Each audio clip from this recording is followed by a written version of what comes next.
I would like to welcome everyone to the 9th Annual Talladega County Coaches Association Football Media Day here at the George Ricker Activity Center at Shocco Springs. This event wouldn't be possible without our valuable media partners. We would like to thank each of you for your commitment to the student athletes and coaches here in Talladega County.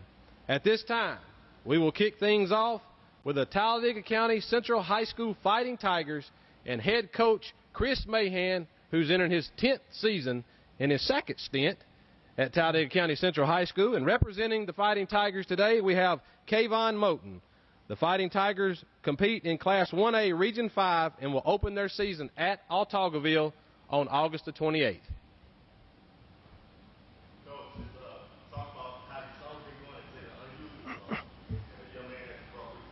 Well, it's definitely been an unusual summer, a trying time for all teams and all kids and all parents.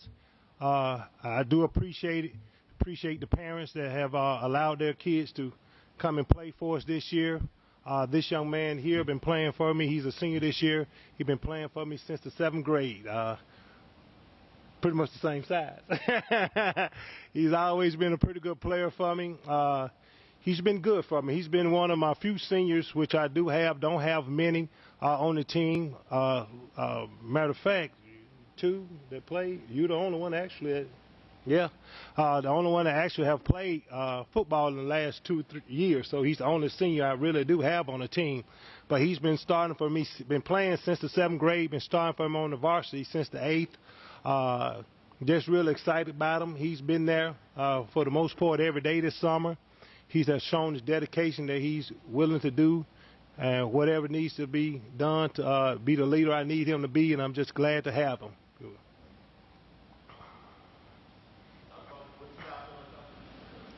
Well, what we got going on at TC, we always have struggled with numbers, being a 1A, that's any 1A, not just TC in particular.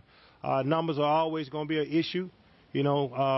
This year is no different. It's a little bit harder with the numbers this year, considering what we got going on with the COVID-19. But we've always lived by the motto at TC, a little phrase that we live by because of that, and that's never going to change. The value of our football team is not in members, but in true young men.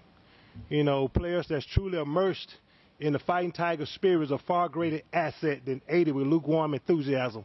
So what I mean by that, and that model go by that, you get me young men that really want to be out there. And they're going to be there on time. They're going to be dedicated to the weight room. They're going to be at practice when I need them to be. And that's far greater than guys that don't really want to be out there. You got to be out there. So our numbers might not be great. Like every year, they're not going to be great. This year, they're going to be a little bit lower. But I got young men out there that want to be out there that's going to be dedicated to play the game of football like they always have. So, those guys I'm able to depend on. And when you go into a football game, which is like a battle, football is a sport that's extremely rough. Its practice is hard. It's going to be hot. You're out there hitting on each other. You're worried about what's going on with your health. So you want guys out there that's going to really be dedicated to want to be out there, and that's what I have. So I'm proud of what I have. Like any coach, you wish you had more numbers. To maybe go to platoon, give them rest here or there when they need to have rest, not have so many go both ways. But, we just don't have that luxury right now. And like I've always said about TC, particularly our fans don't want excuses. They want wins. So we're not going to give them any excuses. This is nothing other team in the state's going through. They all going through it. So we're just going to have to make things happen like we always do.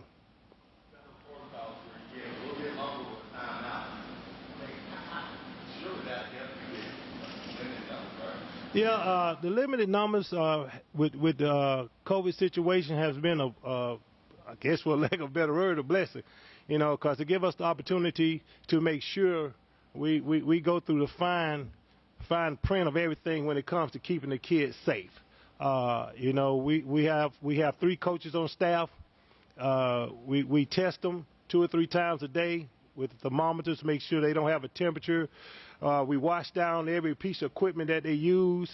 We sanitize helmets. We sanitize the weight room. We sanitize the locker room. So, we have a new field house, and, we have the kids pretty much spaced out in there where they're not on top of each other. So I guess with this situation, the low numbers is a blessing because they give us the opportunity to do the best we can, humanly possible, to keep the kids safe. So I guess in a way, the low numbers is a blessing when it comes to this year with that.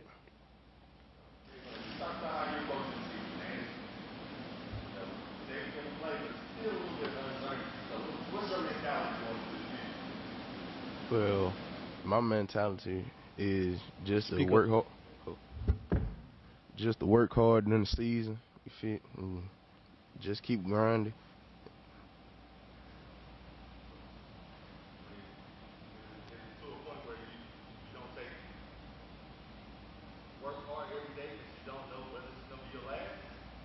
Yes, sir. Going into my senior year, I feel like I should work harder than I ever worked before in the season. What's it going to take to bring that pride back to TC, man? You're the senior on the group. How can you encourage the other guys, come out there and work and have that TC pride? Well, I gotta keep them up. Every lose we take, they'll hold their head down. I gotta lift them up because I'm the head of the team. So I gotta keep them up and make sure we keep winning. Win or lose, we still Tigers.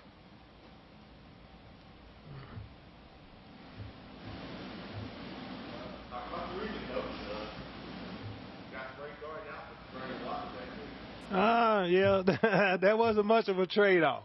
We played Watley, of course, in the past in region play, and they always gonna put a good football team on the field. They're gonna be disciplined, they're gonna be structured, they're gonna be hard-nosed kids.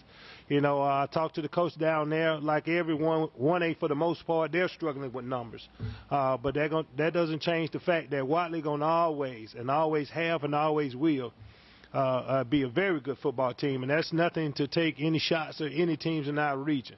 I said it once and I said it 1,000 times. No team go to practice in this heat, 95 plus degrees, sometimes 100 plus days in heat to lose a football game. We don't do it. No team does it. So every team that we face week in and week out, regardless if it's 10 weeks, 5 weeks, or 2 weeks, they're going to practice to win a football game. And that's us and that's every other team. Nobody goes through the trials and tribulations of what we're going through to say, okay, let's go see we can lose a game by only 7 points or 14 points. That's crazy. So we don't do it. No other team is going to do it, and we're going to have to be ready to play football like every week, like every year. That doesn't change. That's not going to change.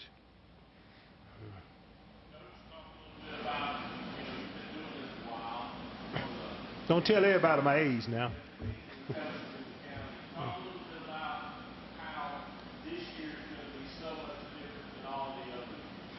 Well, this year is going to be different for the obvious, the COVID-19 situation. We're really going to have to pay close attention on what's going on, the cleanliness of the equipment,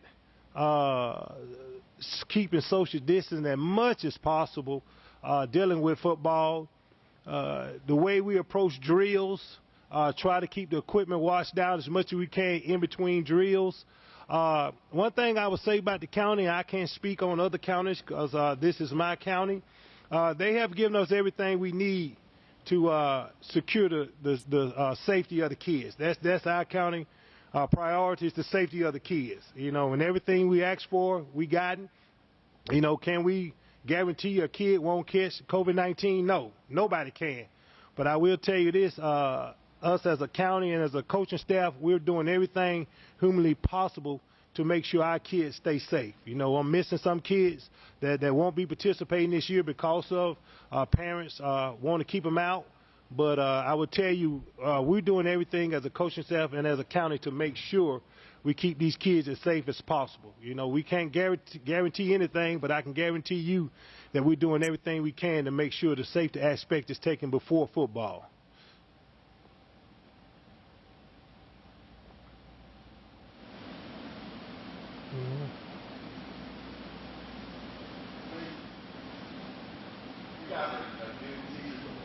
Yes.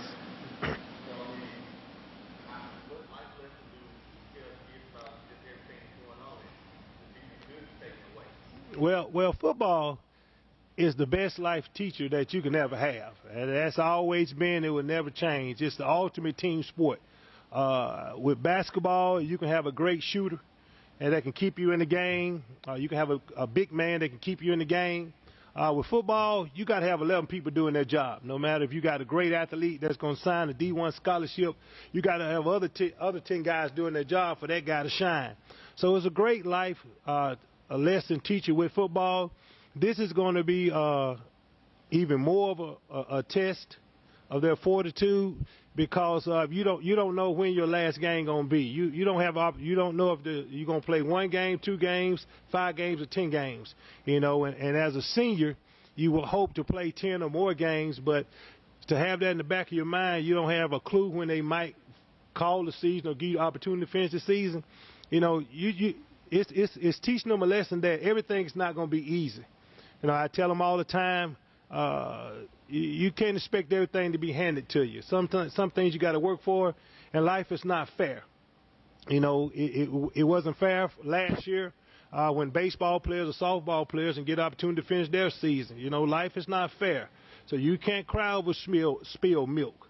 You can watch the spilled milk on the floor, or you can get a towel or a mop and get it up. So you don't let that hold you down. You don't worry about that. You can only control what you can control, and that's what I let them know. You just make sure you do what you need to do as a player. We need to do what we need to do as a coaching staff, and we're going to play as many games as we're allowed to play. Hopefully it's the whole season. Hopefully it's past the season. But we're going to prepare like we're going to play every week up to 15 weeks, regardless if it happens or not. And, like I said before, I think in the past, any coach that does not prepare to play 15 games need to get out the game. It's only so many. There's only 14 teams that can go to a state championship. There's only 7 of them that can win it. But you better have that mentality that you're going to at least practice and prepare to win a state championship, whether you win or not. If that's not your mentality, get out the game. It's been passed you by. So that's how we're going to prepare. Whether we're going to play 1 game, 2 games, 5 games, 10 or 15. We're going to prepare to win every last one of them we play.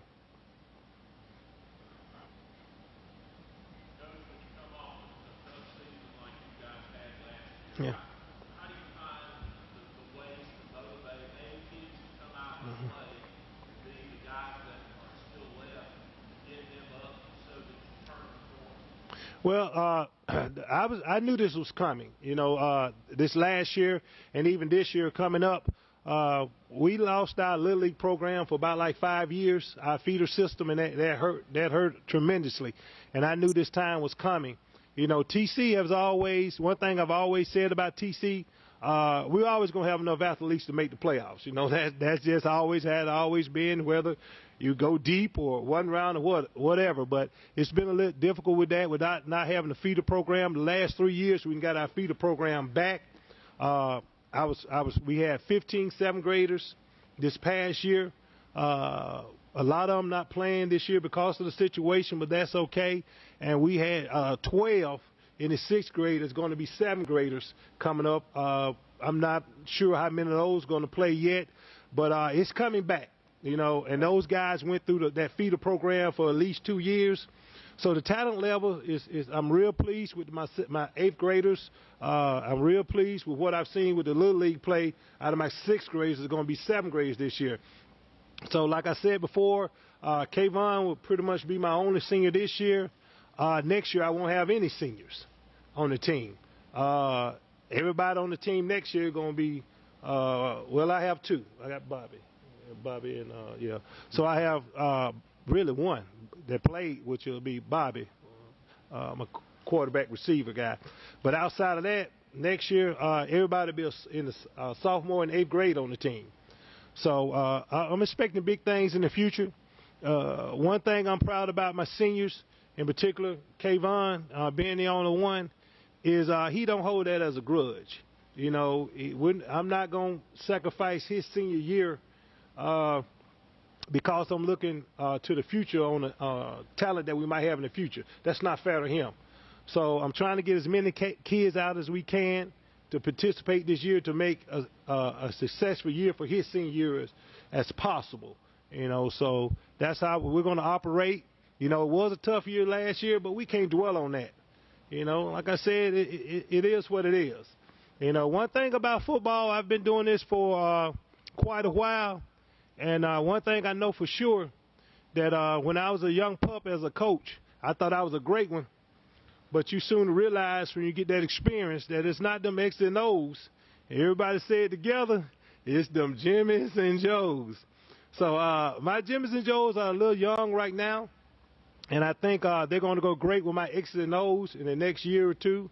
But we're going to do what we need to do this year to try to have as much success as we can this year for the senior I have.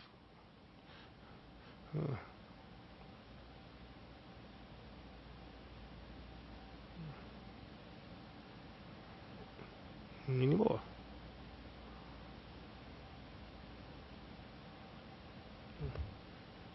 Guess that's it.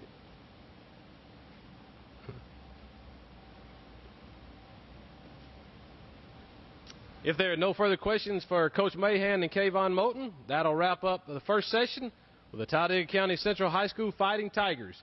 Next up, Chilsburg High School and new head coach Johnny Johnson.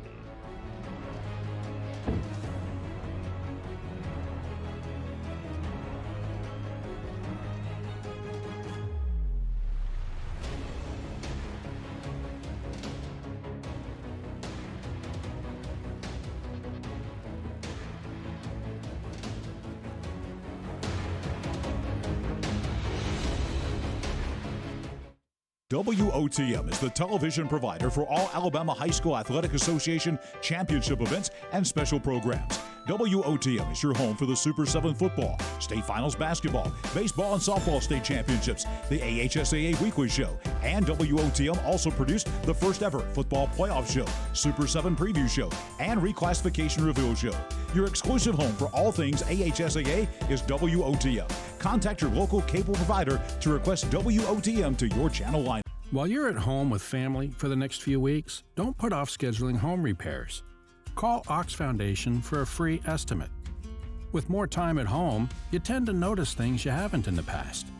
Mold and moisture in your basement or crawl space, uneven driveways, stair-step cracks in your exterior brick, uneven floors and doors. If your home is showing weakness, it's time to get strong. How strong? Ox Strong.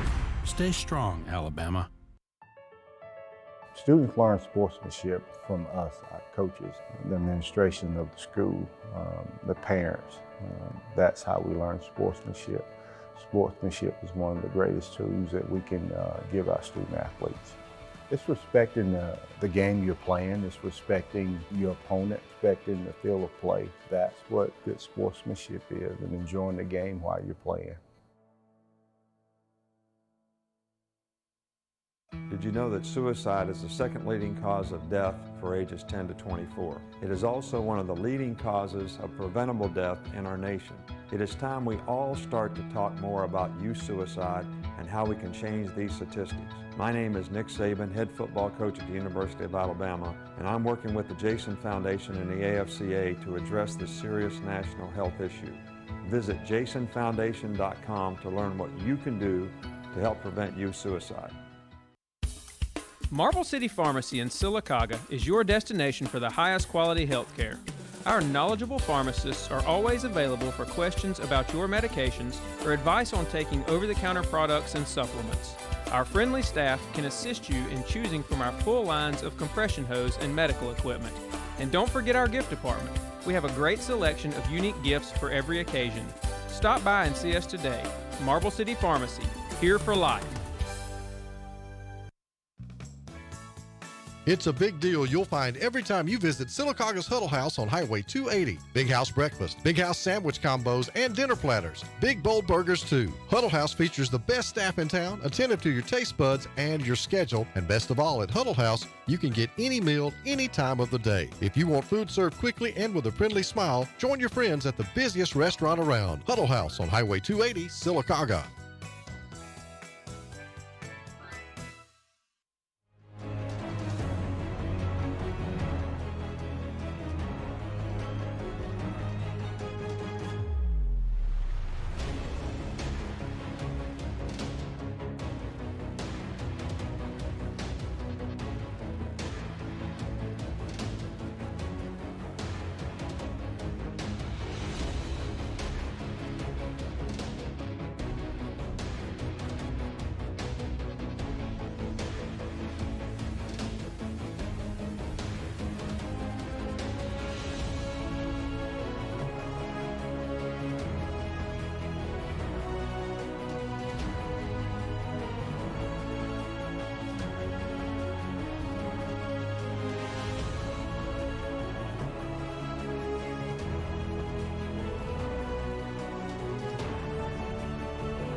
27th, right? Yes. At Comer, right? At Comer.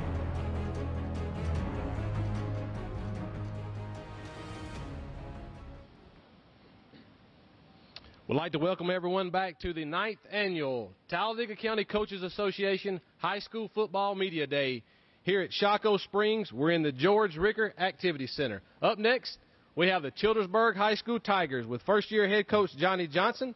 Representing the Tigers today, we have Lamar Duncan, Zay Youngblood, and Zay Garrett. The Tigers open the season against B.B. Comer on the road August the 27th. Fire away, media.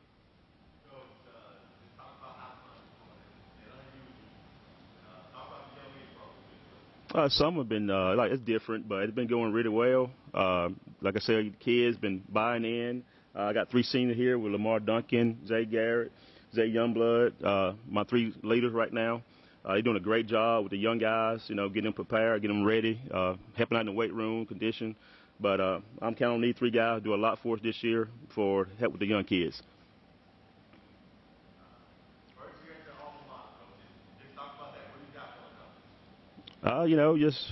Just grab it from there and become the head coach there. You know, it's just a big honor, it's a blessing, you know, to be able to do things there and show the community that we're going to put the work in and try to lead in the right way, you know, try to get the community to buy in, the community to buy in and the kids to buy in, you know, get the teacher on board to help us out when things we need. But, hey, we're looking for a great year. Hope everything work out so we'll be able to play and they can see the work we've been putting in.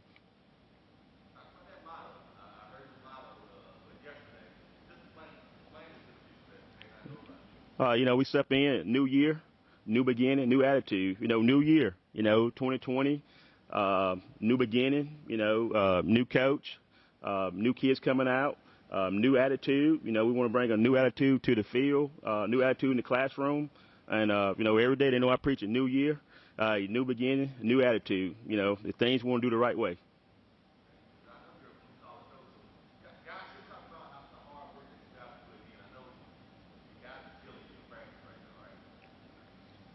Practice can be a bit difficult. But it's all working out. We're all getting bigger, stronger, faster. You can see a bunch of improvement from everybody on the field, from seniors to all the way down to the freshmen. We got leaders stepping up. We got guys learning and growing from freshmen to everybody who's been playing for 4 years. We got a lot of new guys, and they're all showing improvement. Yeah, coaches tough on us at practice. It's a long day, but it's worth it.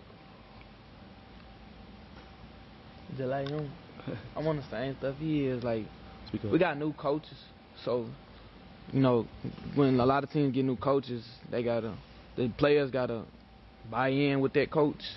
Like, we got a new coach, for instance, Coach Carr. Like, he a good coach. Like, and he gonna break it down to you. He ain't the type coach, you know, some coaches they get tired of repeating, telling you stuff, but he gonna keep telling you till you know it. And like we've been doing good. We've been getting better. Like he said, faster, stronger. And like we've been in new spots too on the field, like learning new stuff. Like we trying to forget everything we did last year and do better than we did last year, this year. We just changing plays, changing offense, defense. So it's it was hard learning at first, but now that we're starting to get used to it, it's for the better, you know. This new year, of course, new attitude and all that. So I feel like this is for the better, that we're working hard and changing everything.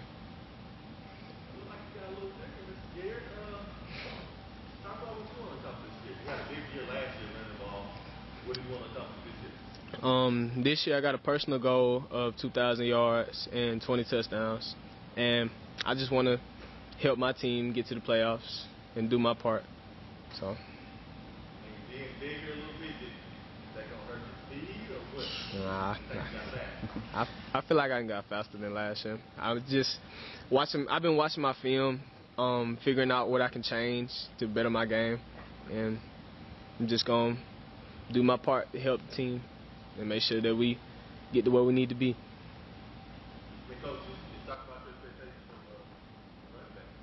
Well, want him to improve from last year. You know, he's been in the weight room hard, running, trying to get him faster. You know, a lot of things we do offensively going to go through him. So we got to have a big year, make sure, he stay healthy so he can help out with things to do. But we got a goal for him to, like you say, he went that 2,000 yard this year, 20 touchdowns.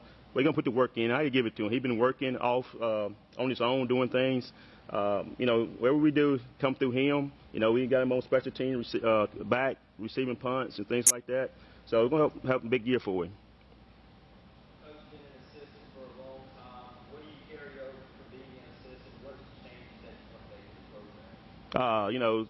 It's been a long time. You're right. Been a assistant for a long time. Just putting my ideal on the program, what I want to do. And I've been around some good coaches over the years. But put my ideals, some things I want to do, so we confidently make sure we can be able to get it done. But my thing right now with my guys, to work hard. Give me 100% every day. Come to work every day. You do the little things. They tell you I preach about the little things. When you do the little things right, success will come. Just like in classroom. Classroom come first. Class will always come first. Then when you go in the field, everything will come in. But the whole group we have, even the young guys, they buying in and they working hard. What can we expect to see from a velocity standpoint on the field? On the field, we want to be physical. That defense want to be physical. Offense want to be physical. Special team, we want to improve on the special team from last year. We want to cut down on fumbling the football, things like that. But on the field, we're going to be fundamental sound. We're going to try to do the things what we can do best. But defensively, we want to play fast. We're going to hit you. So when we get through playing, you're going to know that you play true to bird tiger.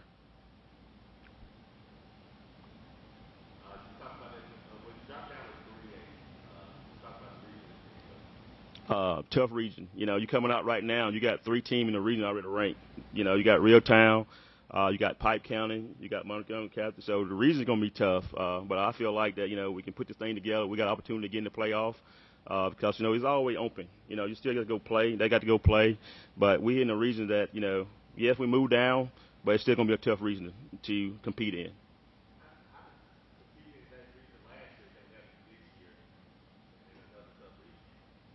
Well, some of the guys that been there, they know, when we played the Hannon and the Anderson, people like that in Talladega, that, we should have a little up because we're coming from 4A. But, we're still behind a little bit from the weight room. But it's going to help mindset that you played the 4A ball. Now you're down to 3A. But you still, I keep saying you still got to go compete with everybody. But it put us in a little bit better position where we're coming from a tough region in the 4A.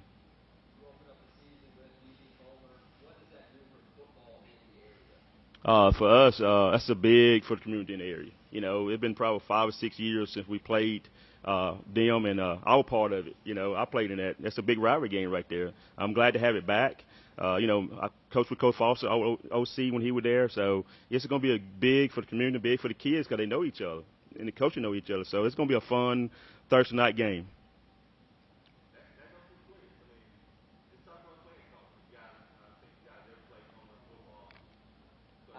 I played him in basketball, but I ain't never played him in football. I ain't never played him in middle school or high school wise. It's gonna be my first time ever playing him. But I feel like we can beat him. It's a good opportunity to compete with people that you know. We live a city over from them, so we see them at Walmart every day, everywhere we go, at Chick-fil-A or something. We're going to see guys that play for Comer, people that go to Comer. So it's a bunch of motivation for us to go out there and show what we can do, go out there and win. Like they said, we playing people that's we growing up with, we've been around basically forever. So getting the opportunity to actually play them, we've been waiting for it. So.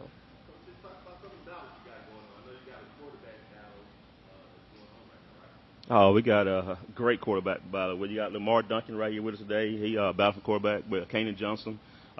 They pushing each other every day. We just wait for somebody just to stand out because that's what we want. He brings a different game, with his speed, and he can throw the ball well. Kanan coming from playing baseball, bringing that arm strength, but he got speed too. So it's a great battle to have for us. Like I said, we're gonna wait till the last minute and see who win out. But them two guys, good friends. They text into each other and communicate with each other real good. So we like where we at right now. Yeah, Like, it be going back and forth because, like, some days I be having a bad day and he'll be doing better than me. Like, I don't really get mad if, like, I'm having a bad. I get mad because I'm having a bad day, of course. But then I feel like, okay, I know what I need to fix. And, like, when I be back there, I be trying to play like one person when I'm back there. And then everybody, of course, know Lamar Jackson. Everybody know him. Like, I be trying to play like him because I want to be like him. So I watch a lot of film on him to try to watch, and I watch a lot of film on me because I ain't never played quarterback before, but I be watching, see like my mistakes or what I can do to better myself at the quarterback spot. And I be going to watch a lot of film on a lot of different teams and watch what the quarterback doing and what they doing wrong or what they could have did instead of running, sitting in the pocket and waiting somebody to open or taking off when they need to take off. Like, but battling, like, I love competing. So that's just right up my alley.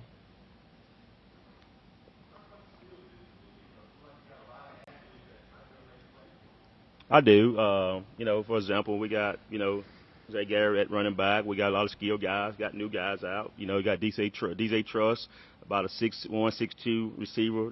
We got Hunter Hill, came in from Fayetteville. He about 6'2" now. He done put some weight on. We got Zay Truss. I mean, I got some skilled guys that can be really good for us, but, we got to really, really get our O-line together, make sure we can block and do the thing we want to do. Everything we do, O-line and D-line, it started up front. But O-line guys really been working, but we do got some pretty good skilled guys that can make things happen in open space.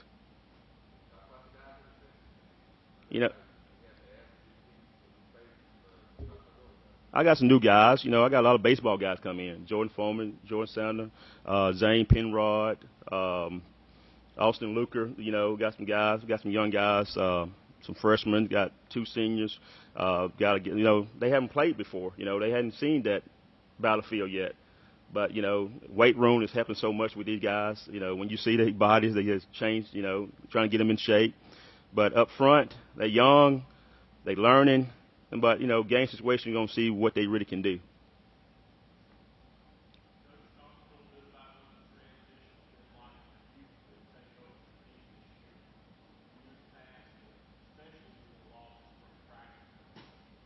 It's been busy. I mean, it's been a mind-blowing experience right now because, one of my best friends told me, Coach, X and O is probably gone right now. You got a lot of different things you got to do, cutting the grass and getting everything prepared for practicing. And when everything happens, make sure everything clean, everything safe for the players. So I have a busy day starting in the morning, getting there, and make sure everything's ready for us to get started on. Make sure all our paperwork and everything done, and make sure all the coaching need what they need to get done. So it's been a different environment of being a head coach now, doing the AD job, and making sure everybody on the same level what we need to be on.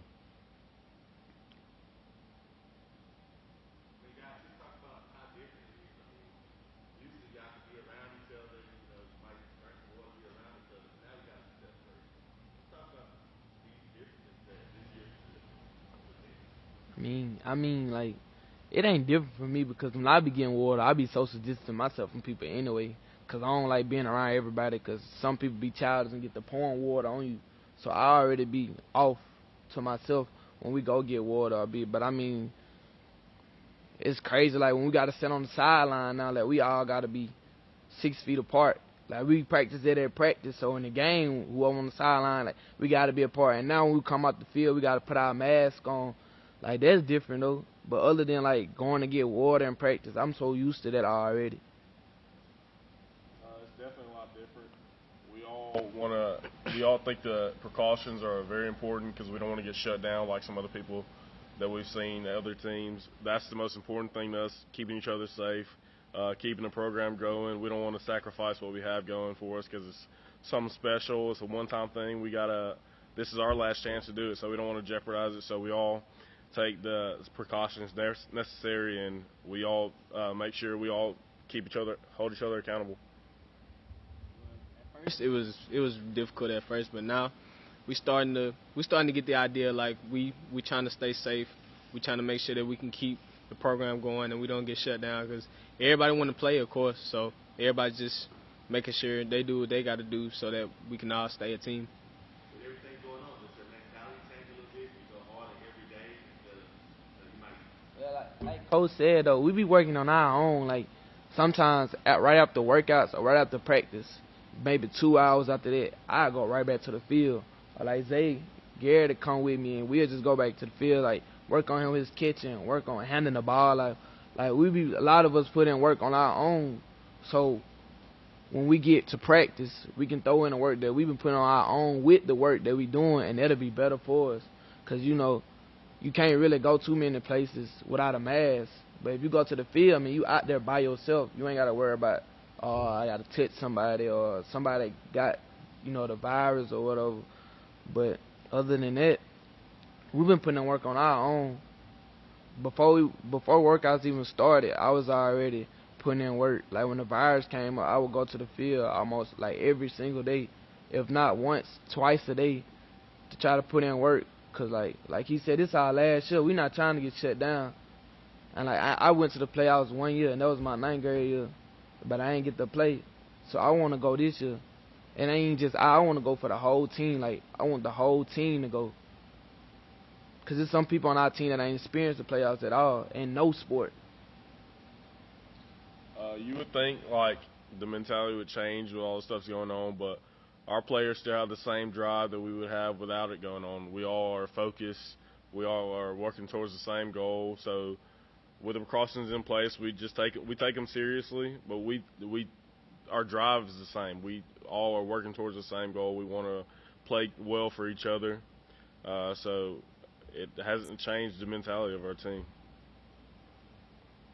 We still working hard. We still doing whatever we got to do. We just making sure that we, like Zay said, we making sure number one priority is staying clean, staying safe, and all that, so we can still play on Friday night. So, but the drive is still the same, like the virus never existed. So.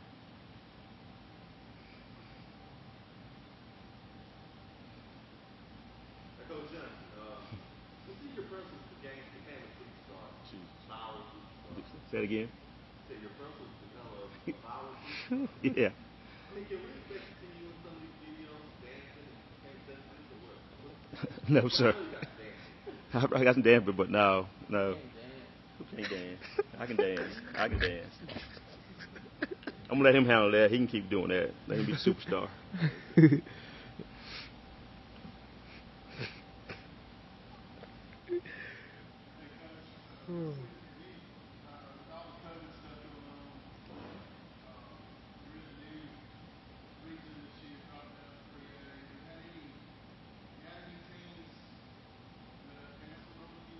No, sir, not yet. Nobody canceled.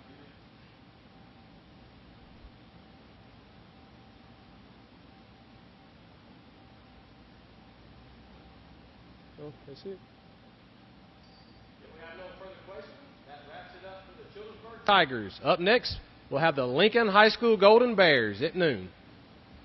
All right, fellas. Thank you. Get your name tag. I want your name tag. You can take it with you. Oh, baby. Easy.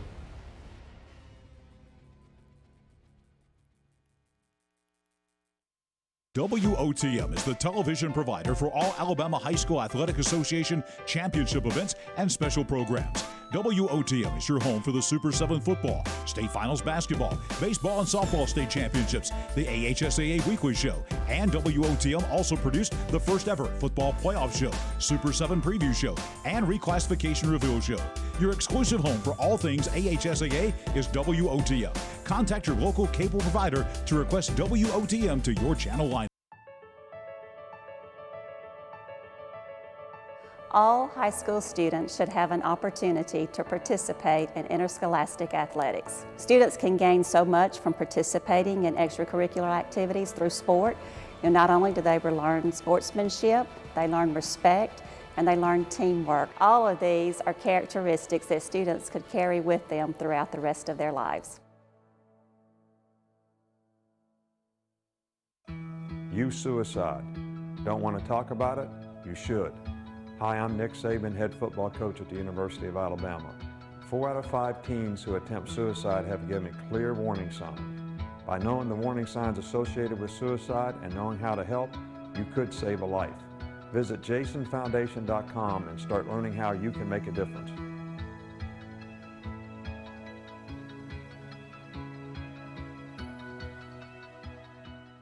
While you're at home with family for the next few weeks, don't put off scheduling home repairs. Call Ox Foundation for a free estimate.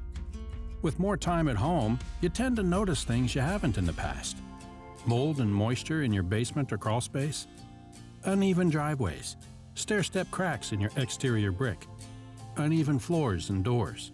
If your home is showing weakness, it's time to get strong. How strong? Ox Strong. Stay strong, Alabama.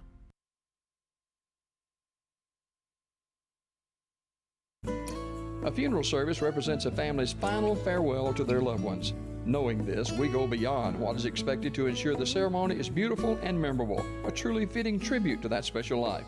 We invite you to visit us to meet our staff and tour our renovated facility complete with a new dining area and catering services. We've been serving the people of this area for over 40 years, and we think that you'll be pleased to find that making lasting impressions remains our first priority.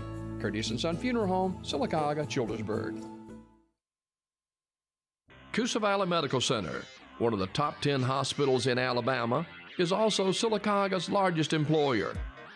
Services from the emergency room, to surgery, to cancer treatment, to post-stroke care. You won't believe what's right in your backyard. It's Coosa Valley Medical Center in Sylacauga. So, if you're sick in Alabama, choose one of the top 10 hospitals in Alabama. That is Coosa Valley Medical Center. The Alabama High School Athletic Association 2020 Making a Difference Award is honoring its 10th class of recipients since beginning this special recognition in 2010. 66 individuals have been honored during this time. Just who is a Making a Difference Award honoree? The inscription on the recipient's award, shaped in an artistic flame, explains the impact each has had on students' lives. We trust that you won't remember us for the games our team won, but for the lessons we taught. Never forget we had your best interest at heart when we told you what you didn't want to hear. We showed you what you couldn't see, so you could be the person we always knew you could become. Now let's meet the Making a Difference Award recipients for 2020. Class 1A, Principal Dr. Kathy Trimble of Francis Marion High School. So whereas I wanted to do journalism and broadcasting, I changed and decided that I wanted to do education because I wanted to be a middle school basketball coach. My father talked to me and he was saying, you know, you're so smart. What do you want to be when you grow up? And I said, well, I want to be a PE teacher. And he was like, there's so many things you can be. And you decided to be a PE teacher, you can be a doctor. I said, Dad, I know I could be a doctor, but you know, my coach was influencing me so much that I said, no, I really want to be a PE teacher. Actually, what happened is when I finally became a coach, I took over from Maxine Coley, who was my coach at Francis Marion, and she went on to become an administrator. Well, anybody knows Maxine Coley knows that she has a way of doing things. She knows everybody by name, not only every student, everybody in the town, in the community, probably in the whole state of Alabama, if you ask me. But I watched Miss Coley in how it affected everybody for her to be so personable. And that influenced me as well. So that's one thing that I learned from her. And I made it my business to not only know all of my athletes, but to know every student.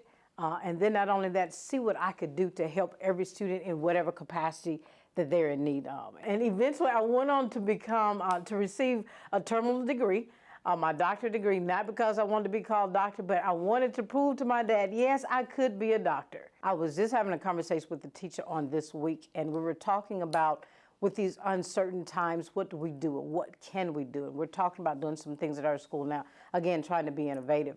And one of the things that he was talking to me, and I don't mind being pushed by anyone, and he was saying, we have to figure out a way to get you into the classrooms more to be doing observations, in which I totally agreed. And he was asking, well, what are those things that keep you in your office or don't allow you to be in the rooms? And I thought about it, and at one point when we were trying to work on our brand, one of the things that we worked on is innovatively was discipline. And our discipline has decreased over 50%. And so what happened is now I'm not in the office because I'm having to deal with discipline issues. I'm in the office because now we've built those relationships with those students, and it's not just a phrase to say an open door policy. The students know they can come in at any time. So as I was sharing with him, it's a good problem to have. It's a problem. I'm not out there like I need to be, but the students are in there with me. They're having conversations with me. They're sitting down, they're talking. And so, like I said, it's a problem, but it's a good problem to have. I really want to make a difference. Every day I get up, I say, you know what? When I hit the floor, I got one more day to make a difference in somebody's life. Every night before I go to bed, I say, you know what? I assess myself. Did you do what you said you were going to do today? Did you make a difference or didn't you? The Class 2A Making a Difference Award recipient, Abbeville football coach Robin Tyra, who recently became the head coach at Ashford High School. But as far as teaching and coaching, deciding to get into the profession of what I'm doing now, coaching and teaching, you know, Coach Goodwin set me down years ago as a ninth grader. Got threw out of a game as a ninth grader. We're playing Sullivan, and got voted back on that team that night. And that Monday morning, I know that Wednesday or Tuesday morning, something's going on in the gym. So the classes in the auditorium there at Guin, and Coach Goodwin sits me down. He gives me a talk that I needed. I knew I needed, and it's pretty much the first time anybody kind of, other than mother, who it wasn't talks at that house, it was whoopings at that time. So he sit me down, you know, man to man, and just, I'll say man to kid, you know, and kind of opened my eyes up. And I remember what he said. He said, "You plan on playing for me in some years, right?" And he said, "What you're doing now, it can't work. It ain't gonna work." And so it took me a little bit during that conversation to really figure that out. And so he kept his hand on me. Another one, Coach Jones, who was there, who'd known me for years and taught my mom. And, you know, they took time with me and spoke with me, and because I needed that, you know. And as a coach now, I look around at kids and I can see my face on them, but thinking, man, that that talk probably needs it. And so as I approach kids now, I talk to them the way I needed to be talked to, because a lot of folks shy away from it, and I've seen it. You know, they shy away from it because they don't feel like what they say may connect. Well, it may not connect, but it ain't what they want to hear, is what they definitely need to hear. And so I make sure I approach myself the way Coach Goodwin has affected me. A kid's a kid, you know, and I tell all my kids this. There's something going on, this is the first thing we talk about. I don't coach grown men. You know, you got to be willing to accept, you know, what we're going to tell you as coaches, and be simple and understand that. So taking on those challenges was pretty simple because I think good Lord said, this is what you're going to do. You know, that you may need to be here for this certain reason. At 3 o'clock till 6, however long it is, man, that's like the best time of the day. I mean, and I look around, I get paid for this. You know, and now granted, it's, you know, as coaches, you know, there's some that make way more than me, but for me, I'm thinking, it's such joy.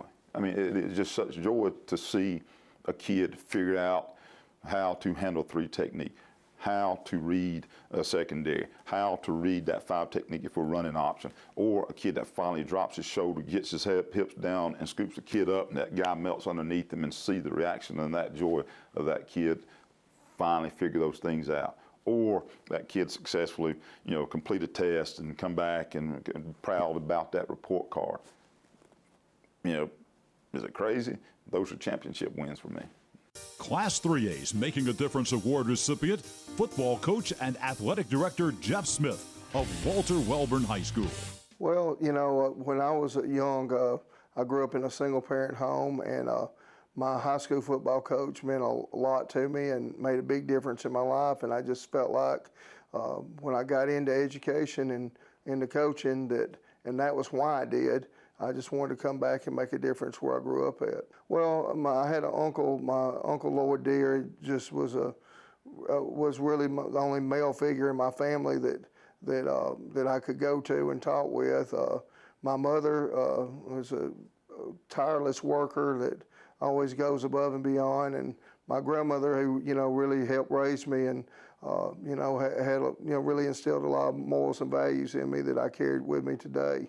I mentioned my high school football coach, Coach Mike Battles. He really was really instrumental in me becoming a coach. And then I went on to college and played for Bill Burgess, and he was like an extension of what I had in high school, and just went from there. One young man I'd like to mention was a player we had at Hueytown. His name was Deion Lacey. He grew up in Brighton and went to Brighton Middle School, and then when they left Brighton Middle School, they had a choice. They could go to Pleasant Grove High School or Hueytown High School. And Deion came to Hueytown High School, and when he was a 9th grader, he didn't even start on our 9th grade football team. And, we worked with him, and, Deion was at the school all the time. His 10th grade year, he was on our varsity, and we ended up having to put him off the team for something.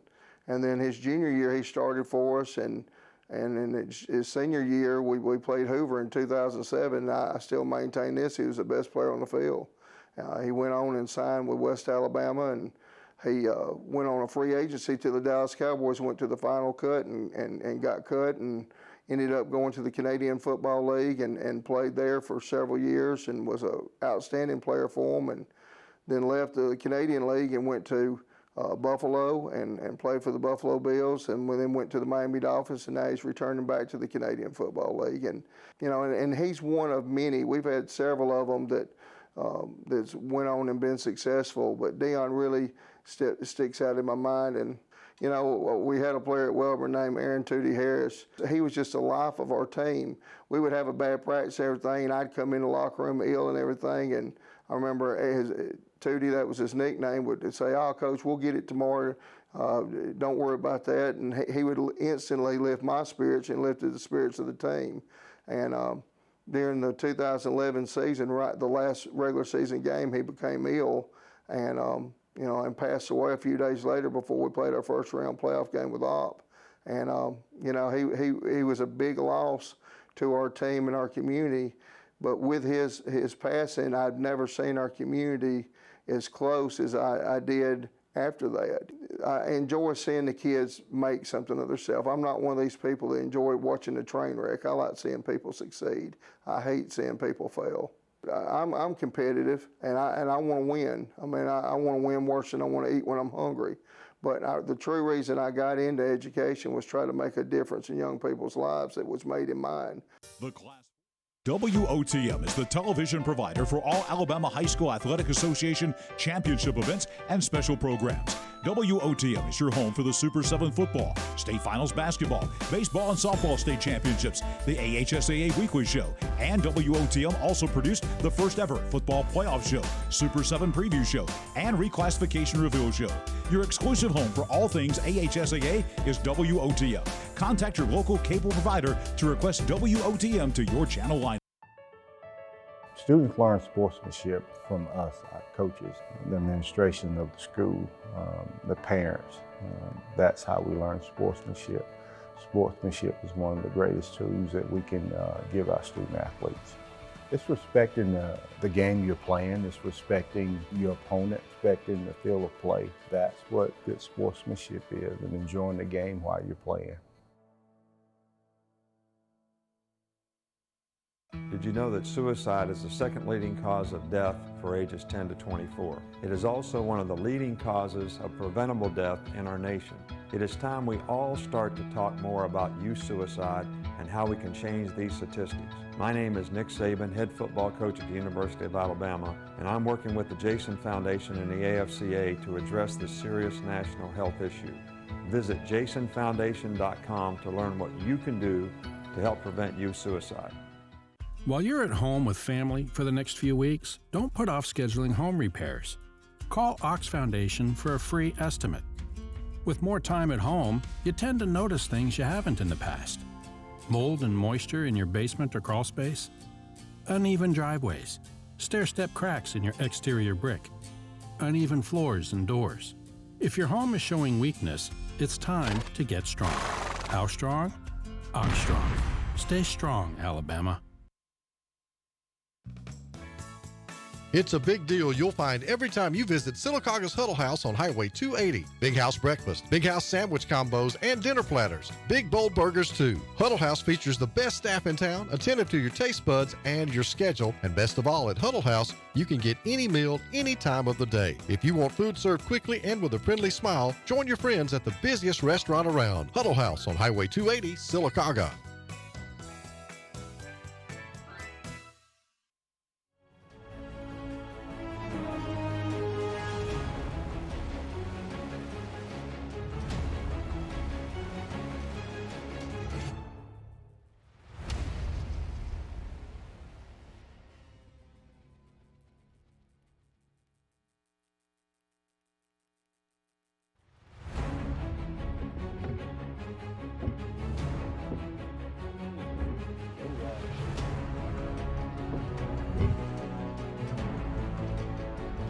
I'd like to welcome everyone back to the 9th Annual Talladega County Coaches Association High School Football Media Day in the Ricker Activity Center at Shocco Springs.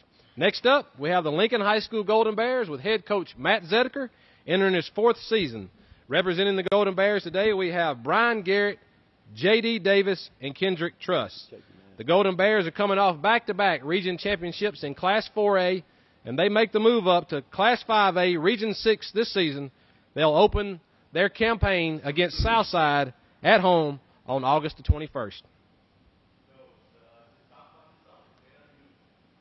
It has. Listen, we do. Introduce these guys first. To the left of me is J.D. Davis, strong safety and a B-back for us. Very excited to have him coming back. Exceptional athlete. Does a little bit of everything. Talk more on that later. Got next to me Brian Garrett. He's our starting ex-receiver. Second team All-State last year in 4A ball. Had a tremendous campaign his junior year, looking to double that up this year, his senior year. And then to the right of me on the second man is Mr. Kendrick Truss. Has been our starting Mike linebacker for the last, might as well say 2, 3, 4 years. I had him in there as a freshman. Really anchors our defense this year, gets us set, and all three of these guys are primed to have a fantastic year. As far as the summer goes, man, we're in unprecedented times. We're seeing things that I don't think anybody in their lifetime's ever seen with this virus going around. And so, we're approaching each day as a precious gift from the Lord.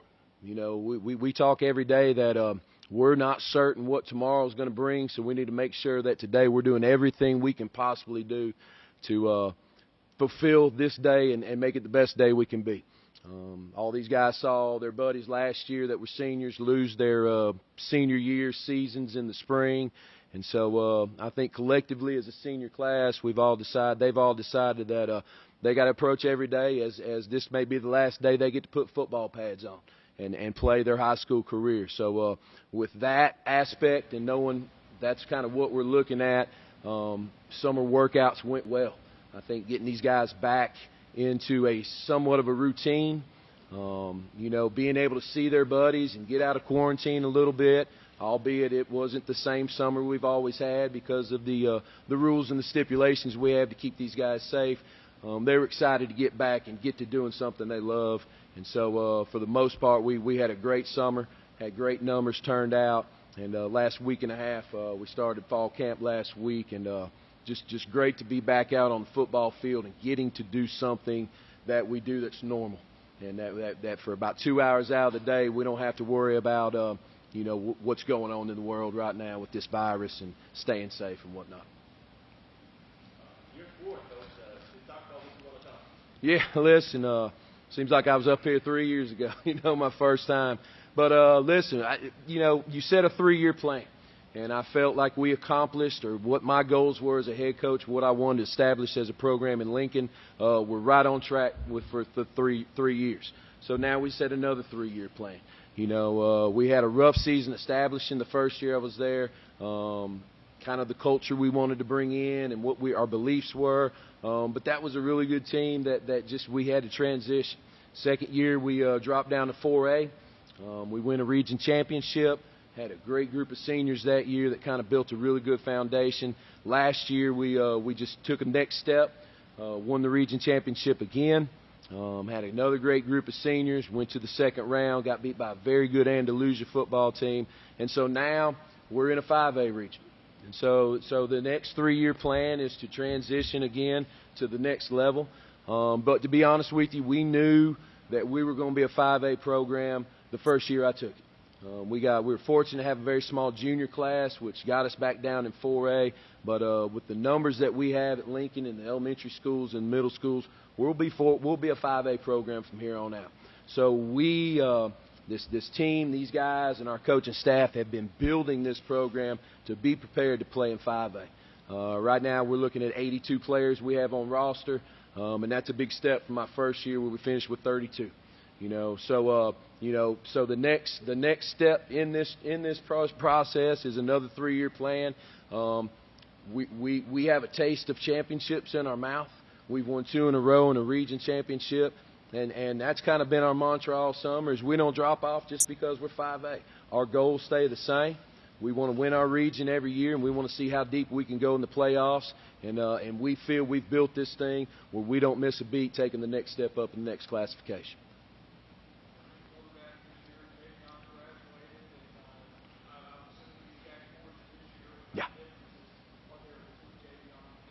Yeah, well, listen, Javion was an unbelievable, just gifted, God-given, talented athlete. There's a lot of things Javion did that was not planned, was not a play.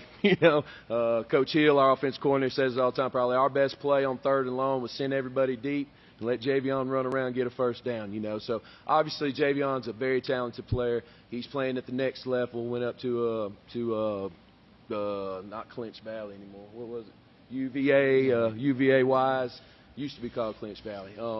So now we got a Jack Porch coming in who's been grooming to be the starting quarterback for the last 2 years. He was our backup as a freshman. Has played every JV game in the last 2 years. Got in some games, got some action last year as a quarterback.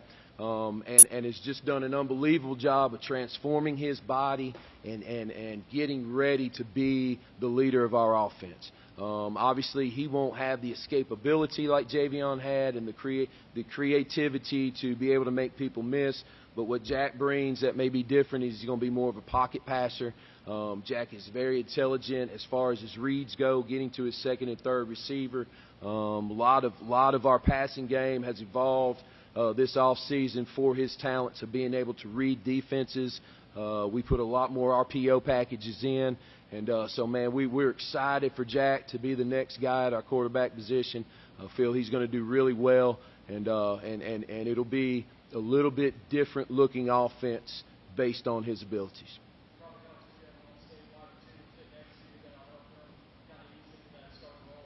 Yeah, absolutely. And listen, Brian and Jack have been working together a lot in the off season. They would sneak out and go work with each other, of course, socially distanced while we were in quarantine.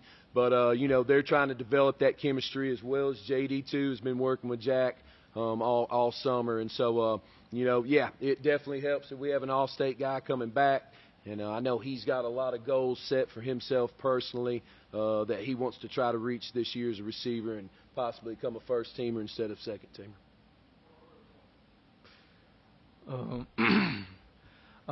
First is I just want to thank God for just being here today. But those goals are like I want to win another region championship this year, and that wouldn't just happen because it's just a lot for real. Because I don't have my mindset like some people just say I'm not ready to just play at the next level, just play college football. But people just say I'm good in basketball too as well. So, it's just a lot on my plate right now. So.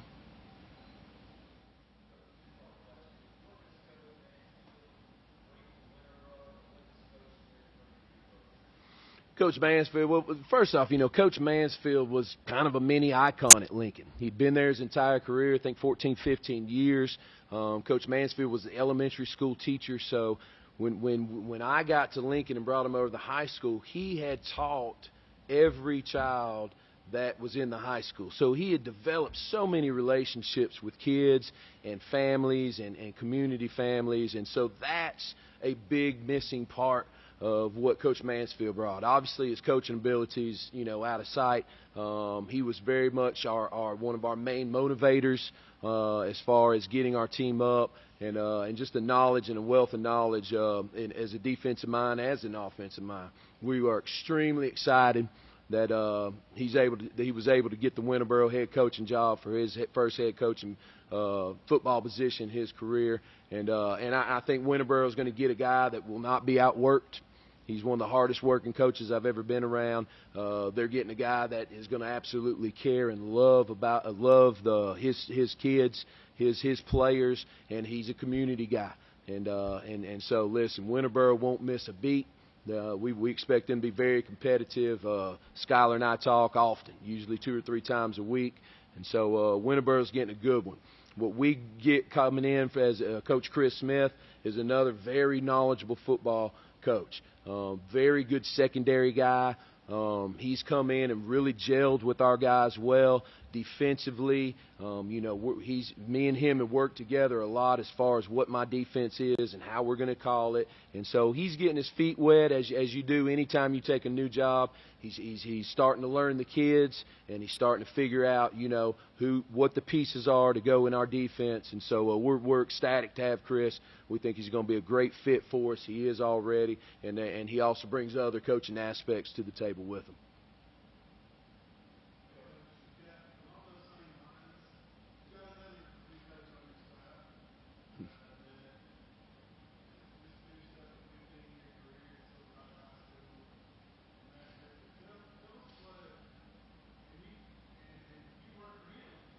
Yeah.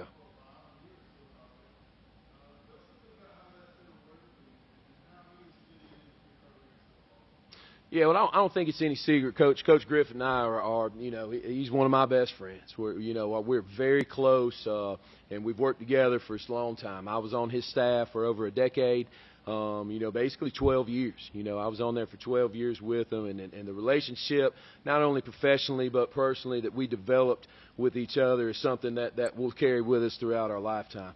Obviously, I think I'd be silly if I had the opportunity to bring in a guy that's a former head coach, got over 100 wins, has been in this business for 27, 28 years, and had the opportunity to be able to bring him on and he accepted. We're ecstatic. He brings a wealth of football knowledge, a wealth of administrative type knowledge, just every aspect you can think of in a football environment as a football coach he brings to the table. If you look at it, he's had 1,000-yard rushers every year he's been at Sylacauga as a running back. So he's going to come in. He's running our running backs. He's doing a lot with our special teams. And to be honest with you, it was just a situation that came up where he was available. I asked him. I kind of begged him, said, hey, I got this spot. He was bored. He's retired. He's done everything that Miss Laurie wanted him to do at home. And so he was like, I'm ready to coach kids. Coach is a football coach. And I tell you, he laughs at me now because he comes in, he gets to coach his running backs, and then he gets to go home while I have to wash the clothes and go to the booster club meetings and do all the administrative stuff. So as far as him being there, he's gelled, fantastically with our coaching staff, with the kids. He's a natural coach, and man, we're just excited. We think that just elevates an already a fantastic coaching staff to an even better coaching staff. Anytime you can get good football coaches around you that know how to coach kids, that's what we're going to try to do. So we're excited that he's there.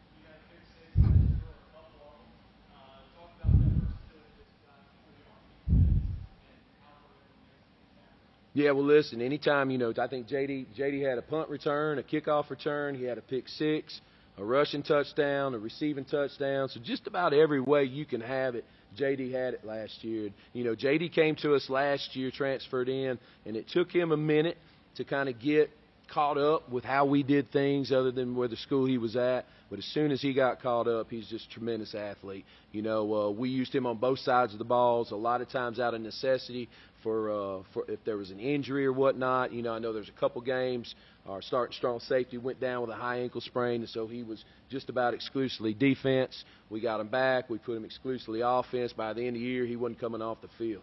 So JD's worked extremely hard. He's got an offer from Sanford already this year as a strong safety. It's funny, the first time I asked him, how do you want to be recruited, he was going to be a receiver. And then Sanford offered him a defensive scholarship. He said, oh, I'm a safety now, Coach. But, yeah, he's just doing – I'll let him talk a little bit, man. We're excited. We could put JD just about everywhere, including, we got a little package with him. If something was to happen with Jack, he'd probably be our quarterback that goes in. So just want to talk about what you got. Yeah, like Coach said, whatever Coach and them needs me to do, I do it. I came from 1A, come to a 4A, now I'm at a 5A. It took me time to get used to it, but, I was made unready for it.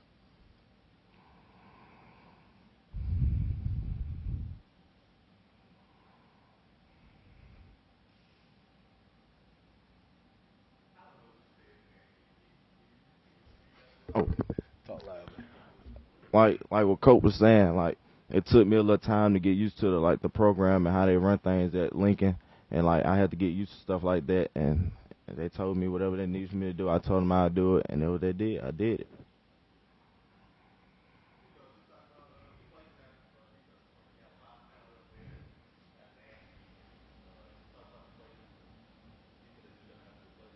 Yeah, so I think we counted it up today. We basically have to replace 7 starters on defense from last year. Our entire defensive line was all starters. We have 1 player coming back in Xavier McClooney, who was a role player last year and got a few reps. But other than that, that's been one of the focuses we've really put a lot of attention on this offseason. We have a lot of very good young defensive linemen that are coming back. Coach Mayfield's our defensive line coach. He does a tremendous job. I told him you had the Cadillac that last year. Now you're going to have to earn your money. You got a Stephen White that's playing at West Alabama, probably going to compete for a starting position. We had Bacon Britt in the middle and a Zion McClooney and even a Kevon Moore that came in. Those guys, we could just let them eat. And so this year you'll see our front be a lot more movement type front. We're going to get them going to the place they can get. Until we can get them built up a little bit stronger and playing good technique. Kendrick anchors our linebackers, but we lost 2 tremendous ones in Trey Garrett and Keyshawn. And so we got him coming back, and Zach Wren, who's a promising junior. And then we got some other young ones, Tay Elston coming in, and Trey Hines, who's going to be a beast. He's a 6'4" guy right now who's playing outside.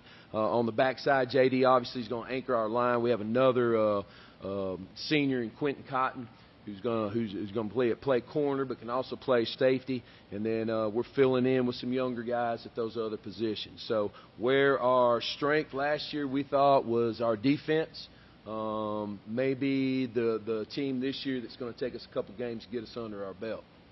Flip side of that is last year our offensive line was kind of our focus. It was a lot of young players on that offensive line that we had to gel early in the first couple of games.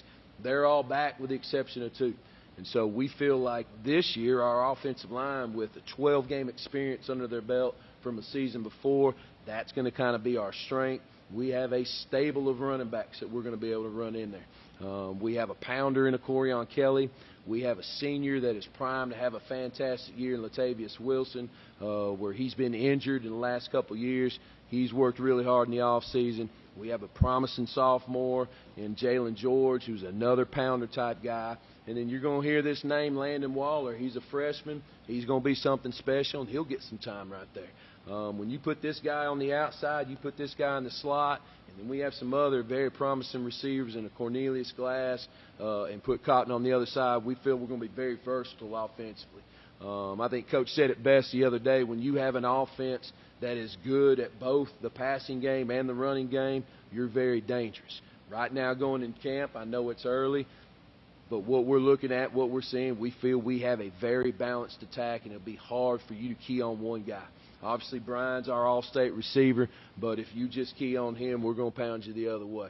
And then he does a good job of getting open in some double coverage as well. So it's kind of flipped from last year. Obviously, we had some great athletes on offense, but I think as a whole, when you talk about an offensive team and a defensive team, our offense is going to have to carry us early until our defense can come along and gel.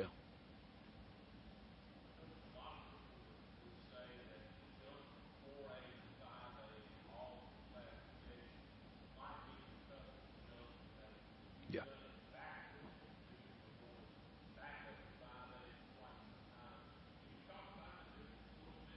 Yeah, I think number one, your difference in 5A is your numbers. You know, how many kids a 5A school and 5A football program, especially your upper echelon teams, when you can carry 70 to 80 kids, that just helps you that much more in practice and preparation.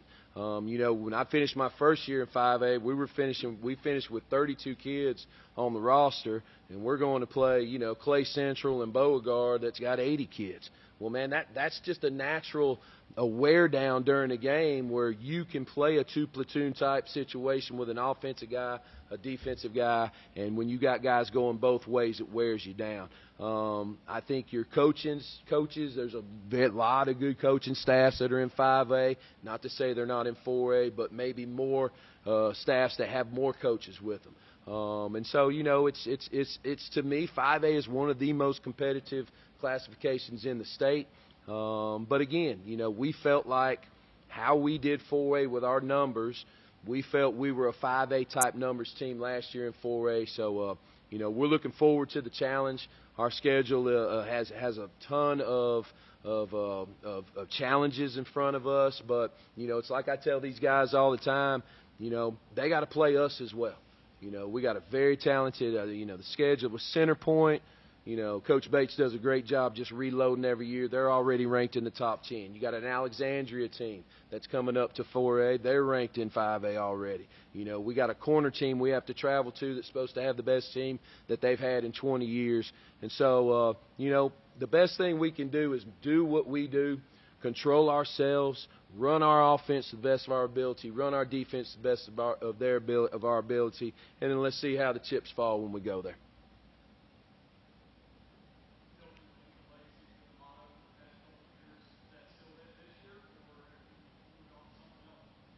You want to answer that, Kendrick? Yeah, building the league legacy will always be a part of our brand because we always want to build and be better than we were the previous year. And we're still going to continue to do that, but we have a new motto that's called Bet Brothers Everything Together because we want to be together in everything because going up to 5A, you're going to have to go through hardships and it's going to be a mental challenge, and we got to push through it all.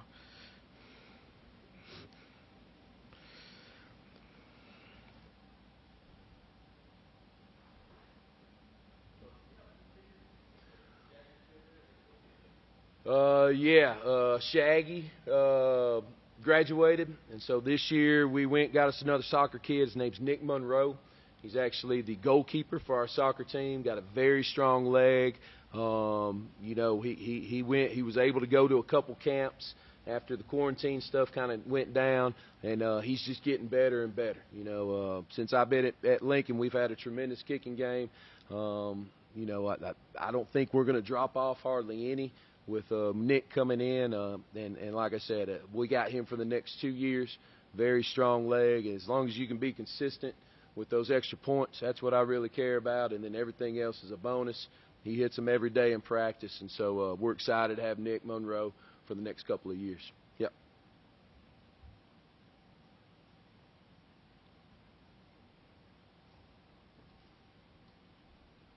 If there are no further questions, that wraps up our session with the Lincoln High School Golden Bears. Up next, we have the B.B. Comer Memorial High School Tigers.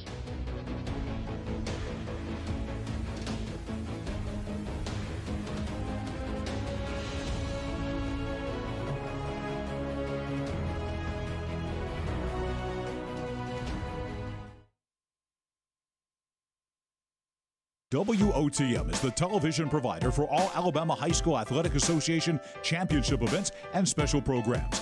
WOTM is your home for the Super 7 football, state finals basketball, baseball and softball state championships, the AHSAA weekly show, and WOTM also produced the first ever football playoff show, Super 7 preview show, and reclassification reveal show.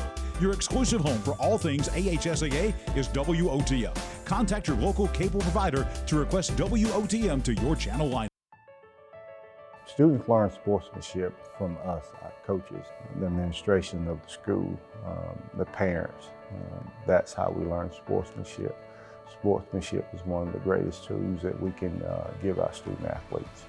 It's respecting the game you're playing. It's respecting your opponent, respecting the field of play. That's what good sportsmanship is, and enjoying the game while you're playing.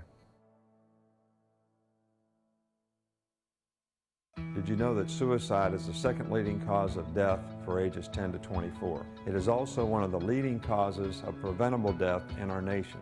It is time we all start to talk more about youth suicide and how we can change these statistics. My name is Nick Saban, head football coach at the University of Alabama, and I'm working with the Jason Foundation and the AFCA to address this serious national health issue. Visit jasonfoundation.com to learn what you can do to help prevent youth suicide. While you're at home with family for the next few weeks, don't put off scheduling home repairs. Call Ox Foundation for a free estimate. With more time at home, you tend to notice things you haven't in the past. Mold and moisture in your basement or crawl space, uneven driveways, stair-step cracks in your exterior brick, uneven floors and doors. If your home is showing weakness, it's time to get strong. How strong? Ox Strong. Stay strong, Alabama. Marble City Pharmacy in Sylacauga is your destination for the highest quality health care.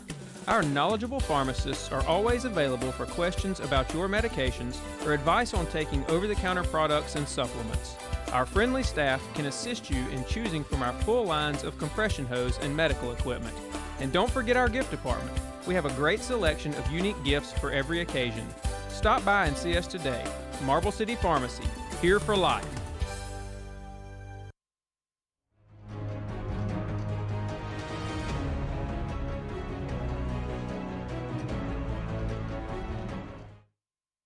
The Class 4A Making a Difference Award recipient, assistant football coach Joseph Clements of West Blockton High School. Some of the people that's been a major influence in my life have been everyone that I've been around. If I had to, it'd be my family, obviously. I have a great supporting cast. My coaches that I've been around, the head coaches that I've been around since my accident, Coach Farnetti and Coach Hyatt, they have been a huge, big brother role kind of thing. I think Coach Farnetti's like my second dad. I really look up to him, and all the other coaches that's been a part. When I was coaching from a wheelchair, I had several coaches, roll me up a hill because it was just too big. Or we had one coach that would carry me up the steps so I can get in the box. My back rear tire, I heard a loud bang, loud pop. And when that happened, being distracted on the phone, I hit the brakes. And when I hit the brakes, my truck rolled over. And when that happened, I lost all the ability below belly button down. And I was told that I would never walk again. I returned to coaching that fall. I wrecked in the spring, and I was able to return that fall for the season. That same year, we was playing Bibb County, our rival, and they had a good team. They had a great team, and we had a good team for what we had, and we had a great quarterback, a great fullback, and I felt like it was time to show them what I've been doing. And I was always, in high school, I was always that leader who would speak out and let people know how I felt. I'm very emotional.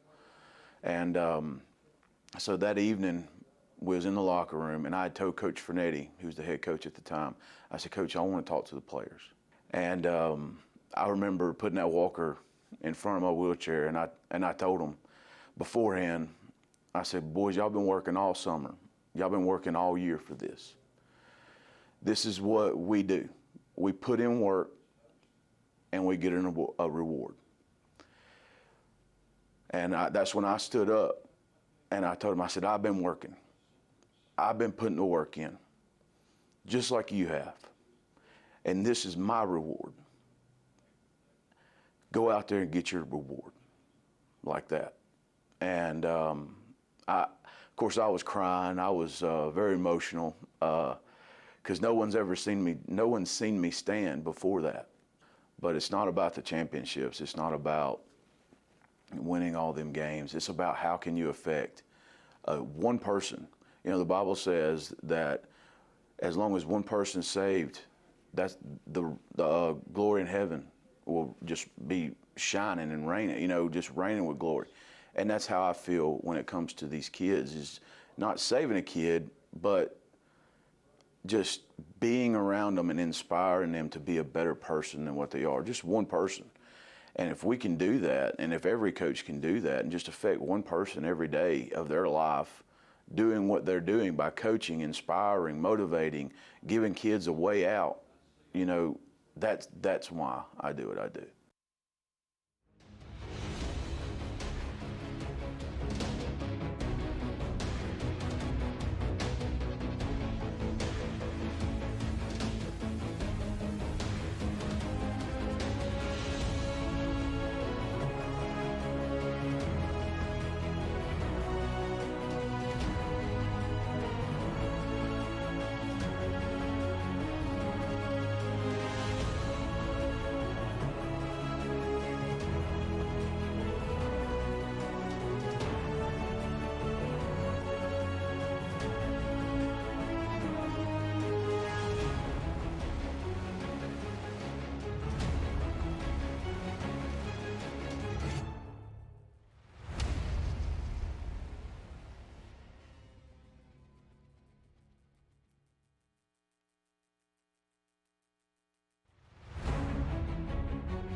Good gosh. We'd like to welcome everyone back to the 9th Annual Talladega County Coaches Association High School Football Media Day here in the George Ricker Activity Center at Shocco Springs. Next up, the B.B. Comer Memorial High School Fighting Tigers. Y'all not the Fighting Tigers, y'all just the Tigers. Let's keep it that way. We have Coach Adam Fawcett entering his 3rd season at Comer. Today representing the Tigers, we have Corey Anderson and Jacob Price. The Tigers coming off a second-round playoff appearance in 2019, a 6-6 record. This year, the Tigers move down to Class 2A, will compete in Region 4. They open the season against Childersburg High School at home on August the 27th.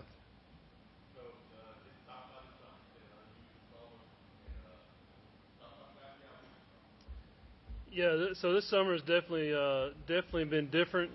You know, you're looking at unprecedented times and just preparing differently and making sure that things are taken care of and the sanitizing and the wiping down and the social distancing and the mask, and it puts a lot of added stress on us as coaches, on myself as athletic director, to make sure that those things are done, but they are things that have to be done in order for us to proceed as normal as possible. And that's our goal, is for any high school in the situation that they're in now. The goal is to try to create as much normalcy for these kids as possible.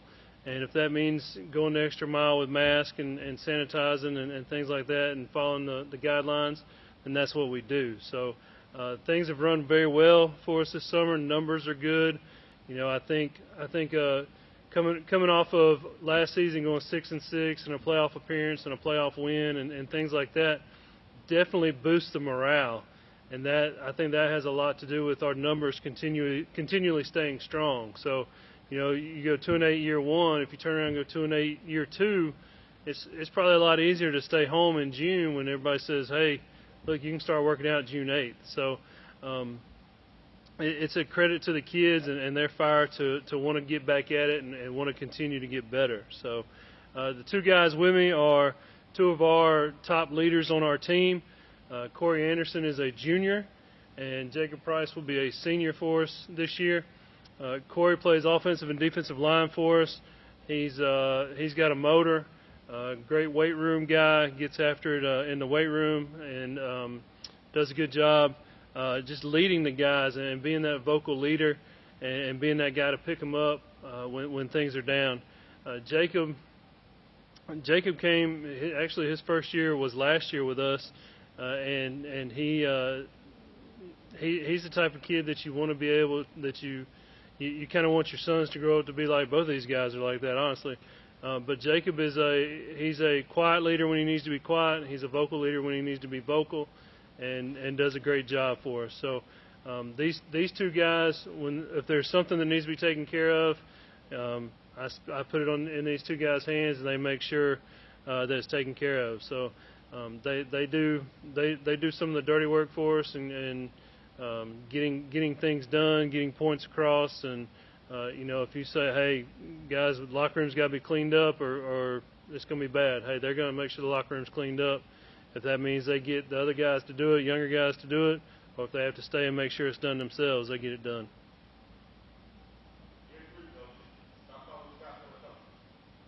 Say that one more time. Sorry.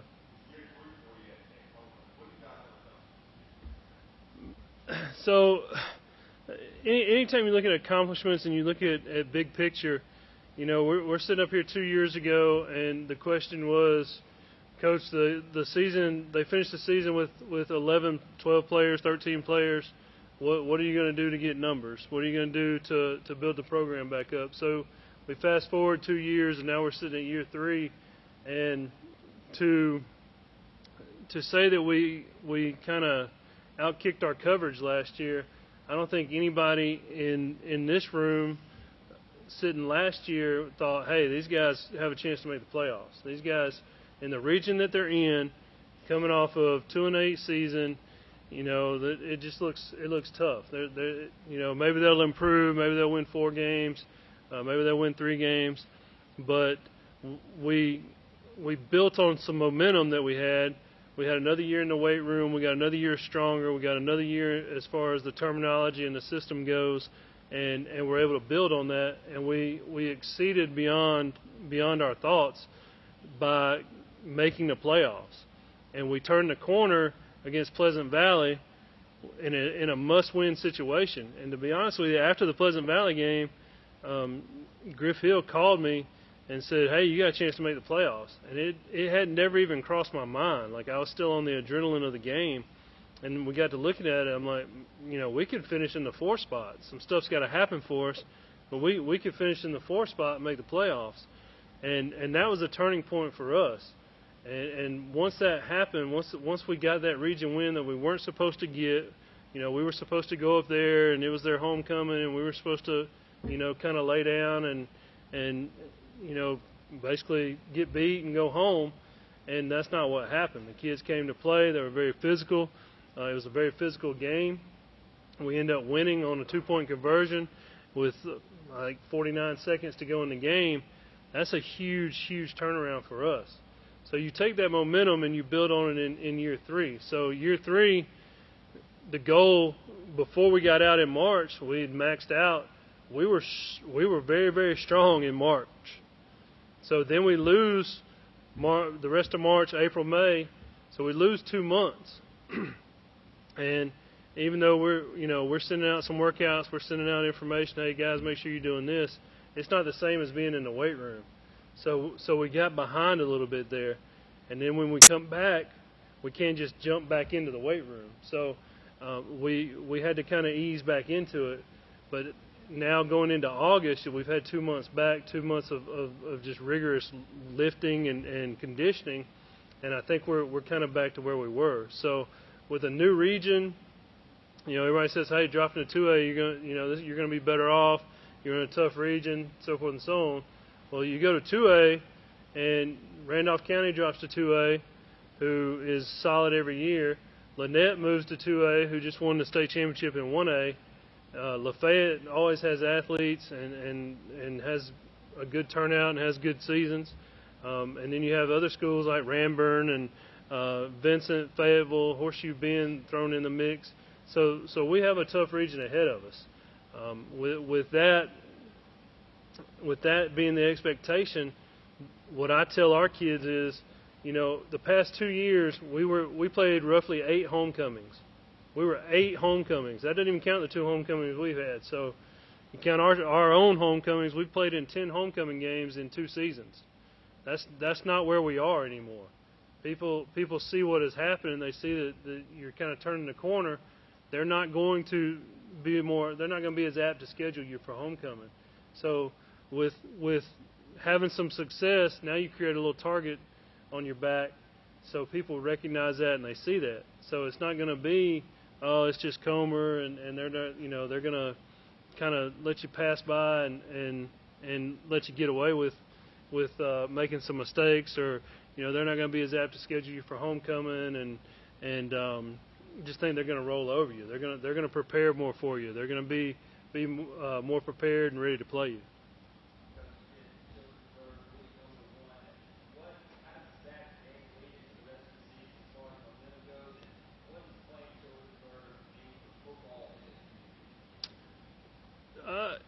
The Chillsburg game is, I think, going into this, it means more for the adults, more for the people that have been around. These guys they've never had the opportunity to play Comer, or they've never had the opportunity to play Chillsburg, and so they haven't played each other in football. They've played in other sports.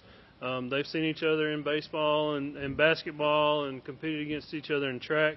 So I think it means more for the adults that are involved and the alumni and stuff like that.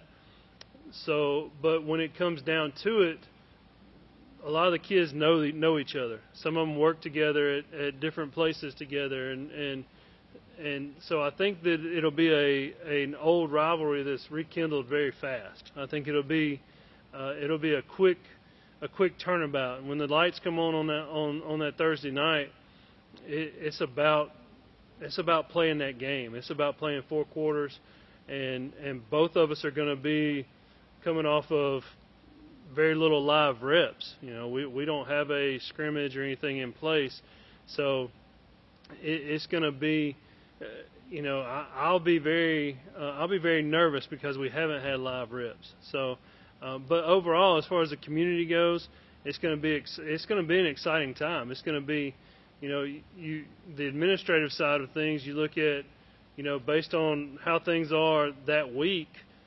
Are we going to be able to have fans? Are we going to be at 50% capacity? Are we going to be at 100% capacity? Where are we going to be with that? Because a Thursday night game against Chillsburg, there's going to be a lot of people wanting to come to that game. There's going to be a lot of people wanting to attend and see that. So, and community-wise, this just adds to everything that's going on. So, for us last year, the support has been there. And as we started having some success, the support got better and better and better. Well, the fans started tailgating. They started doing. We had 100 fans tailgating before home games, and they were there every home game. And the fans that traveled, we had a lot of fans that traveled with us, And you know, our fans that were at home games, they were warriors now. They were fans because we won one ball game at home last year. We were not very good at home last year. So, but they were there every Friday for our home games and supported us, and that's key. That's been important with our whole support system. Getting the alumni back involved, getting the people that were there years ago, and the ones that played and had been around. There was a gentleman come by yesterday, graduated in 1955. Said he drove up from Alex City. Said he lived down in Alex City. He just wanted to come up and kind of look around, see the place. I was like, well, you're welcome to stand at a distance and watch practice. And he stood on the outside of the fence and watched practice and wished us well and stuff like that. But there's people like that all the time. There's people from that graduated from Comer that live in North Carolina that keep up with what's going on and keep up with us, and they'll send me messages or good luck and things like that. So the support system has been amazing, and it's only getting better as we get better. And it's they supported us at 2-8. They really supported us at 6-6. So, with us improving and just building the program, it helps out a ton. And building the total program helps out. I kind of preach this a lot. It's not just about football. It's about all the sports. So when we invest in our other sports, when we invest in volleyball and we're there to support volleyball, then those parents and those athletes turn around and they're going to support football. So it's a total group effort, and it's just a different feel. Like you can talk about team, you can talk about family, you can talk about hey, we got a good group of guys, so forth and so on. But we really do have a very family-oriented group at Comer. We have a very family feel. I mean, Comer's the only place I've been where I've gotten a phone call from a mama that told me that 3 or 4 boys were, and it was nothing major, but they were acting a fool. She said, "But I got them, Coach. I got them. I took care of them. But I wanted you to know that they were acting a fool out at the park or somewhere." So everybody looks out for everybody, and it's going to be very beneficial for us as we continue going ahead.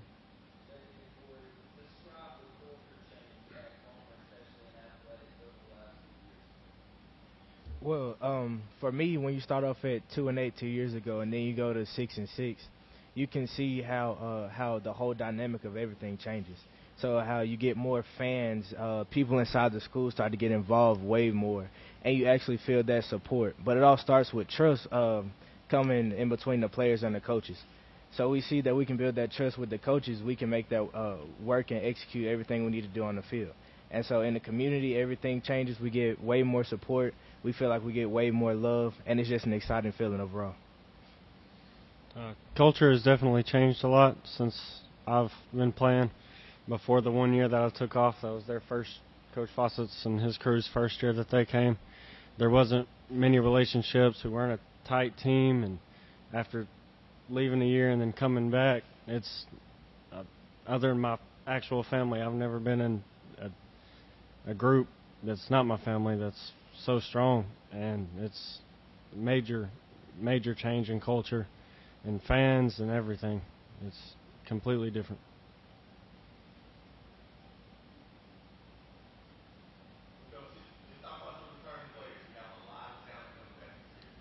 Yeah, we have a ton coming back. So you talk about that 6-6 record. We lost 5 seniors. So 5 seniors, 3 were starters.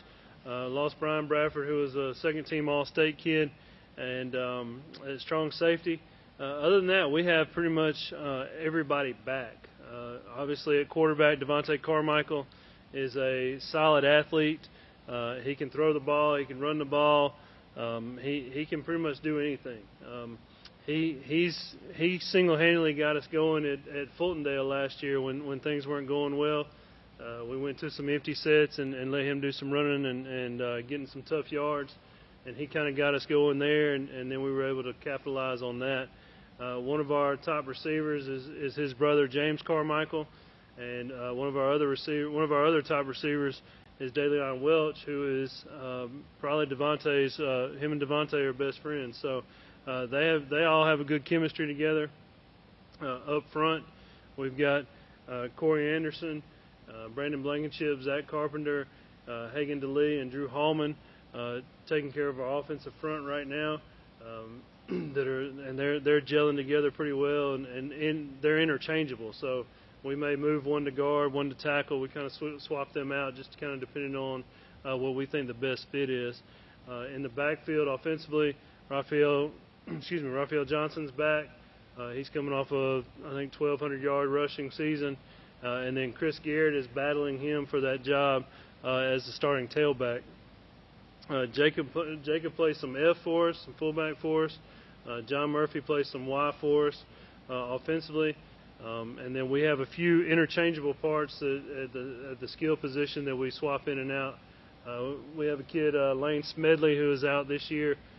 Lane is doing a good job for us, and he'll be able to insert in some skill spots at receiver and be able to give some people some breaks during the offensive session. So defensively, you're looking at a group that pretty much brings everybody back but the leading tackler. So you lose Bradford at strong safety. That's a big void to fill. 177 tackles on the season, I believe, is what he ended up with. So we've got to be able to fill that void, and we're moving a few guys around to see who our best scenario is there. So we play a lot of guys both ways. Brandon Blankenship is another kid. He's going to have to hold us down at the nose, at the shade, and play center for us. So a lot of these guys are playing both ways. But we've got some guys that we're waiting on to step up. They have it physically, they have it mentally. They just got to put it all together. If they can put it all together, they can spot play for some guys, and that's what's key. Is you're looking at depth. You look at teams that we played last year in 3A and 3A, 2A. A little bit of difference there in certain situations, but you look at like the Piedmonts of the world. Piedmont didn't play 11 guys both ways. They played about 5 guys both ways. And those 5 guys had other guys that came in to give them spells, so they were able to stay fresh longer. So we got a few younger guys that we really need to step up, and they could help us out. We've got, we started 2 8th graders last year, Kamor Harris and Chris Wilson. Both of those kids are, the expectations are high for them. Excuse me. Chris Wilson was selected to play in the Under Armour Futures game in Orlando, Florida last year, but was not allowed to play based on Alabama state rules. But he was selected to play, and this is a national game of 8th graders that he was selected to play in based on what he had done during the season. And then Kamor Harris is a big kid, big strong kid that again, the expectations are high for those 2 young guys to come in and continue to play and continue to get quality snaps.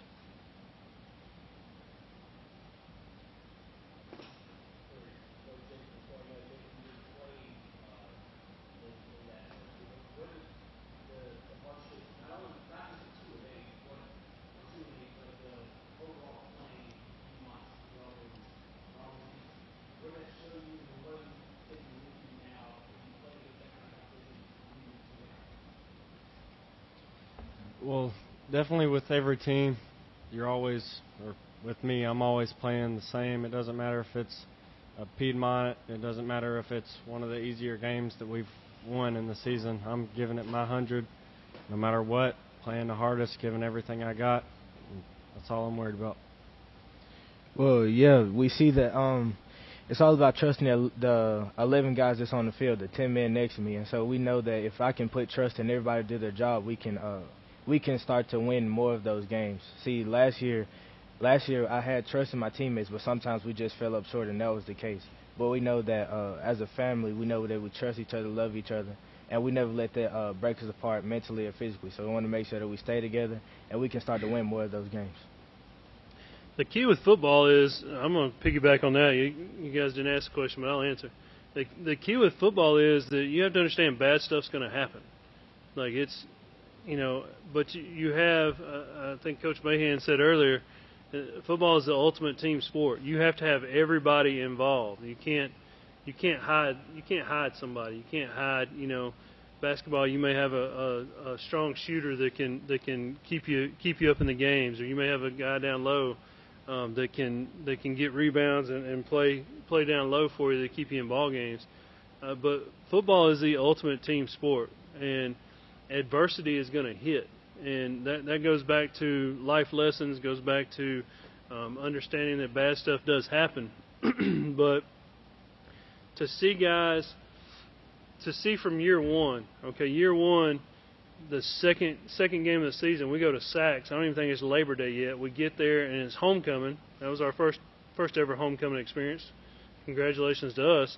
But it's homecoming, and we go down early. We go down 2 scores early, and then we go down 3 scores.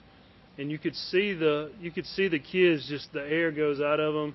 We have no hope of winning. We have no, some of those guys quit. Some of those guys just they were out there, but they weren't giving effort. They weren't fighting through that. And then you go to year 2, and these guys have built up some resiliency. They've built up a little, they got a little intestinal fortitude about them. They got a little guts about them. So you look at Randolph County. You look at Walter Welborn. We're within a score of them at halftime. I mean, we're going tooth and nail with them at halftime. Walter Welborn ends up playing in the 3rd, 4th round. I can't remember how far they go. One of the best teams in the state, in my opinion, all around. One of the best quarterbacks in the state and linebackers, in my opinion, all around. And we go toe-to-toe with them for a half. And then some bad stuff happens. Then some, adversity hits. And then the depth hits. And then other stuff hits. But you didn't see a lot of quit in our guys. You didn't see them, like they're still getting after it. They're still trying. They're still hustling. They're still working hard. We're in the 2nd round of the playoffs, and we get smashed by Geraldine. They were a better team. Just plain and simple. They were a better team. They had more bullets in their gun than we did, and we got down early, and they put up a lot of points. But the kids played. They played their butts off. And that's what you look for in a coach. That's what I'm looking for. Is I want kids that it's easy to do this when you're up. It's easy to do this when you're winning by 50. It's easy to do it. It's easy to come to workouts when you're lifting weights inside. It's not easy to go to practice at 9 o'clock this morning and then come back at 5 o'clock tonight to practice. That's not easy.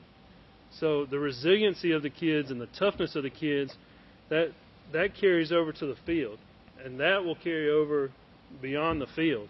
At some point in time, football's over. At some point in time, these 2 guys are going to be husbands and fathers, and that's when the real stuff starts to happen. That's when adversity really starts to hit. So if you can, I told them this week, if you having to run an extra sprint is the worst thing that happens to you in life, you're going to have a pretty good life, because there's all sorts of curveballs and adversities that come your way.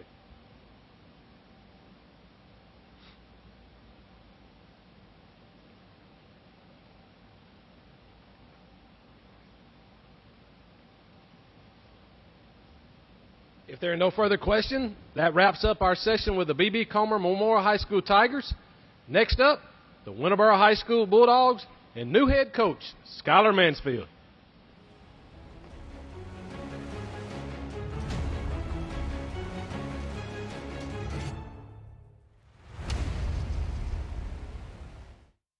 WOTM is the television provider for all Alabama High School Athletic Association championship events and special programs.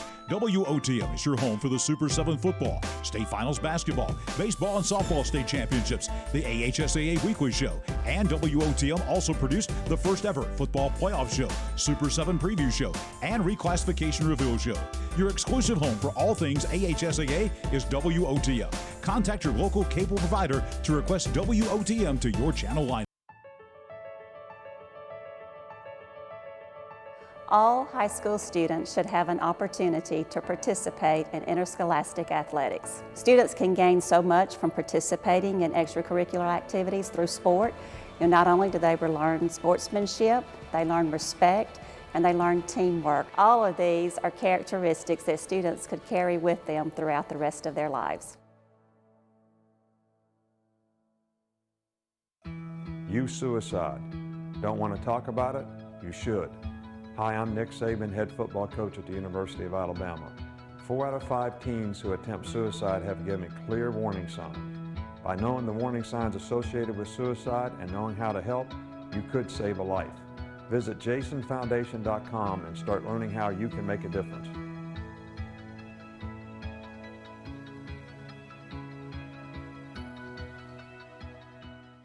While you're at home with family for the next few weeks, don't put off scheduling home repairs. Call Ox Foundation for a free estimate. With more time at home, you tend to notice things you haven't in the past.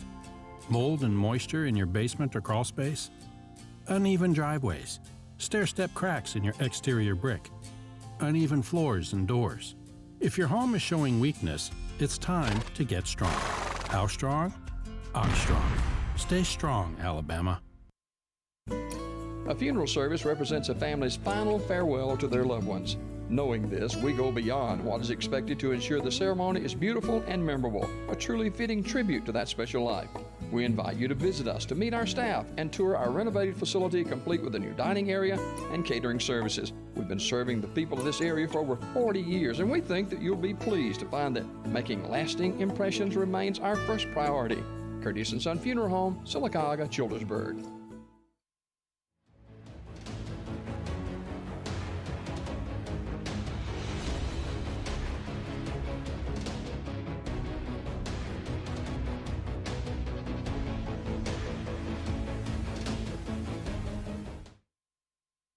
Coosa Valley Medical Center, one of the top 10 hospitals in Alabama, is also Sylacauga's largest employer. Services from the emergency room, to surgery, to cancer treatment, to post-stroke care. You won't believe what's right in your backyard. It's Coosa Valley Medical Center in Sylacauga. So, if you're sick in Alabama, choose one of the top 10 hospitals in Alabama. That is Coosa Valley Medical Center. It's a big deal you'll find every time you visit Sylacauga's Huddle House on Highway 280. Big House breakfast, Big House sandwich combos, and dinner platters. Big bold burgers too. Huddle House features the best staff in town, attentive to your taste buds and your schedule. And best of all, at Huddle House, you can get any meal any time of the day. If you want food served quickly and with a friendly smile, join your friends at the busiest restaurant around. Huddle House on Highway 280, Sylacauga.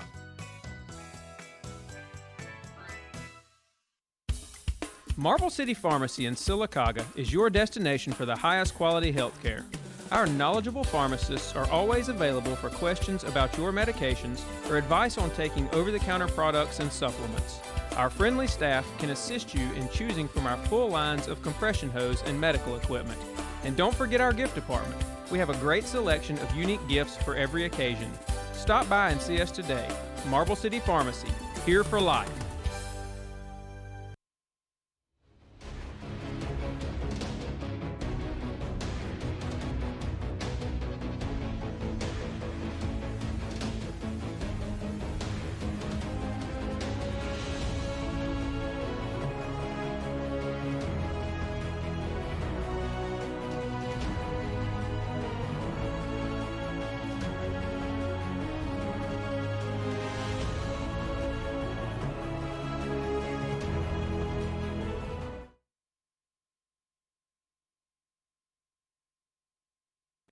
The Class 5A Making a Difference Award recipient, athletic trainer Barry Baker of Chilton County High School.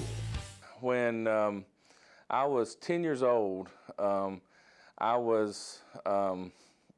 remember it well.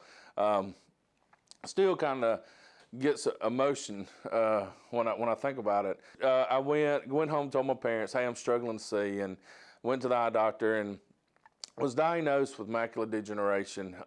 My parents, they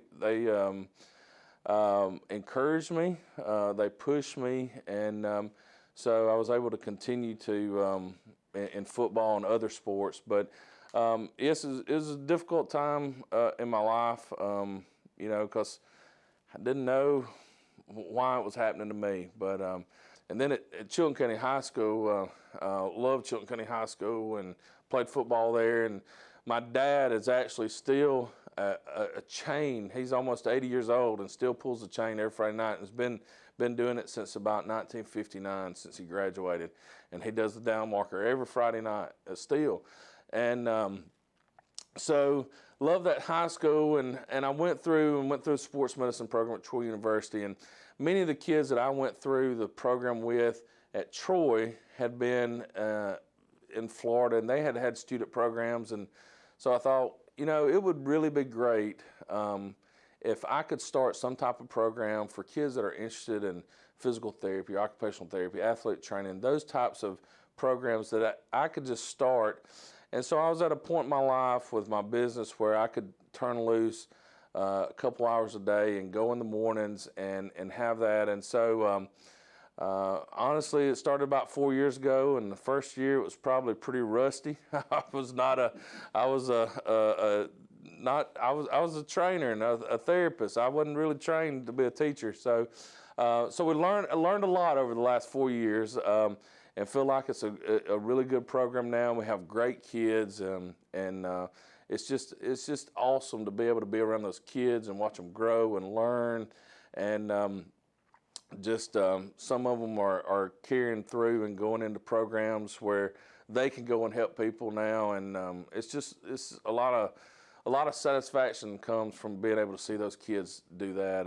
But I could not imagine not getting to be able to work with people, to be able to have a goal, to get with that person, get with their parents, get with that athlete.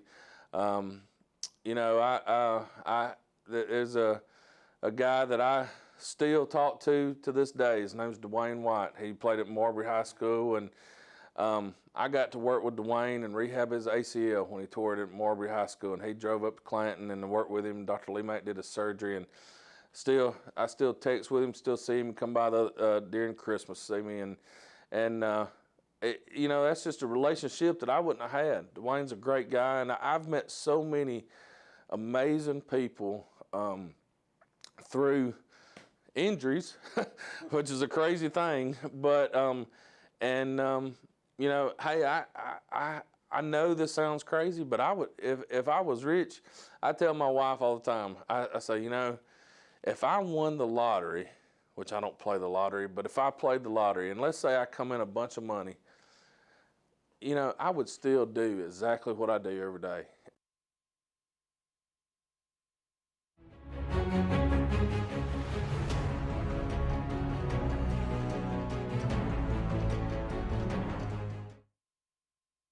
WOTM is the television provider for all Alabama High School Athletic Association championship events and special programs.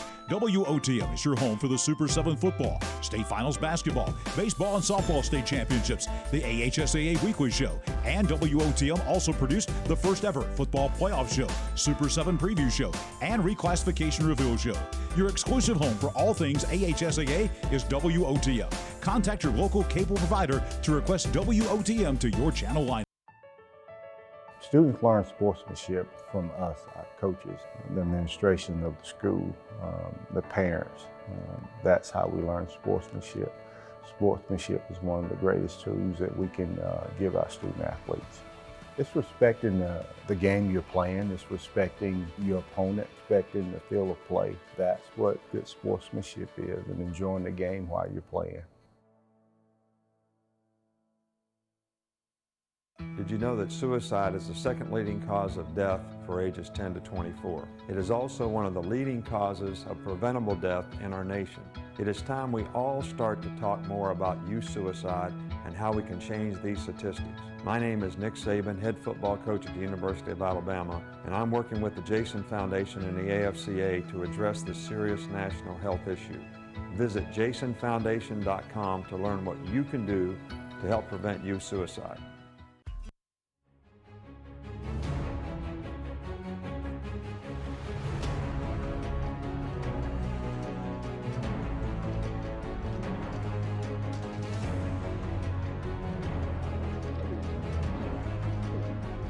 We'd like to welcome everyone back to the 9th Annual Talladega County Coaches Association High School Football Media Day in the George Ricker Activity Center at Shocco Springs. Next up, the Winterboro High School Bulldogs and first-year head coach Skylar Mansfield.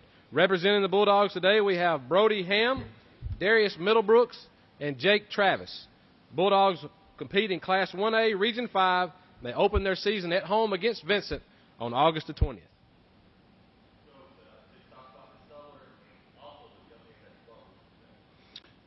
This summer has been a real challenge with the guidelines that have been put forth with the virus and everything. But we've managed. We've managed for the kids to stick to the guidelines and do everything that's asked of them. And they work hard, and I'm very excited to take over a program that was already in a great place. So the kids been working hard and super excited for our community, who's been nothing but supportive since I arrived. To my left is a quarterback, Jake Travis. He's a junior. To my right here is Brody Ham, who's going to be a running back, linebacker, and do some returning for us. And Darius Middlebrook, who's a senior, who's going to be offensive line, defensive line.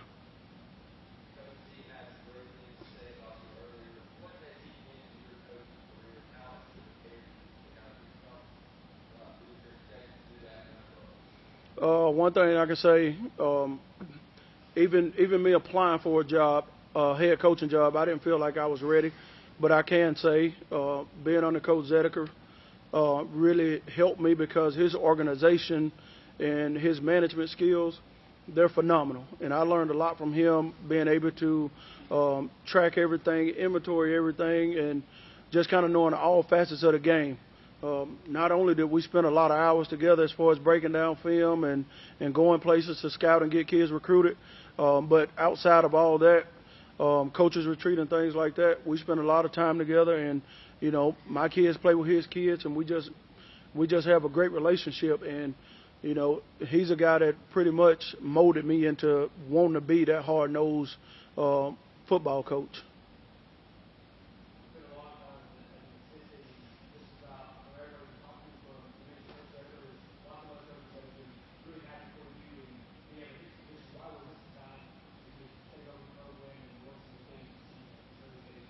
Well, you know, I always listen to wise people, and they always talk about just stay where you are, and when God ready for you to move, God will move you when He's ready. And I think I had made my mind up that, you know, I'm not going to apply for another job. I'm good with where I am.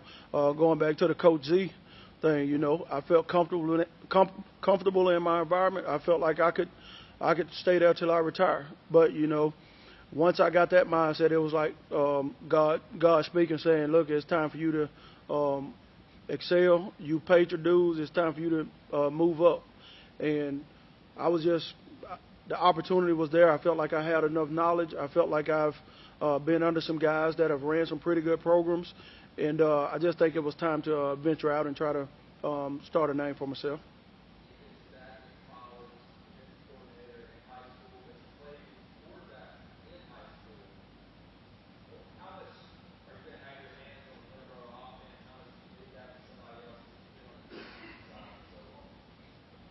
Coach Harlan is a really good guy. He comes to us from Anniston. He knows the system that he wants to run. I'm putting it all in his hands and let him run his offense. I don't feel like if we have a guy on staff to stand over him, try to micromanage, as long as the organization is there and he's doing everything that's being asked. I work pretty diligently with the quarterback as far as the fundamentals and the footwork, but that's about as far as I go as far as working with the quarterbacks. I got specific things that I want to see out of quarterback. I love the fundamentals. I like the footwork. I like for them to pay attention to the reads. I like for the quarterback to be the smartest on the field, and I want those guys to think exactly like I think. I even go back to some of the defensive backs I've coached. Not the biggest, not the most talented, but once they get the mindset to where they can outthink people and they can put themselves in the right position and in the right place, they'll be successful at what they do. And Jake is a very, very intelligent, very smart kid, and he's a tough kid. He does tremendous things in the weight room. His conditioning is just a physical ability as well as his mental capacity. You know, he's going to do wonders for our program.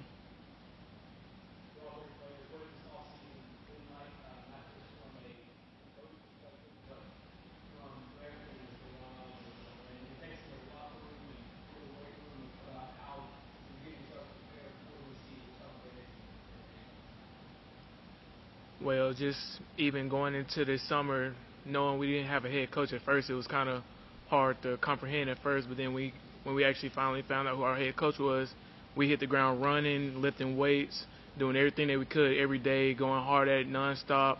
We'll have the leaders teach the young kids to go hard, whatever they do, add extra weights, do extra reps, just continue grinding, and we'll see something grow out of each and every one of us.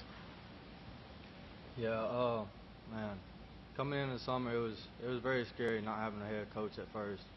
But like you said, when Coach Mansfield came in, he hit the ground running and he didn't look back. And I know I can't, and my teammates can't thank him enough for what he's done for us already for the short time he's already been here. But thing with the virus, I mean, it's tragic. But we take our precautions and we wear our masks. We clean our weight room up, locker room. Just gotta be safe. I just think it's great, all the energy we've brought so far, and how we see kids working before the season starts, on and off the field, and just seeing how they improve and how they're getting better at everything they do. It's really exciting for the upcoming season.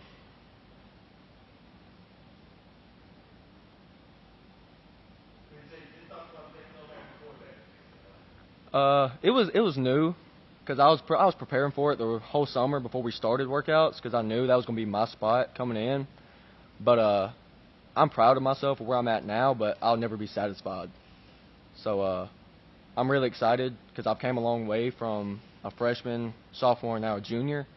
So I'm really excited to see where I'm going to go.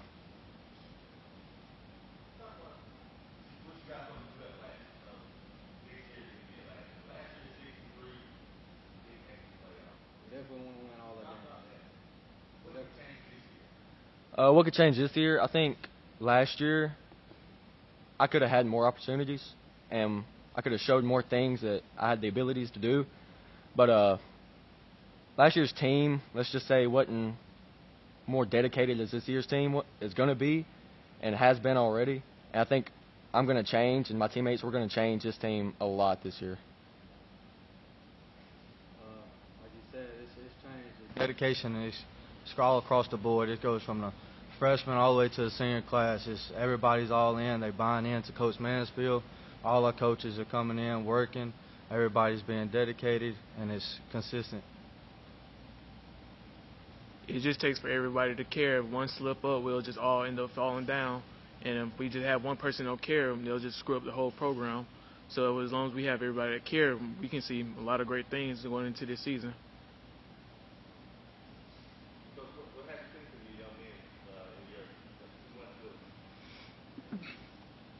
I seen a group of kids that probably lack confidence. You know, the kids want to play and they want to look up to the head coach. Even kids want to be comfortable with their position coach. What I've seen from these kids is they're going so hard sometimes that I'm having to tell them to back off. And we've only been in shoulder pads one day, and just to see the way that these kids are working and them buying into this program, you know, it's amazing to me because, you know, I've been at Lincoln 14 years and I've seen what coaches do when they first get there. I've seen where athletes will not want to play because they felt like the vibe wasn't good with the head coach, and I've seen to where programs have been with 80 kids, and I've seen where programs with 30 kids. Right now, we're growing this program. I just ordered 4 new helmets today. Right now, we're at 40 kids. I set the mark at 40, because we had 40 uniforms, and now we're having to order more gear, and now I feel like we're moving really fast. And one thing I tell my assistants is, guys, we got a nice car in front of us. The only thing we can't do is wreck it. And we approach every kid as a valuable commodity to our program, treat them all with respect, and they understand where we're headed. They understand what's expected. But most of them, they already had that attribute about them, to where they want to be good and where they saw a new leader, and they saw where they had the opportunity to be successful and have a great season.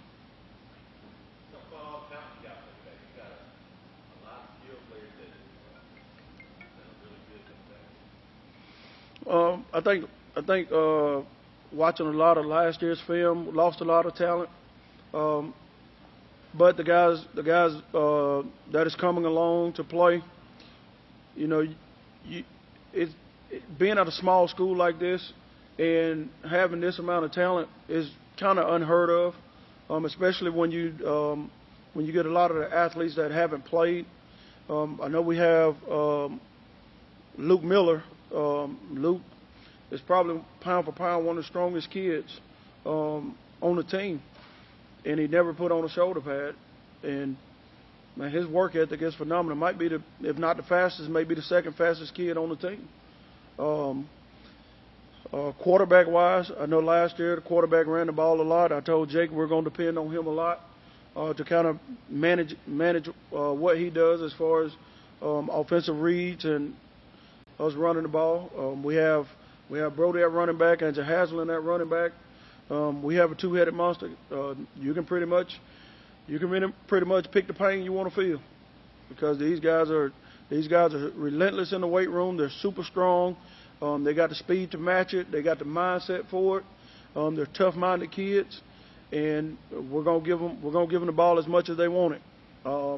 With Darius and Eric kind of anchoring this line, our offensive line is gonna be big and they're gonna be solid, and they are really athletic. Dawson Mosley, our center. I told one of our coaches today, if he don't receive an offer as a long snapper or a center, we got issues as coaches. So, and I also tell the kids they need to promote themselves by creating a social media so they can kind of start filming their reps of what they're doing in practice, start getting it out to these college coaches. Because at the end of the day, I told the kids, I don't want you to feel like you're just playing for me because I'm using you to play football. I want you to have an outlet at the end of the day to where you can promote yourself, you have an opportunity to play on the next level. And if you don't play on the next level, it won't be because you were limited to it. It's because you didn't want to. But talent-wise, I'm just excited to be a first-year head coach, with the amount of talent that we have and the schedule that we have.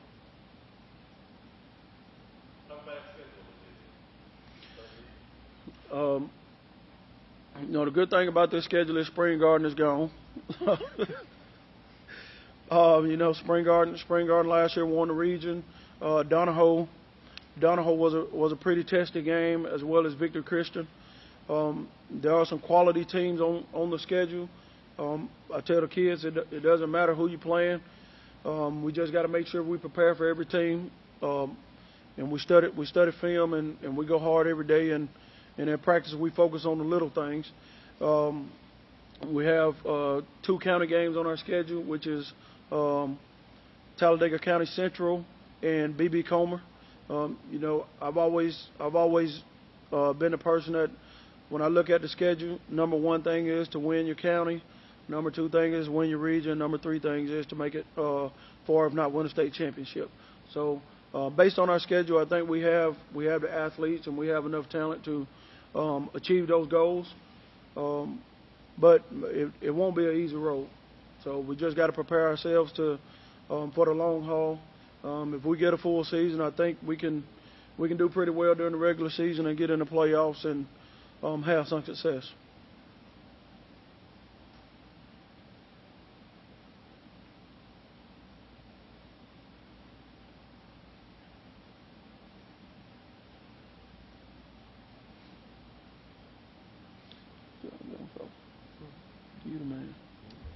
If there are no further if there are no further questions, that wraps up our segment with the Winterboro High School Bulldogs. Next up, Mumford High School Lions.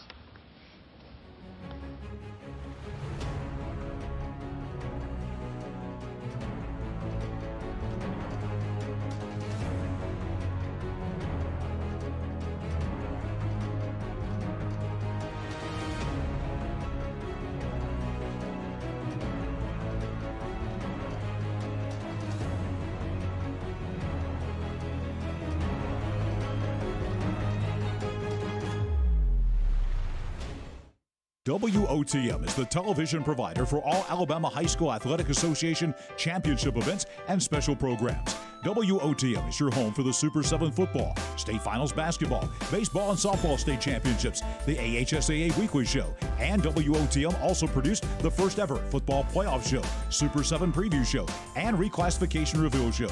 Your exclusive home for all things AHSAA is WOTM. Contact your local cable provider to request WOTM to your channel line.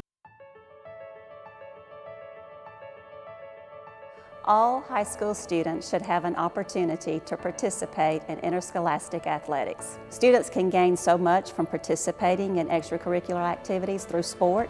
Not only do they learn sportsmanship, they learn respect, and they learn teamwork. All of these are characteristics that students could carry with them throughout the rest of their lives. Youth suicide. Don't want to talk about it? You should. Hi, I'm Nick Saban, head football coach at the University of Alabama. 4 out of 5 teens who attempt suicide have given clear warning signs. By knowing the warning signs associated with suicide and knowing how to help, you could save a life. Visit jasonfoundation.com and start learning how you can make a difference.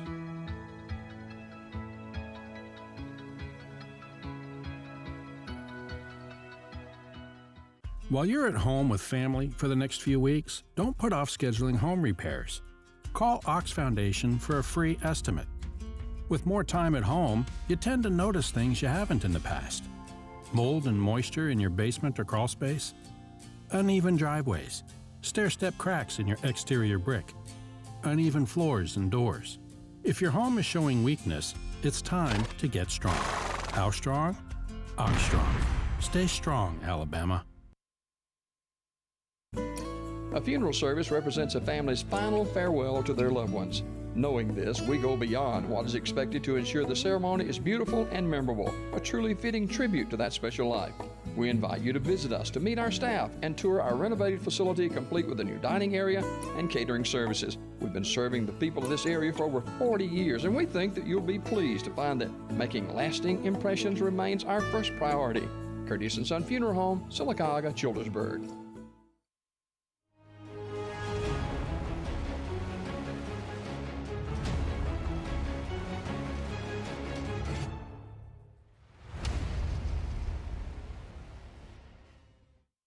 Coosa Valley Medical Center, one of the top 10 hospitals in Alabama, is also Sylacauga's largest employer.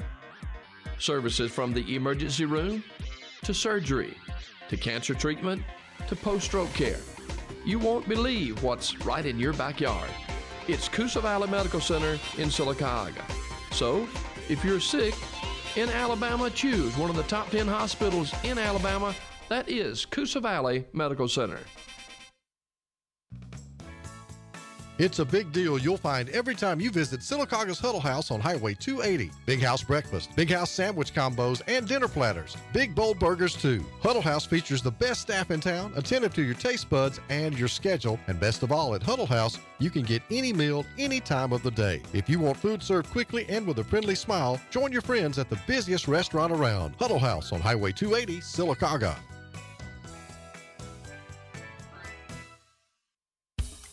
Marble City Pharmacy in Sylacauga is your destination for the highest quality health care. Our knowledgeable pharmacists are always available for questions about your medications or advice on taking over-the-counter products and supplements. Our friendly staff can assist you in choosing from our full lines of compression hose and medical equipment. And don't forget our gift department. We have a great selection of unique gifts for every occasion. Stop by and see us today. Marble City Pharmacy, here for life.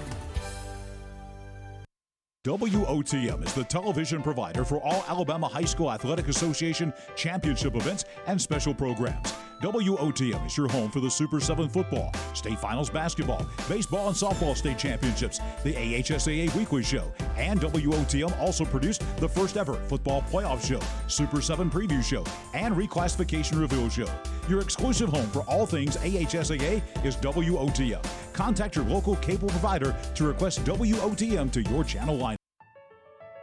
Students learn sportsmanship from us, our coaches, the administration of the school, the parents. That's how we learn sportsmanship. Sportsmanship is one of the greatest tools that we can give our student athletes. It's respecting the game you're playing. It's respecting your opponent, respecting the field of play. That's what good sportsmanship is, and enjoying the game while you're playing. Did you know that suicide is the second leading cause of death for ages 10 to 24? It is also one of the leading causes of preventable death in our nation. It is time we all start to talk more about youth suicide and how we can change these statistics. My name is Nick Saban, head football coach at the University of Alabama, and I'm working with the Jason Foundation and the AFCA to address this serious national health issue. Visit jasonfoundation.com to learn what you can do to help prevent youth suicide.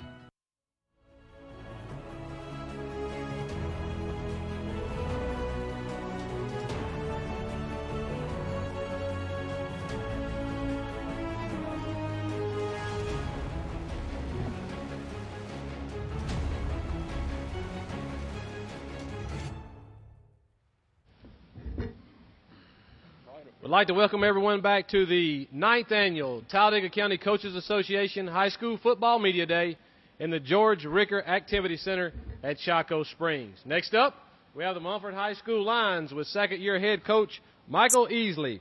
The Lions are represented today by Peyton Gaither, Cole Edwards, and Jay Tuck. The Mumford Lions drop down from Class 5A to 4A, where they'll compete in Region 4. They open the season on August the 21st against Talladega.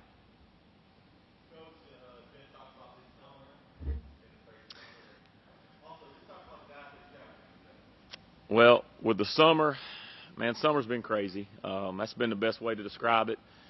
We've had to endure a lot of new experiences. We've tried to keep everybody safe. We still were able to bring everybody in. We brought everybody in 3 days a week and really 4, counting makeup days, and we were able to get all our workouts in, so that was fine. But we had to do it differently. It took a little bit longer. We only brought 10 in a group. And so at a time we had 3 different stations that they never crossed, so we only worked out 30 at a time. So it made the days a little bit longer. I really felt bad for my assistant coaches because they were up there a lot more during the summer than they normally would be. But it was a good summer overall. The kids worked their tails off all summer long, and we tried to acclimate them the first week or so once we brought them back. But after about 2 weeks in, we really turned up the heat on them some, and they responded really well. Though we had a really good summer, and I credit to the kids because they handled. We had a lot of requirements. Even starting, I think it was June the 29th. It was the last Monday in June. I made them wear masks for the whole workout, and the only time really they got to take it off was when they were actually running. So credit to them. We had to remind them a few times, but they've been in masks since June the 29th, and they handled it really good and worked their tails off. So good summer. The 3 I brought with me. I'll start down here. Peyton Gaither started at linebacker for us last year.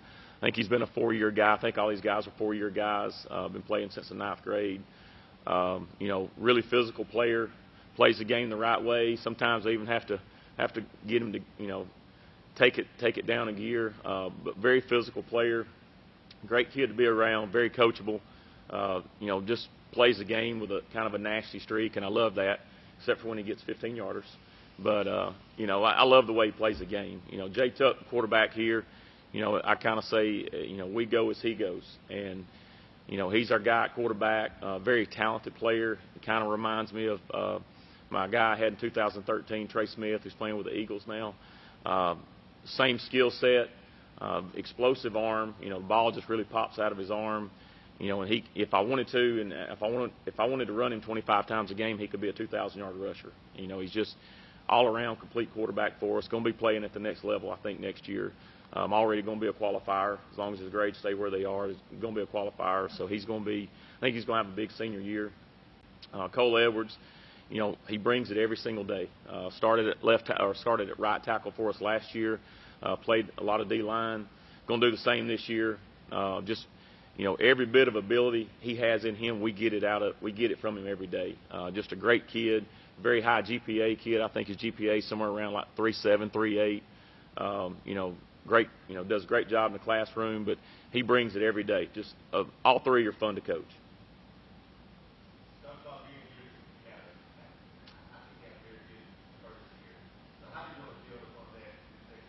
Well, we want to get in the playoffs. You know, I felt like, you know, and we just kind of I take the mentality, and I want the kids to have the mentality, let's do whatever it takes to get in the playoffs. Last year, yeah, we went 5-5, and we missed it on, you know, basically missed the playoffs because of a 54-yard field goal. But as I told the kids it's our job to find a way to win those games, whether it was that one or whether it was one earlier.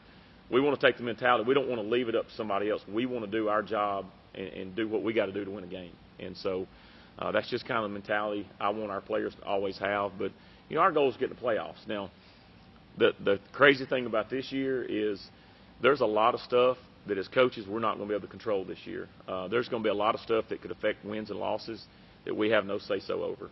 So the biggest thing I want out of this year, I want these guys and the rest of the seniors to get to have their senior year. The results are almost irrelevant, even though at the end of the day that's what we go on the field for. I just want these kids, I want these seniors to get to have their senior season. So, and I hope they get to enjoy it. So that's kind of what we're looking for. Going down to a really competitive region from a standpoint, I think we talked about it the other day, you know, a lot more local teams. I like it when kids get to play against kids they know. And a lot of these kids, they know a lot of these guys from other teams. We're not going to be traveling an hour and a half to play a lot of region games, which is nice. I'm excited about that, but you're talking about a very, very competitive region. You know, you start with Hanley and Coach Strain, who's won state championship, one of the best coaches in the state of Alabama. He's always going to put a good team on the field. You got Jacksonville and Anniston, who both, you know, Jacksonville was in the state championship, Anniston was in the semifinals. You know, they had strong seasons last year, and they bring some good players back. Cherokee County's got a really good, from what I hear, they've got a lot coming back. They're really well coached. They're going to be a tough game. And then you got Cleveland County, who there's a ton of tradition there. I know the way those guys are coached, and I know the way they were raised, and they're going to be hard nosed. They're going to bring it every single game. You know, White Plains, he's in his second year too as a coach, and he's done a really good job there. Those guys, they got a really good skill group from what I've seen, and probably one of the best skill groups they've had in a while. So, I mean, this is going to be a super competitive region. There's going to be, in my opinion, a really good football team not in the playoffs in this region at the end of the year.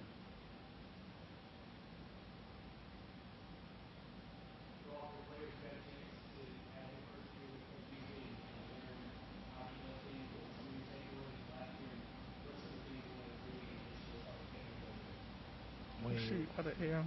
Yeah, I didn't hear you.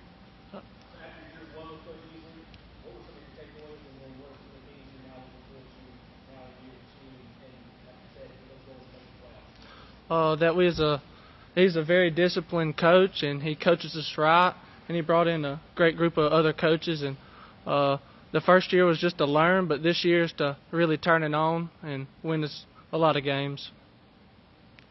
Yeah, like he said, for real. Because, he came kind of late, too, also. So, now we got him for, a real full season. So, we're going to install more when we have more time with him. So, I think we'll go to the playoffs this time. Yeah, I just think it's a lot more disciplined than years past we've had. And I like how we already have the system installed for most guys. We're returning a lot of, especially from the lineman standpoint, we're returning a lot of guys. So, I like where we can just kind of know the plays already and just add whatever we needed to add from there. Yeah. Yeah. You know, year two, the biggest thing I've noticed is I got a lot more gray hair in my beard compared to this time last year. You know, year two, they all hit on something that's important. You know, we felt like I got hired so late last year in the spring that and I talk to Tuck all the time because he's such a smart player. I can put a lot on him as a quarterback, and we didn't have very much in last year. There was a lot of different stuff. Even if you look back at that last year at Sachs when I was OC, we had a quarterback very similar to him that could handle anything mentally. So we could do a lot of different stuff. But we just couldn't, as a team, we didn't have much in last year. And I told them early on during the summer when we really didn't do anything football related until July, but I don't think we ever picked up a football. We were getting in small groups and running through stuff and installing stuff, but they retained so much from the year before. Our linemen are light years ahead of where they were this time last year, just from a mental standpoint. Skill-wise, we're in really good shape. There was a lot of stuff that I thought I would have to go back and reteach for days that we were picking up, after 1 or 2 reps. We were really pleased with how much they've retained from last year to this year. And, it's like Tuck said, we just were able to do a little bit more. And I think that's the big thing, just the comfort level. Because at the end of the day, you want your kids playing without thinking. You want them just reacting to stuff and playing. If they're having to think, they're going to slow down. So that's probably the biggest takeaway from going into year 2.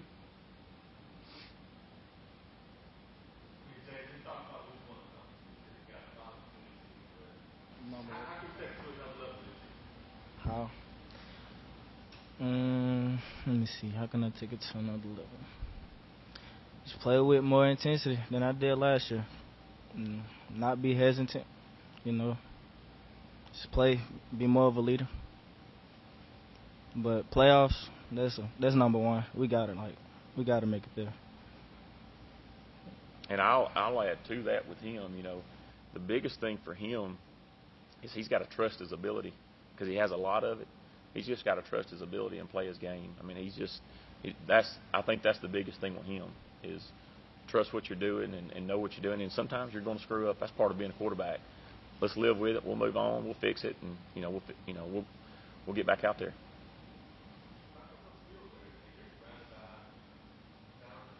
Oh yes, sir. I got more faith in them now than I did. I feel like they done got better too, way better. So I feel like I have more options, Oh yeah. Yeah, we got 2 receivers that started last year, T.D. Parker, Rashard Russell. They had good years last year for us, but they've made really big jumps in the weight room. They're a lot more explosive, on the field, and I think that's going to be a big thing for him.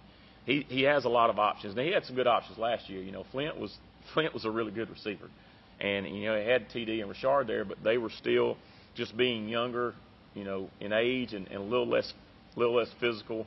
They still had their limitations. But I mean, a year older. I was talking to TD's dad last night. The same jersey he wore last year wouldn't even fit on him, and I think it took 3 guys to put it on with no shoulder pads. So and I told him, I said, hey man, that's a good thing. That means he's gotten bigger. But yeah, we got some good receivers coming. That's got experience coming back.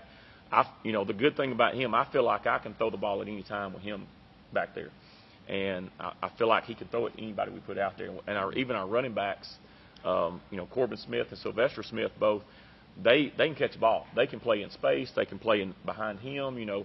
They're extremely versatile guys, and I think just the versatility that we have with all our skill guys, to me, is the biggest difference in last year to this year. There's not guys that we don't have to put them in one spot and play them in that one spot. I can really move them around a lot, and that's something me and my OC, Coach Snyder, has talked about. We've got to get these guys where they need to be to get the ball to them, whether it's in space or whether, however we do it. We have to, we got to get these guys the ball and let their talent take over.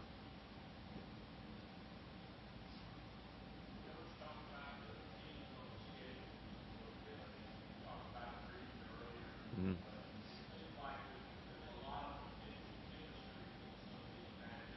Mm-hmm.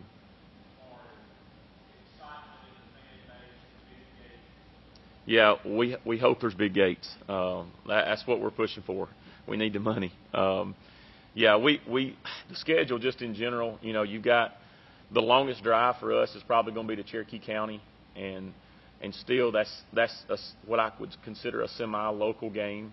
But but a lot of local games that I think will draw interest outside of Talladega County.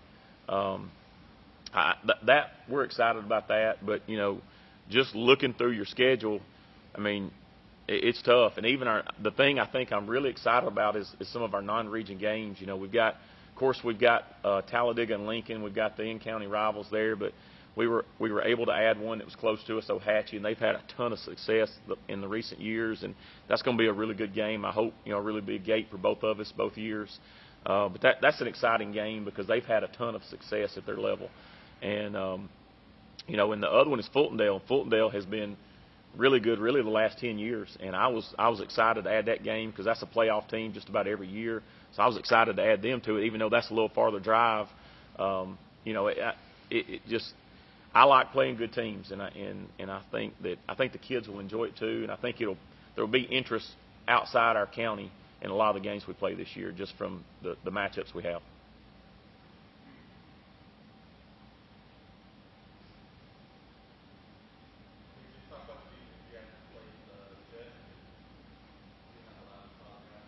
Yeah, we do. Up front, we're going to lean on some guys a little bit more on the D-line.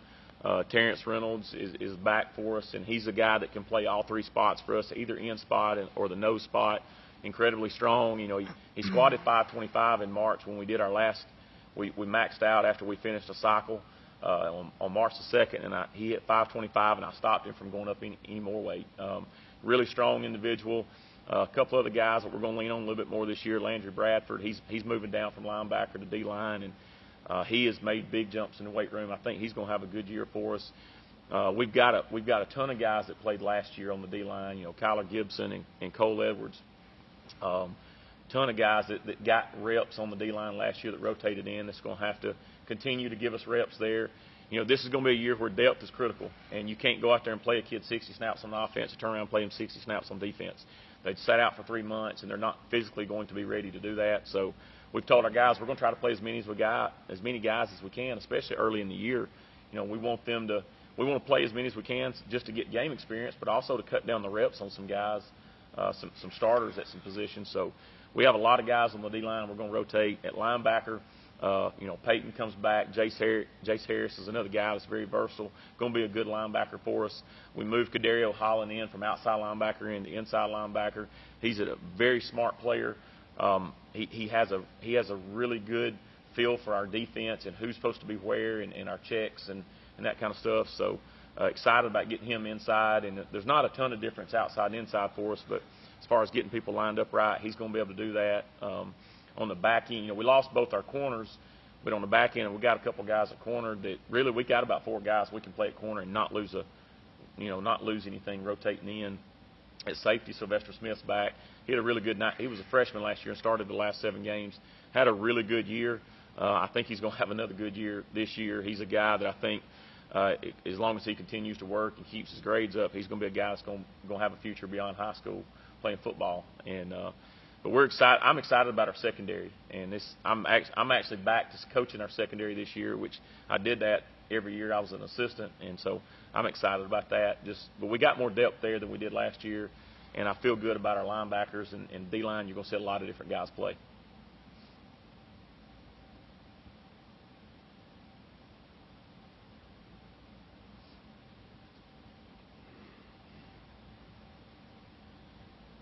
If there are no further questions, that wraps up our session with the Mumford High School Lions. Next up, Coach John Limbaugh and the Fayetteville High School Wolves.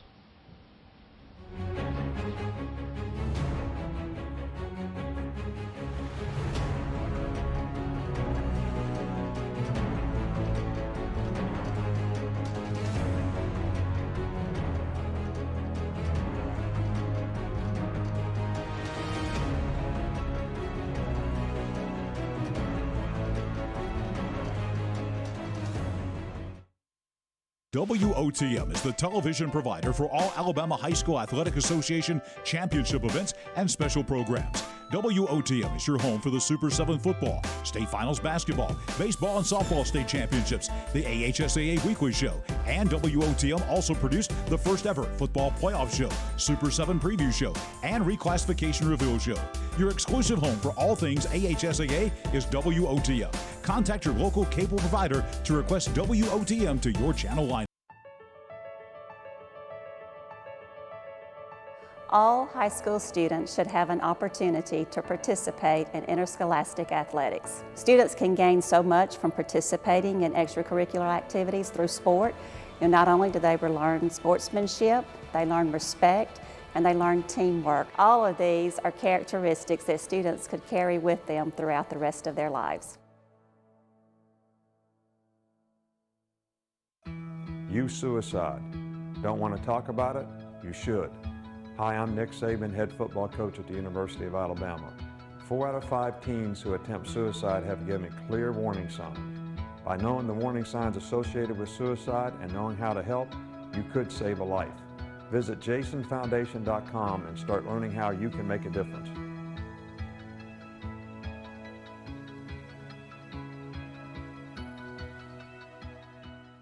While you're at home with family for the next few weeks, don't put off scheduling home repairs.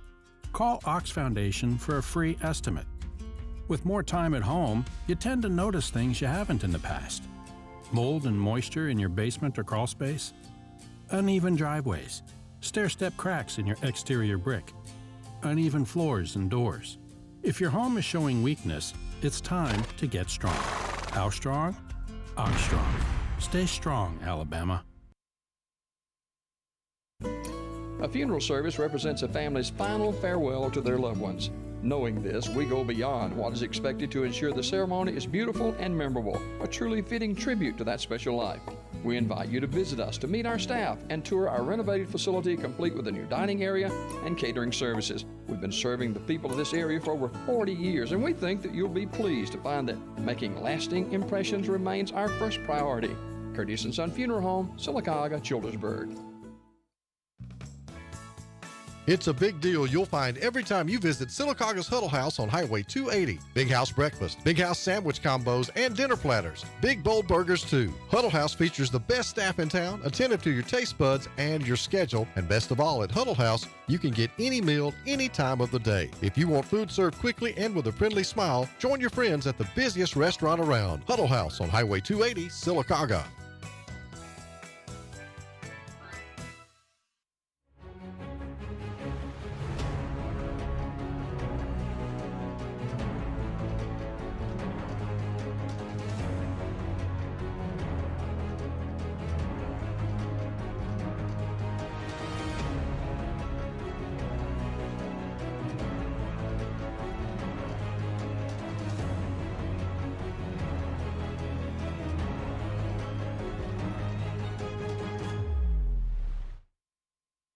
WOTM is the television provider for all Alabama High School Athletic Association championship events and special programs. WOTM is your home for the Super 7 football, state finals basketball, baseball and softball state championships, the AHSAA weekly show, and WOTM also produced the first ever football playoff show, Super 7 preview show, and reclassification reveal show. Your exclusive home for all things AHSAA is WOTM. Contact your local cable provider to request WOTM to your channel line. Students learn sportsmanship from us, our coaches, the administration of the school, the parents. That's how we learn sportsmanship. Sportsmanship is one of the greatest tools that we can give our student athletes. It's respecting the game you're playing. It's respecting your opponent, respecting the field of play. That's what good sportsmanship is, and enjoying the game while you're playing. Did you know that suicide is the second leading cause of death for ages 10 to 24? It is also one of the leading causes of preventable death in our nation. It is time we all start to talk more about youth suicide and how we can change these statistics. My name is Nick Saban, head football coach at the University of Alabama, and I'm working with the Jason Foundation and the AFCA to address this serious national health issue.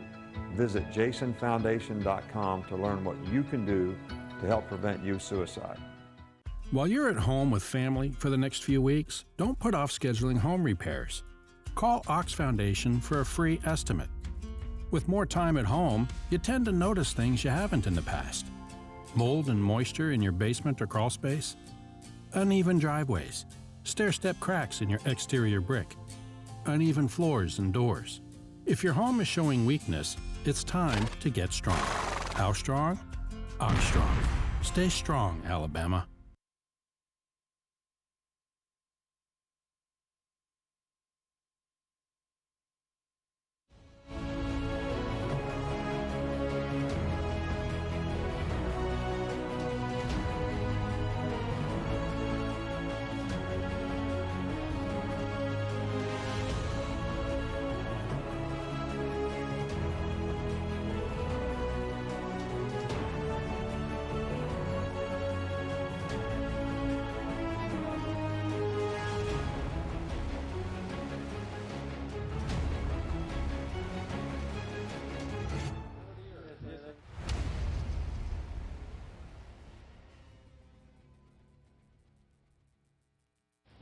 Coach, any change to the smile?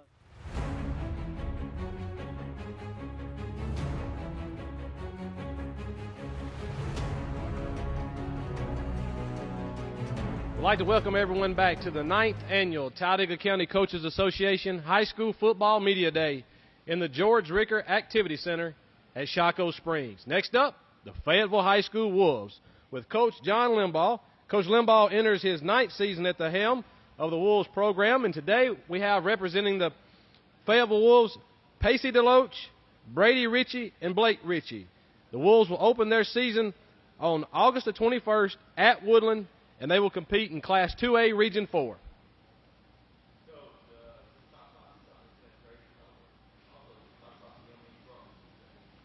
Well, you know, the summer's been, you know, different to say the least.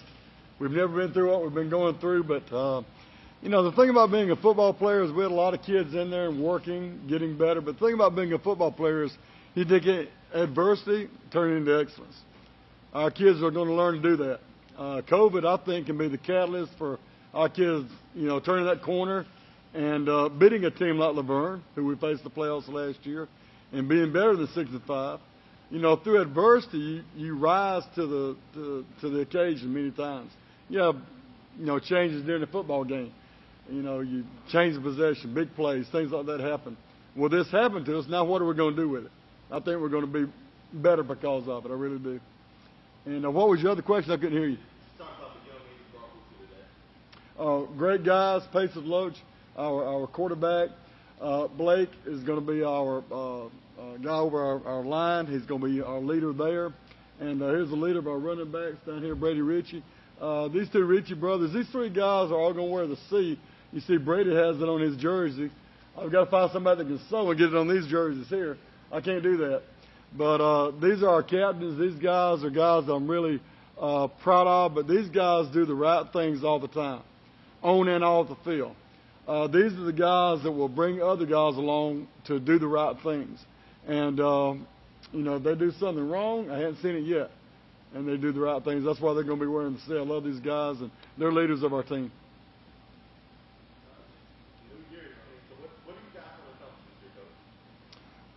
We're going to win football games. We're going to become better people.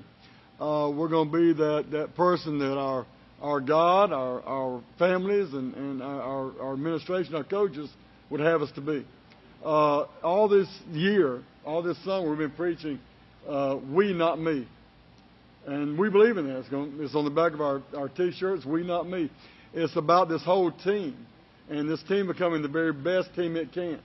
You know, something I said before, you know, we're not going to make, you know, predictions, but we're going to plan for everything. You know, we're going to plan for the playoffs. With this COVID year, you know, I'm going to do senior night early this year. Our first home game is going to be senior night, just to make sure we get that in. We're going to plan and purposefully and carefully, but we're going to become all that we can become as individuals, as a team, as a school. I believe in the Fayetteville family. I love our guys. I love our school. I'm very thankful for our administration. You know, our principal, Amy Smith, does a great job, gives us what we need to accomplish great things. our superintendent, Dr. Suzanne Lacey, has taken the lead in COVID, making sure our kids are safe, that we're all doing the right things, buying us the equipment we need to keep everyone healthy and safe and away from this that's hit us, this pandemic. So I'm excited, very excited about this year. I'm excited, hey, looks like God's going to let us play football this year. I'm pumped about that. These kids are excited about it. I know when they drove up and they drove around that lake, they saw them big slides. I know what they wanted to do with them, but that's the way I feel about football. I'm on the big slide, baby. I'm ready to go. It's going to be fun. You've heard it said before that, your dog's best friend is your ex-girlfriend, right? You ever heard that? Well, bad things happen to good people all the time. COVID can be a bad thing or a catalyst for a good thing. We're going to turn it into a good thing.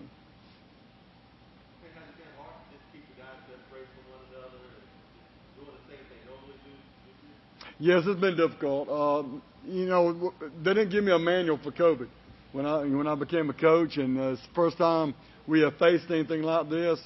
But, in the weight room, our kids are really good about wearing their mask all the time. They do that.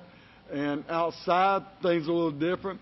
Had to remind myself, get them apart. But we're all learning. We're growing. We're getting better at it.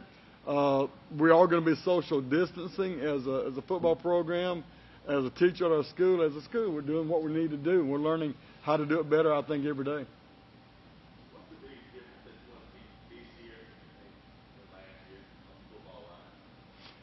Quicker play offensively, just flying to the football defensively, and making sure we're where we're supposed to be. And I've got the best defensive coordinator in the county, maybe in the state. I love Coach Reed. He's like a brother to me.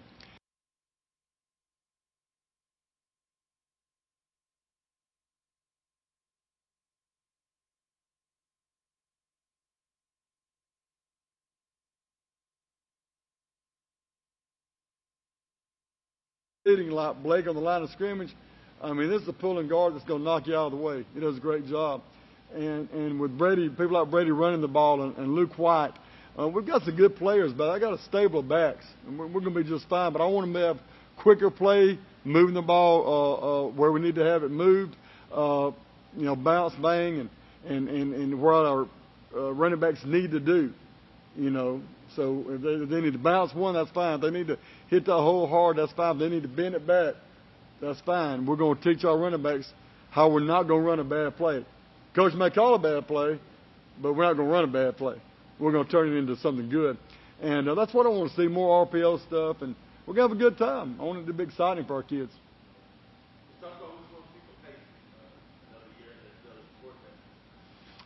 One thing Pacey has is intelligence. Now, he's athletic, and I'm very excited to have him. I kid around about having another Deloach, but the Loaches from our community could all play sports. They're quite amazing. But what I want to see out of him is intelligence, being able to read, see what's before him, and take advantage of what's out there offensively. Take advantage of green grass. Take advantage of what's there. Go get it. Don't be so afraid to make a mistake. I'm going to give him that freedom to go get it.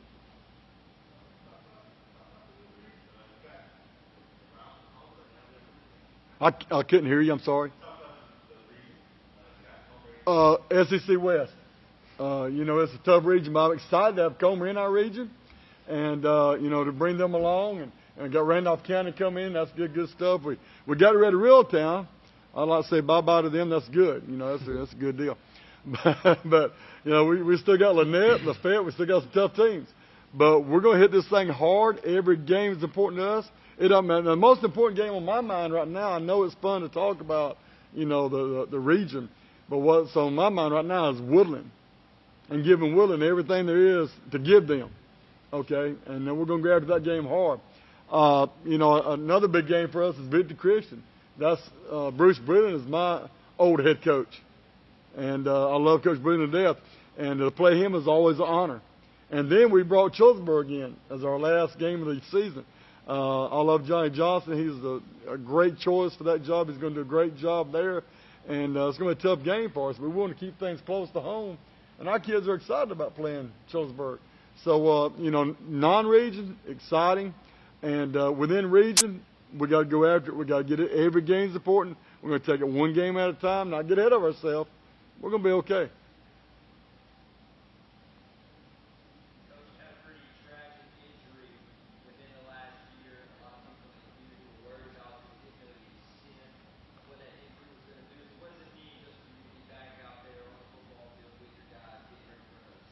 Well, the first thing I give glory to my Lord and Savior Jesus Christ, that I'm just fine. My wife might answer that differently, saying I'm just fine. But a little bit of forgetfulness, but maybe that comes with age. I don't know. But I feel like I'm 100%, and to be able to come back from that, I hope taught our teams that we can come back from anything. Anything can happen to us, we can come back from that. And one thing I learned, I call it cow theology. But don't miss a day. Don't miss the opportunity to lift up Christ and to make a difference in the life of another human being. That's what this thing's about. I'm 54 years old. Coaching is a passion that I have, but it's all about the cross. That's what it's all about. And if I can teach these kids that along the way, then whether we go 15-0 or 0-15, then we've done a good job as teaching these kids about Christ and let them be the men that they can be. But that's what I was taught. Don't lose a moment. Don't lose a second. Make a difference.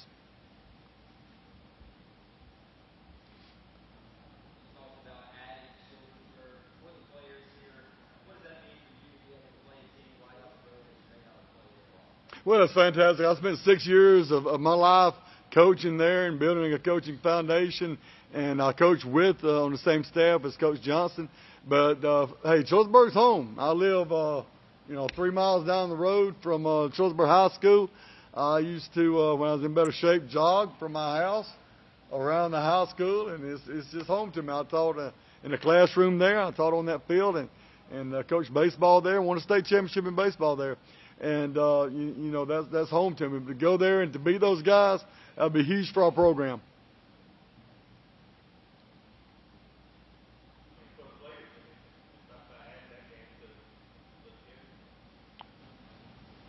Well, I've played baseball there my whole life, so those are all my buddies and stuff, but when it's on the football field, it's a whole different story. We're going to go out there, we're going to go 110% every play, and we're just going to give it all we got. And then my thing is in order to be the best team that we can possibly be, we have to play some of the best competition out there. And I feel that on our schedule, Childersburg's going to be a challenge. And I feel that as a team and as players, we can overcome that challenge. And I'm just excited to see where that takes us. I'm excited to play Childersburg. I know it's some real competition. And, sometimes last year when we were playing games, we were winning games and we were putting everything we got in there, but we got cocky. So at least knowing that we've got some competition on our schedule, it keeps our heads up, keeps us working hard, and make sure that we always get everything right to win those big games and make a difference in our football team and the morale around Fayetteville football.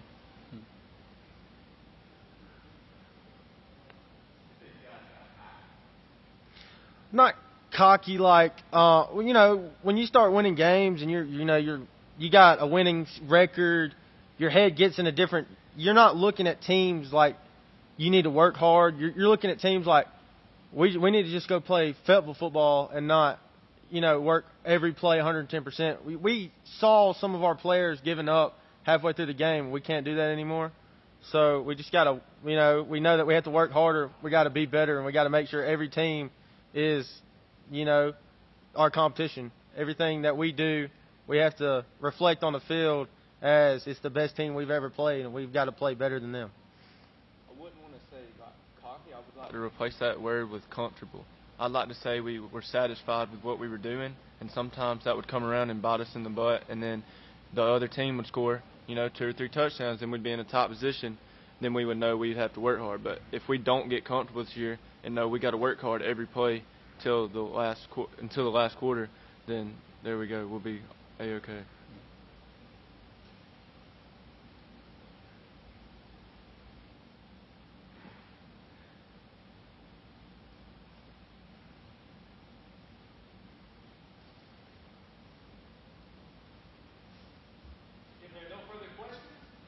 Wraps it up with the Fayetteville High School Wolves. Next up, Coach Shannon Felder and the Talladega High School Tigers.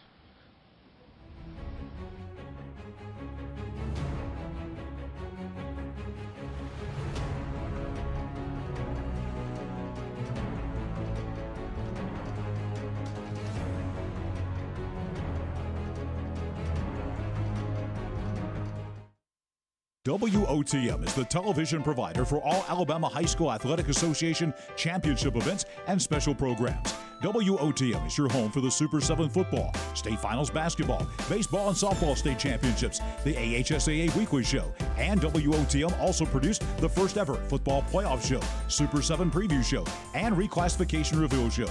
Your exclusive home for all things AHSAA is WOTM. Contact your local cable provider to request WOTM to your channel line.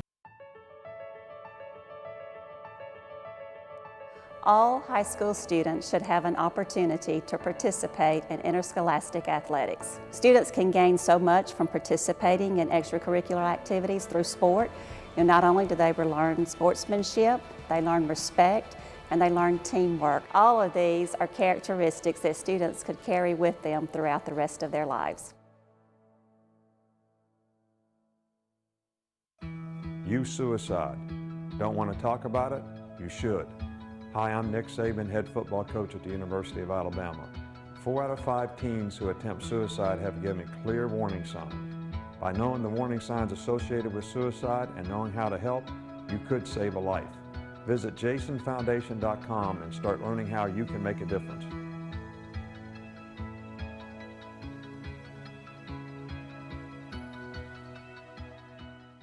While you're at home with family for the next few weeks, don't put off scheduling home repairs. Call Ox Foundation for a free estimate. With more time at home, you tend to notice things you haven't in the past. Mold and moisture in your basement or crawl space, uneven driveways, stair-step cracks in your exterior brick, uneven floors and doors. If your home is showing weakness, it's time to get strong. How strong? Ox Strong. Stay strong, Alabama. Coosa Valley Medical Center, one of the top 10 hospitals in Alabama, is also Silicaga's largest employer. Services from the emergency room to surgery to cancer treatment to post-stroke care. You won't believe what's right in your backyard. It's Coosa Valley Medical Center in Silicaga.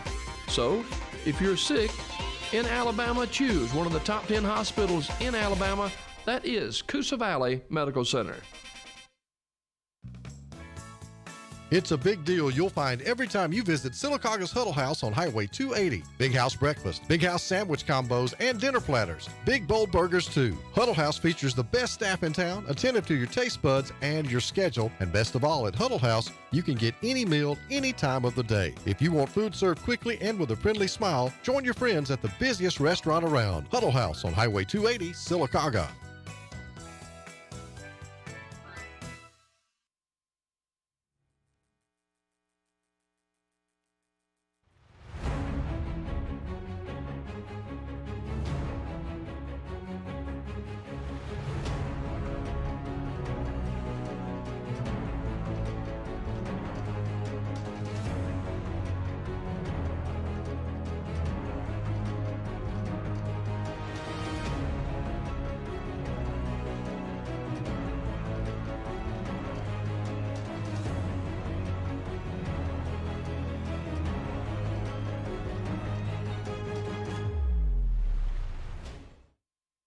WOTM is the television provider for all Alabama High School Athletic Association championship events and special programs. WOTM is your home for the Super 7 football, state finals basketball, baseball and softball state championships, the AHSAA weekly show, and WOTM also produced the first ever football playoff show, Super 7 preview show, and reclassification reveal show.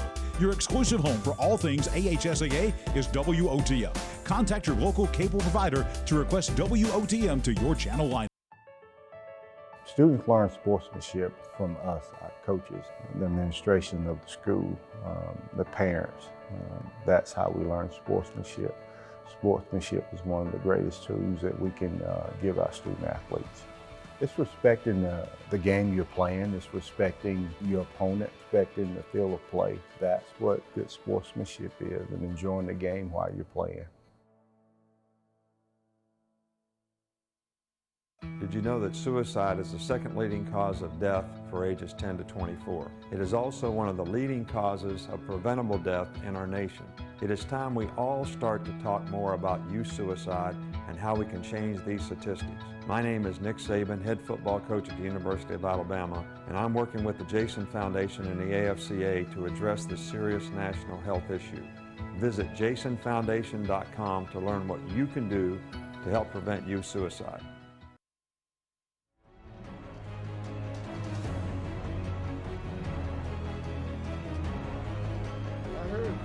We'd like to welcome everyone back to the 9th Annual Talladega County Coaches Association High School Football Media Day here at the George Ricker Activity Center at Shocco Springs. Next up, Coach Shannon Felder and the Talladega High School Tigers.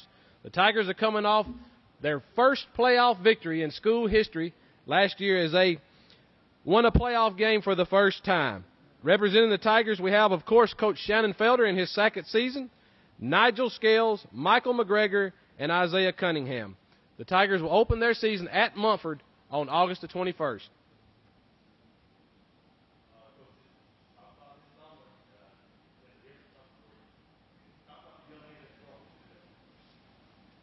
As far as the summer is concerned, the kids have been working hard this summer. It's definitely been a trying time for the kids, but the kids that we have out with us have really dedicated themselves to preparing for this season, and I'm happy that we're going to have an opportunity to play football.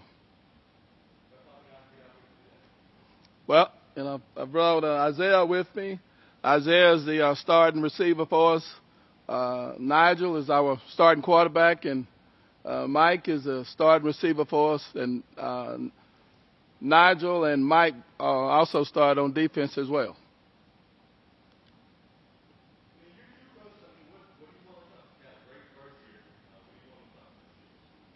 No, we just want to come out and play better ball this year than we did last year. We've got, like I said, we've got a lot of kids that have worked hard all summer long. We've got some kids on the team that, last year, the goal for us was to make the playoffs and, to try to win the game in the playoffs. And this year, our goal is to, to reach for the stars and see where we can go. And we've worked hard, we've prepared hard, and we have high expectations. Well, I wasn't jumping for joy, but, it is what it is. When we found out we were going to be playing 5A football, we just realized that, we got to continue to step up and move forward and accept the challenge that we've been given. And I think that our players have prepared themselves to compete at that, at the 5A level.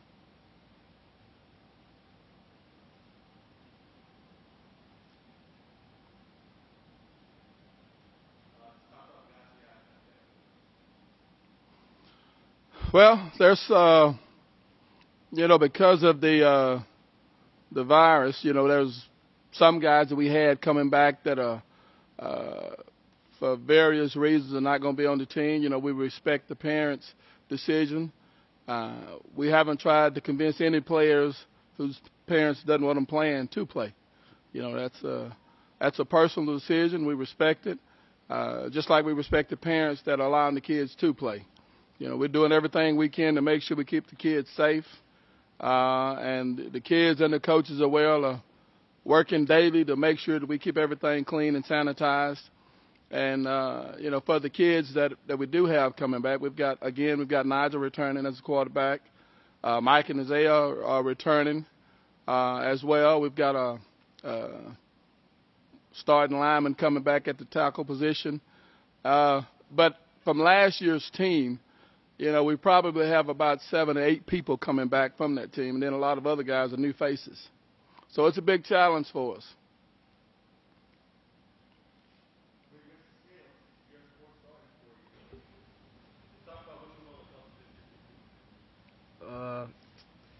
First and foremost, I want to accomplish the team goals that we need to accomplish.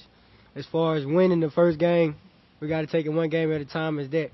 But as far as long-term goals, I just really want us to have a better season than last year. We want to do better than last year.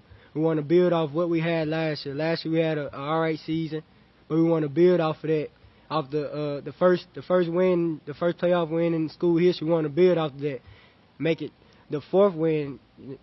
Keep on going. Instead of the first win, make it second win, the third win, the fourth win, maybe even the fifth win, win the championship. But other than that, we just want to take it one game at a time.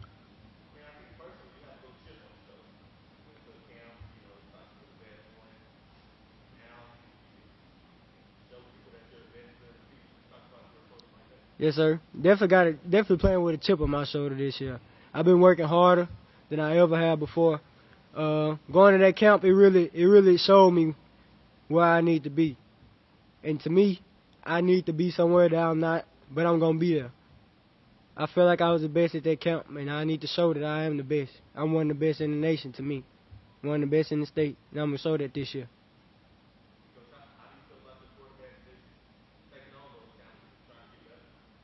Well, I think the thing that I like about Nigel is Nigel's not scared of competition, and I love the fact that he has confidence in himself and his abilities. When you go to the camp, from what I've heard, Nigel was performed at a very high level at the camp, and he's just starting to get noticed. And so, Nigel, Mike, and we had a couple other guys go to the camp, but our kids want a scholarship. Our kids want to go to college and further their education and play a little bit further in football. And that's the type of mentality you have to have. If you want to do that, you got to believe in yourself, and then you got to put the work in. And I think our kids are doing that.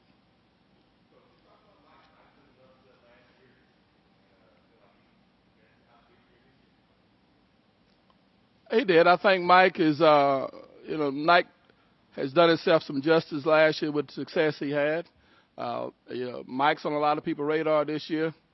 But he's not satisfied. He's going to continue to work hard and continue to get better and improve.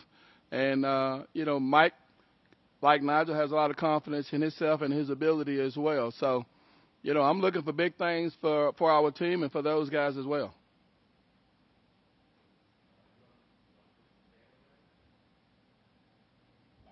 Coach Felder said, I'm not happy. I'm happy with it, but I feel like I can do more. I feel like I had a good season last year. I want to do better this year, improve more, get better, help more with the team, be more vocal as a leader, take on more roles that I need to do for the team, help us succeed on down the road.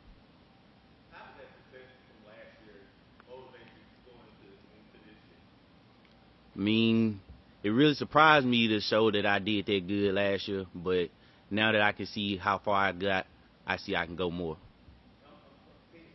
Team-wise, us getting to the second round, that was a big accomplishment. Going into the first playoff game, we knew what we had to do to get there. We got there. We knew what we had to do to get out. We played together as a team. Everything was great. We was on one accord all together the whole game. Expanding on what Mike said, last year the team had a lot of potential. And, we in some games we played well, and other games we didn't play as well as we were capable of playing. So there was a lot of inconsistency.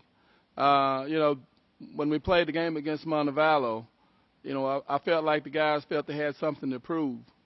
And you could tell in the way that they practiced that week, the way that they were focused going to the game.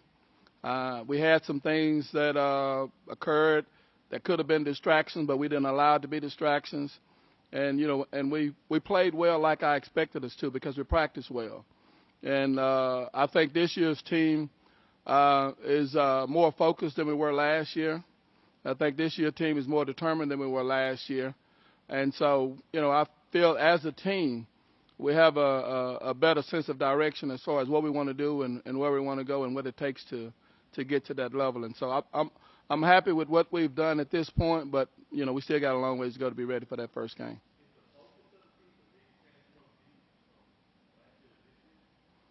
Well, focus is a part of it. I won't say it's the biggest thing.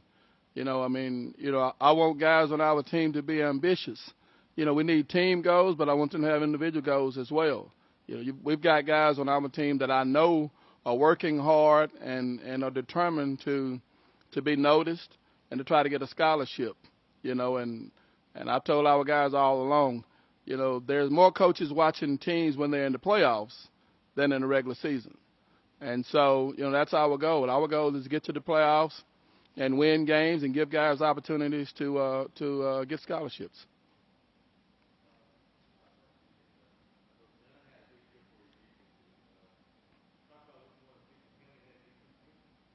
From who now? That's Isaiah.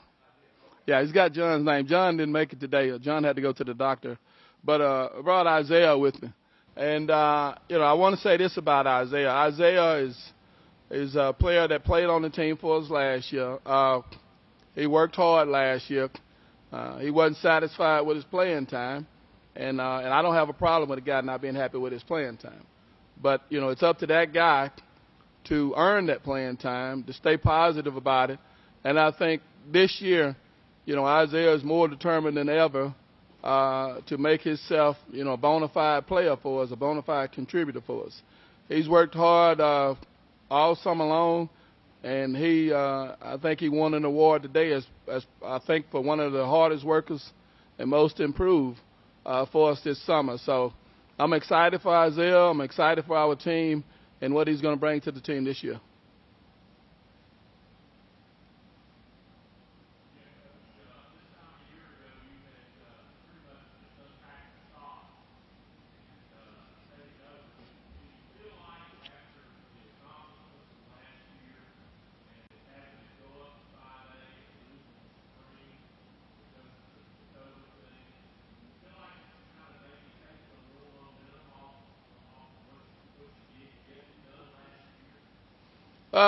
Not really. I mean, we've got work to do. We'll find a way to get it done. That's always my mentality.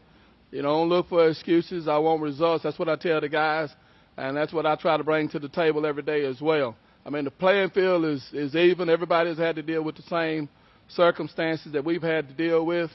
You know, it hadn't stopped us from trying to work hard and get done what we want to get done. Hadn't taken away from our focus. So, I think overall it's been a distraction, but we've been able to fight through it and stay focused on what we want to try to do.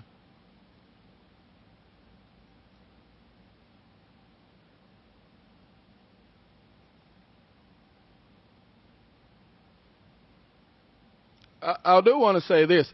I do want somebody to ask Isaiah a question. I didn't bring him with him for him to just watch us. I mean, he at least need to be able to say something.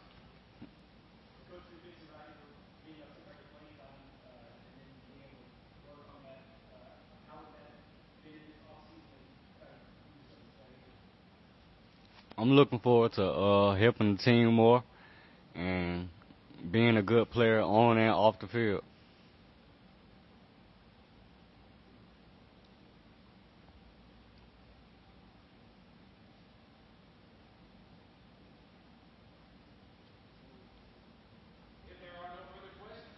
Wraps it up for the Talladega High School Tigers. Next up, the Sylacauga High School Aggies. Thank y'all. Thank you, Coach. Thanks, guys.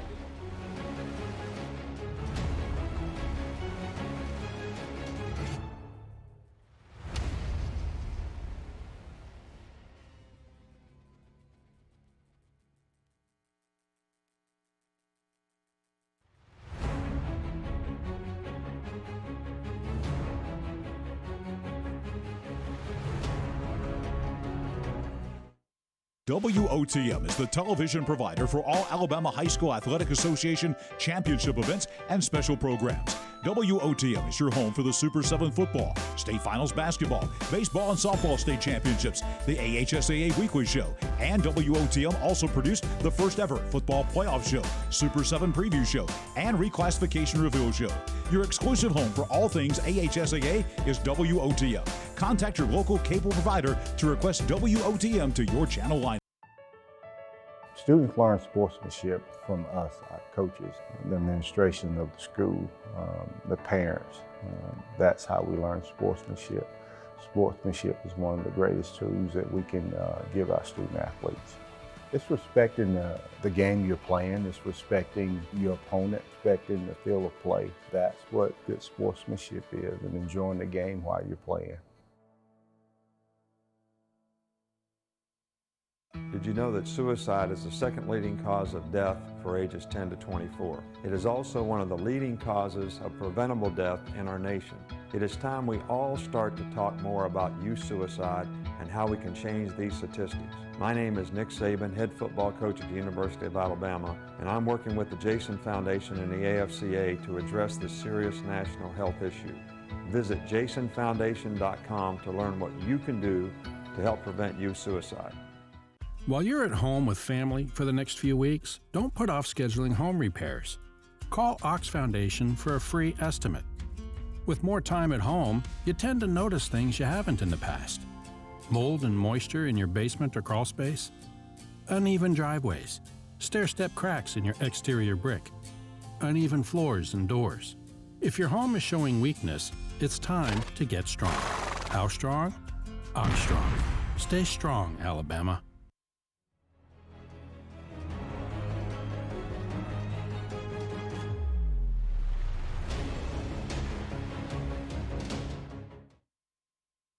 Class 6A Making a Difference Award recipient, Pelham City Schools Athletic Director and Pelham High School Principal Kim Kill.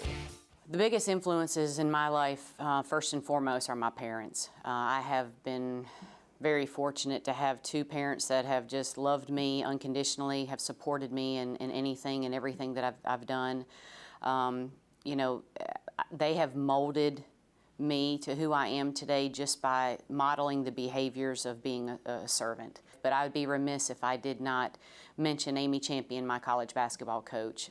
She was really the reason that I decided to go into teaching and coaching. The impact that she had on myself as well as my other team members when we were at Faulkner. I wanted to be able to impact young people the way that she impacted our lives. And in addition to her, you know, Mr. Bob Levette, our former high school principal at Pelham High School, gave me opportunity after opportunity, mentored me through each role from being an assistant athletic director to an athletic director at Pelham High School. And then Dr. Scott Cofield, our present superintendent for Pelham City Schools, has had a lot of faith and confidence in me, promoting me to the system athletic director for our school system, and most recently the principal of Pelham High School. So I have been very fortunate to have wonderful leaders, wonderful mentors.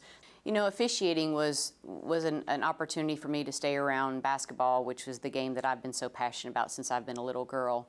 And choosing to walk away from officiating wasn't as hard as I thought that it was going to be, only because I knew that my calling was to be a servant leader for our schools and our students and our faculty and our community. And so walking away from officiating, you know, the thing that I missed the most about it was the relationships that I built throughout the time as an official. But I still have a close connection because I do go to as many games as I can. I try to be at all places at all times. But it wasn't as hard, but I just knew that what my calling has been is to be able to serve students at Pelham, and in any way, shape, form, or fashion that I can. And that's what the decision was, and it really just wasn't as hard as I thought that it would be. As far as rewards are walking in those halls every day at Pelham. The rewards are seeing our students be successful. You know, you really don't have the opportunity to know how much you impact young people until further down the road. And one example that comes to mind is just last week, I was at the Depot in Helena, just a little restaurant right outside of Pelham, and one of my former volleyball players was there and bought me lunch. And she just wanted to say, Coach, thank you so much for what you did and the impact that you had on my life. I never really knew that I impacted her the way that she was describing. And so that's the biggest reward, is when you know that you've had some sort of an impact on your students and people in your community. You know, when you're in education, our goal at Pelham has been to prepare our students so that they're winners for life. So when they walk out of our school doors, we know that academically, whether it's through athletics, any type of extracurricular, that they've got the tools needed to be successful young men and young women when they leave our school doors. And that's really the driving force of all of our folks, and that's what makes me so happy to be able to give them and assist them and mentor them and model them in those areas so that they can win at life.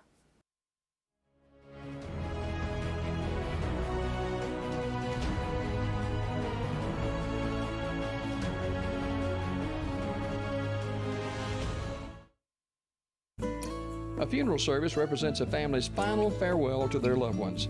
Knowing this, we go beyond what is expected to ensure the ceremony is beautiful and memorable, a truly fitting tribute to that special life. We invite you to visit us to meet our staff and tour our renovated facility complete with a new dining area and catering services. We've been serving the people of this area for over 40 years, and we think that you'll be pleased to find that making lasting impressions remains our first priority. Curtis & Son Funeral Home, Sylacauga, Childersburg. It's a big deal you'll find every time you visit Sylacauga's Huddle House on Highway 280. Big House breakfast, Big House sandwich combos, and dinner platters. Big bold burgers too. Huddle House features the best staff in town, attentive to your taste buds and your schedule. And best of all, at Huddle House, you can get any meal any time of the day. If you want food served quickly and with a friendly smile, join your friends at the busiest restaurant around. Huddle House on Highway 280, Sylacauga. Coosa Valley Medical Center, one of the top 10 hospitals in Alabama, is also Sylacauga's largest employer. Services from the emergency room to surgery to cancer treatment to post-stroke care. You won't believe what's right in your backyard. It's Coosa Valley Medical Center in Sylacauga. So, if you're sick in Alabama, choose one of the top 10 hospitals in Alabama. That is Coosa Valley Medical Center. Marble City Pharmacy in Sylacauga is your destination for the highest quality health care. Our knowledgeable pharmacists are always available for questions about your medications or advice on taking over-the-counter products and supplements. Our friendly staff can assist you in choosing from our full lines of compression hose and medical equipment. And don't forget our gift department. We have a great selection of unique gifts for every occasion. Stop by and see us today. Marble City Pharmacy, here for life.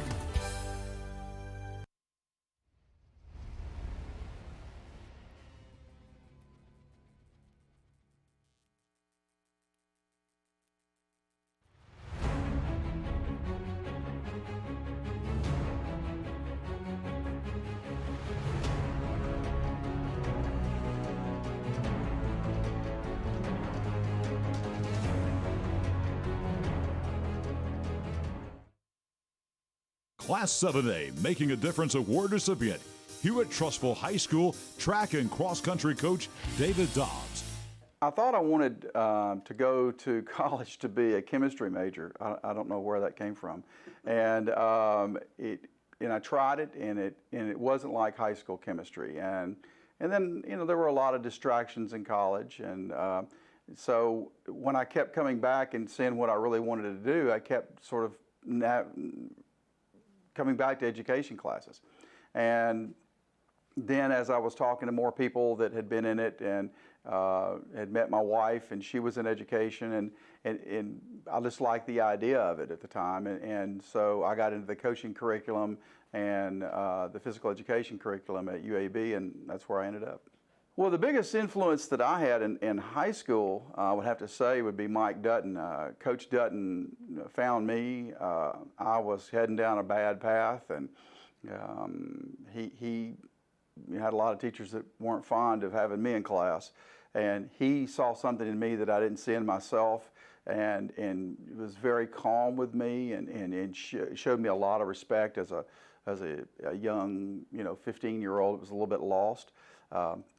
And eventually, when I started thinking about going back into teaching, he's the one that really influenced me. And I asked him one day, like, why would you think that I would be a good teacher?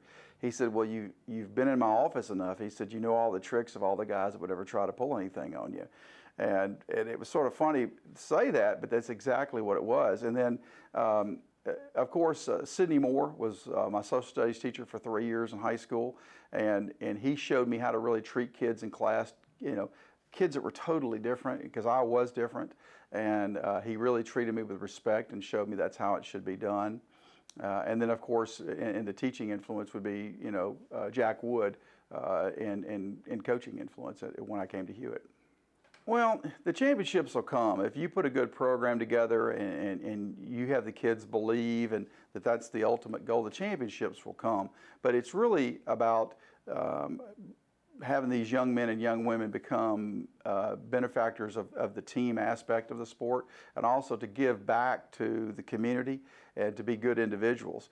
I'm more pleased with when I see what somebody's done, you know, on their own to be a good parent, to be a good husband, to be a good wife. Those are the things that we're really here to teach. It's how to get along with others and what's right and do the right thing and how to work hard and go after a goal and attain the goal. You know, it's funny. You know, I truly believe that every kid has good in them. I truly believe that in my heart. I believe that some kids are just misdirected. And also, I understand that, you know, they're all 15, 16, 17-year-old boys, and they're going to do what 15, 16, 17-year-old boys do, and girls. And then we have distractions of the current society that's going on now. But I believe that if you talk to them as a young adult, you give them your level of expectation, you don't change that level of expectation, but you also don't blow up at them. Just say, hey, just own the mistake you made, let's get through the mistake, and we'll go on and do that. And I think that's the way I was treated in high school by Coach Dutton and Mr. Moore, even though they could have easily have just blown up at me and sent me packing.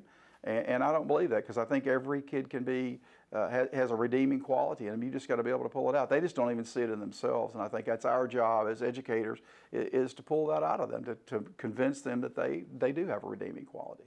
Let's congratulate all the Making a Difference recipients one more time. Class 1A, Principal Dr. Kathy Trimble of Francis Marion High School. The Class 2A Making a Difference Award recipient, Abbeville football coach Robin Tyra, who recently became the head coach at Ashford High School. Class 3A's Making a Difference Award recipient, football coach and athletic director Jeff Smith of Walter Welborn High School. The Class 4A Making a Difference Award recipient, assistant football coach Joseph Clemens of West Blockton High School. The Class 5A Making a Difference Award recipient, athletic trainer Barry Baker of Chilton County High School. Class 6A Making a Difference Award recipient, Pelham City Schools athletic director and Pelham High School principal Kim Kill. Class 7A Making a Difference Award recipient, Hewitt Trustful High School track and cross-country coach David Dobbs. We trust that you won't remember us for the games our team won, but for the lessons we taught. Never forget we had your best interest at heart when we told you what you didn't want to hear. We showed you what you couldn't see, so you could be the person we always knew you could become.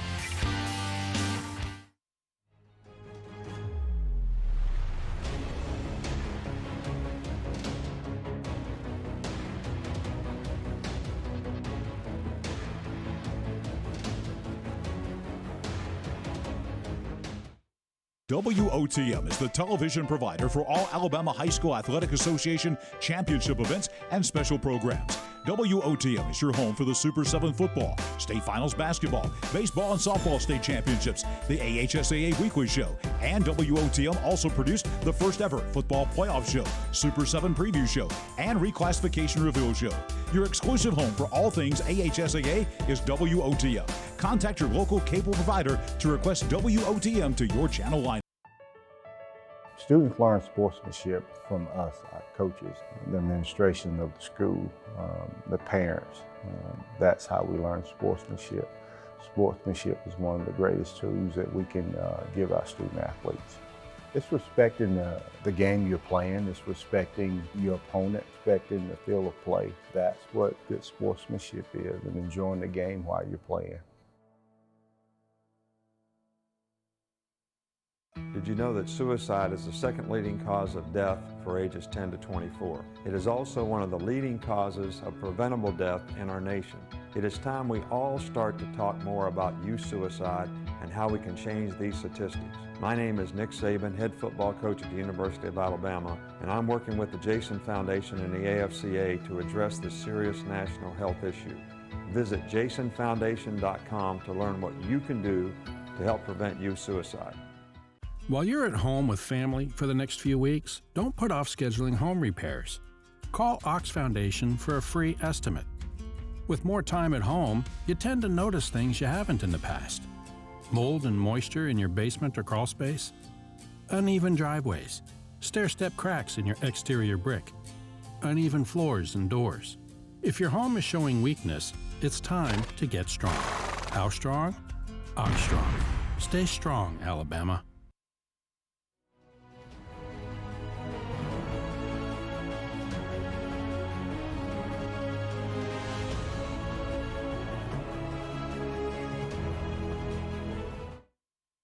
The Alabama High School Athletic Association 2020 Making a Difference Award is honoring its 10th class of recipients since beginning the special recognition in 2010. 66 individuals have been honored during this time. Just who is a Making a Difference Award honoree?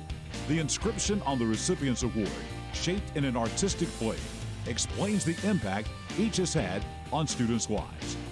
We trust that you won't remember us for the games our team won, but for the lessons we taught.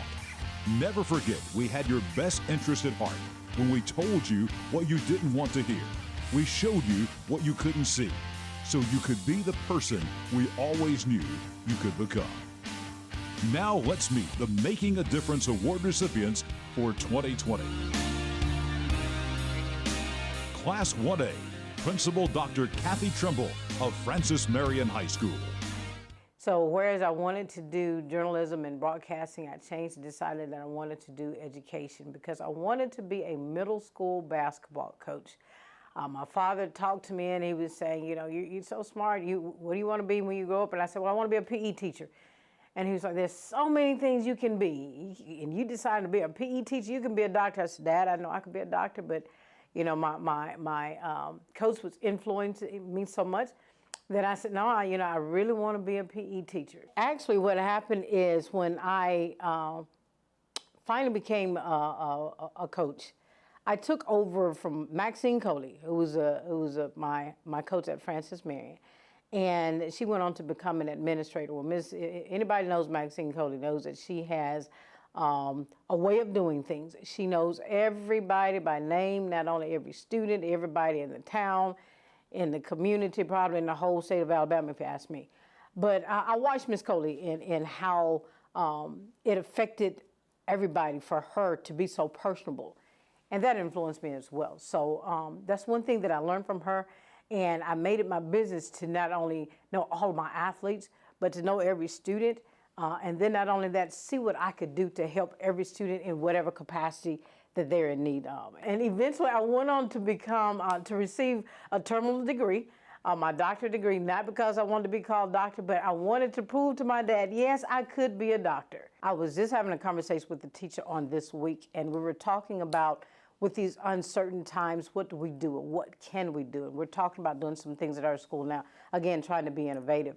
And one of the things that he was talking to me, and I don't mind being pushed by anyone, and he was saying, we have to figure out a way to get you into the classrooms more to be doing observations, in which I totally agreed. And he was asking, well, what are those things that keep you in your office or don't allow you to be in the rooms?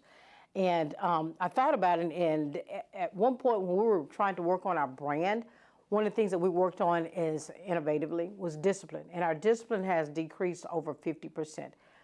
And so what happened is now I'm not in the office because I'm having to deal with discipline issues. I'm in the office because now we've built those relationships with those students, and it's not just a phrase to say an open door policy. The students know they can come in at any time. So as I was sharing with him, it's a good problem to have. It's a problem. I'm not out there like I need to be, but the students are in there with me. They're having conversations with me. They're sitting down, they're talking.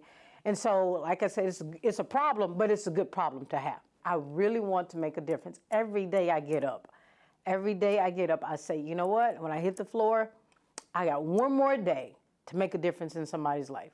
Every night before I go to bed, I say, you know what? I assess myself. Did you do what you said you were going to do today? Did you make a difference or didn't you? The Class 2A Making a Difference Award recipient, Abbeville football coach Robin Tyra, who recently became the head coach at Ashford High School. But as far as teaching and coaching, deciding to get into the profession of what I'm doing now, coaching and teaching, Coach Goodwin set me down years ago as a ninth grader. Got threw out of a game as a ninth grader. We're playing Sullivan, and got voted back on that team that night. And that Monday morning, I know that that Wednesday or Tuesday morning, where something's going on in the gym, so the classes in the auditorium there at Ewan, and Coach Goodwin sits me down. He gives me a talk that I needed. I knew I needed, and it's pretty much the first time anybody kind of, other than mother, who it wasn't talks at that house, it was whoopings at that time. So he sit me down, man to man, and just say man to kid, and kind of opened my eyes up. And I remember what he said. He said, "You're planning on playing for me in some years, right?" And he said, "What you're doing now, it can't work. It ain't gonna work." And so it took me a little bit during that conversation to really figure that out. And so he kept his hand on me. Another one, Coach Jones, who was there, who'd known me for years and taught my mom. And they took time with me and spoke with me, and because I needed that. And as a coach now, I look around at kids and I can see my face on them, but thinking, man, that that talk probably needs it. And so as I approach kids now, I talk to them the way I needed to be talked to, because a lot of folks shy away from it, and I've seen it. They shy away from it because they don't feel like what they say may connect. Well, it may not connect, but it ain't what they want to hear, is what they definitely need to hear. And so I make sure I approach myself the way Coach Goodwin has affected me. A kid's a kid, and I tell all my kids this.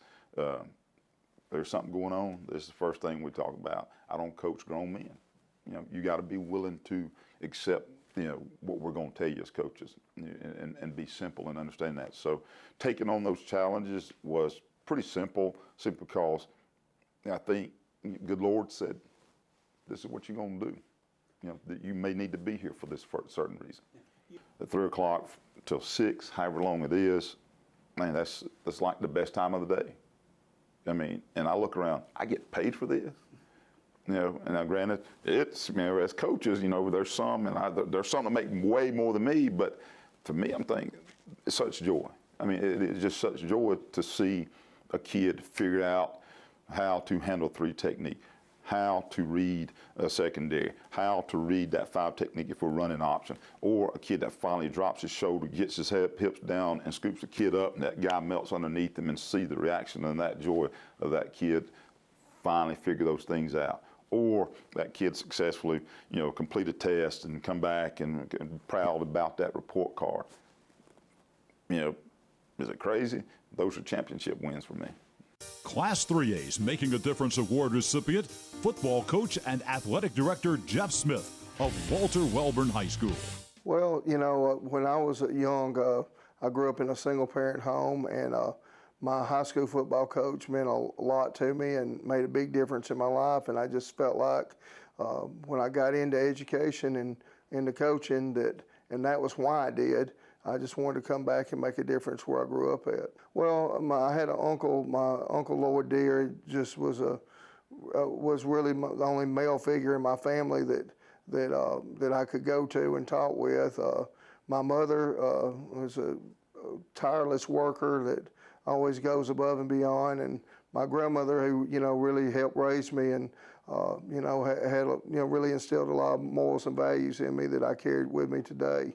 I mentioned my high school football coach, Coach Mike Battles. He really was real instrumental in me becoming a coach. And then I went on to college and played for Bill Burgess, and he was like an extension of what I had in high school, and just went from there. One young man I'd like to mention was a player we had at Hueytown. His name was Deion Lacey.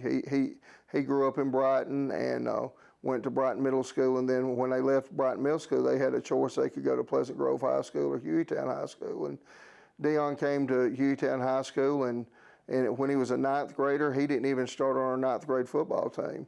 And we worked with him, and Deion was at the school all the time. His 10th grade year, he was on our varsity, and we ended up having to put him off the team for something. And then his junior year, he started for us, and in his senior year, we played Hoover in 2007. I still maintain this. He was the best player on the field. He went on and signed with West Alabama, and he went on a free agency to the Dallas Cowboys, went to the final cut and got cut. And, ended up going to the Canadian Football League and played there for several years and was an outstanding player for them, and then left the Canadian League and went to Buffalo and played for the Buffalo Bills, and then went to the Miami Dolphins, and now he's returning back to the Canadian Football League. And and he's one of many. We've had several of them that's went on and been successful, but Dion really sticks out in my mind. And we had a player at Wellborn named Aaron Tootie Harris. He was just the life of our team. We would have a bad practice and everything, and I'd come in the locker room ill and everything, and I remember Tootie, that was his nickname, would say, "Oh, Coach, we'll get it tomorrow. Don't worry about that." And he would instantly lift my spirits and lifted the spirits of the team. And during the 2011 season, the last regular season game, he became ill and passed away a few days later before we played our first round playoff game with Opp. And he was a big loss to our team and our community. But with his passing, I'd never seen our community as close as I did after that. I enjoy seeing the kids make something of themselves. I'm not one of these people that enjoy watching a train wreck. I like seeing people succeed. I hate seeing people fail. I'm competitive, and I want to win. I mean, I want to win worse than I want to eat when I'm hungry. But the true reason I got into education was try to make a difference in young people's lives that was made in mine.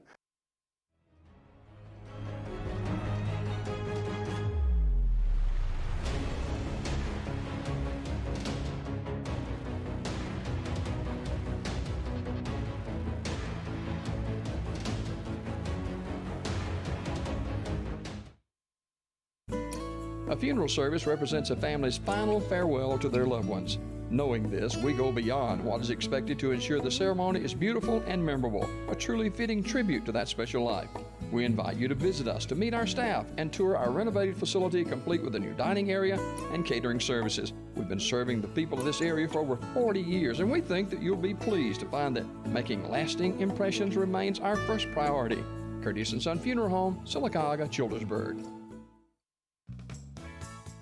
It's a big deal you'll find every time you visit Sylacauga's Huddle House on Highway 280. Big House breakfast, Big House sandwich combos, and dinner platters. Big bold burgers too. Huddle House features the best staff in town, attentive to your taste buds and your schedule. And best of all, at Huddle House, you can get any meal any time of the day. If you want food served quickly and with a friendly smile, join your friends at the busiest restaurant around. Huddle House on Highway 280, Sylacauga. Coosa Valley Medical Center, one of the top 10 hospitals in Alabama, is also Sylacauga's largest employer.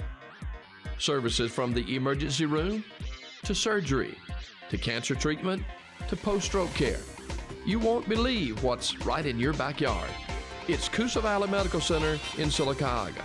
So, if you're sick in Alabama, choose one of the top 10 hospitals in Alabama. That is Coosa Valley Medical Center. Marble City Pharmacy in Sylacauga is your destination for the highest quality health care. Our knowledgeable pharmacists are always available for questions about your medications or advice on taking over-the-counter products and supplements. Our friendly staff can assist you in choosing from our full lines of compression hose and medical equipment. And don't forget our gift department. We have a great selection of unique gifts for every occasion. Stop by and see us today. Marble City Pharmacy, here for life. WOTM is the television provider for all Alabama High School Athletic Association championship events and special programs. WOTM is your home for the Super 7 football, state finals basketball, baseball and softball state championships, the AHSAA weekly show, and WOTM also produced the first ever football playoff show, Super 7 preview show, and reclassification reveal show. Your exclusive home for all things AHSAA is WOTM. Contact your local cable provider to request WOTM to your channel line. All high school students should have an opportunity to participate in interscholastic athletics. Students can gain so much from participating in extracurricular activities through sport. Not only do they learn sportsmanship, they learn respect, and they learn teamwork. All of these are characteristics that students could carry with them throughout the rest of their lives. Youth suicide. Don't want to talk about it? You should. Hi, I'm Nick Saban, head football coach at the University of Alabama. 4 out of 5 teens who attempt suicide have given clear warning signs. By knowing the warning signs associated with suicide and knowing how to help, you could save a life. Visit jasonfoundation.com and start learning how you can make a difference.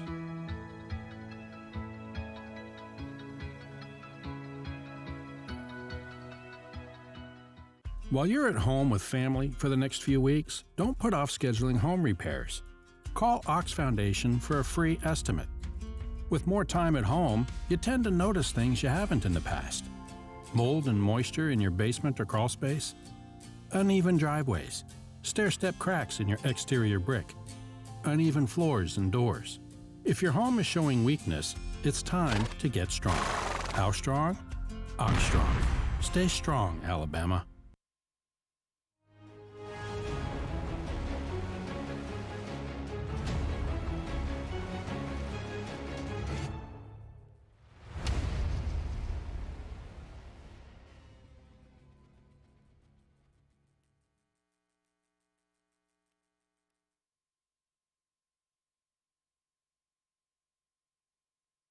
The Class 4A Making a Difference Award recipient, assistant football coach Joseph Clements of West Blockton High School.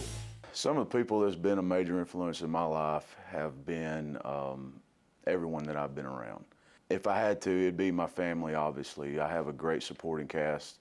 My coaches that I've been around, the head coaches that I've been around since my accident, Coach Farnetti and Coach Hyatt, they have been a huge, big brother role kind of thing. I think Coach Farnetti's like my second dad. I really look up to him, and all the other coaches that's been a part. When I was coaching from a wheelchair, I had several coaches, roll me up a hill because it was just too big. Or we had one coach that would carry me up the steps so I can get in the box. My back rear tire, I heard a loud bang, loud pop. And when that happened, being distracted on the phone, I hit the brakes. And when I hit the brakes, my truck rolled over. And when that happened, I lost all the ability below belly button down. And I was told that I would never walk again. I returned to coaching that fall.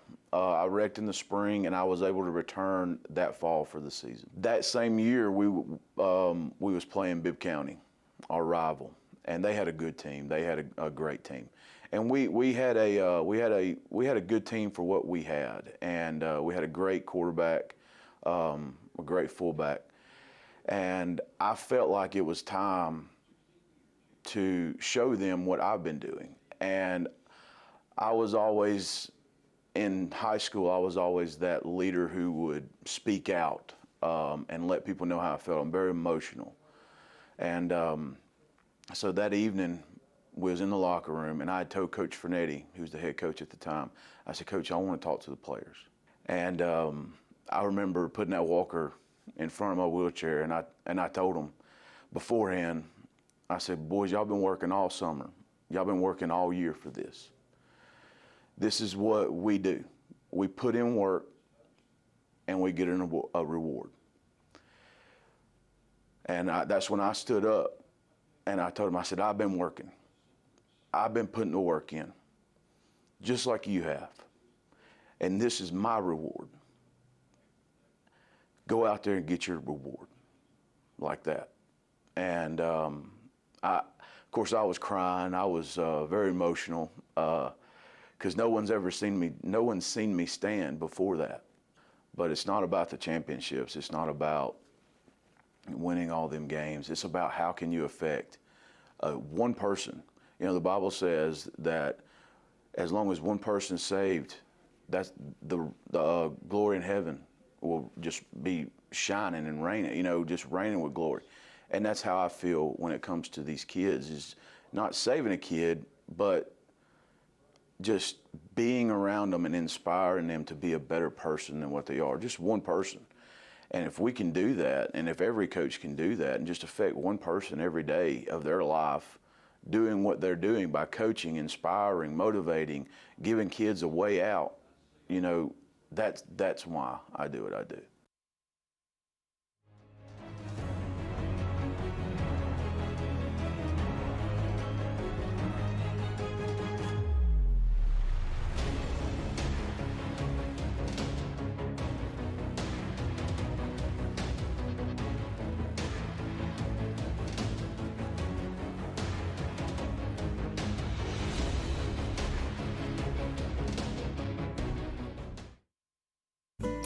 A funeral service represents a family's final farewell to their loved ones. Knowing this, we go beyond what is expected to ensure the ceremony is beautiful and memorable, a truly fitting tribute to that special life. We invite you to visit us to meet our staff and tour our renovated facility complete with a new dining area and catering services. We've been serving the people of this area for over 40 years, and we think that you'll be pleased to find that making lasting impressions remains our first priority. Curtis & Son Funeral Home, Sylacauga, Childersburg.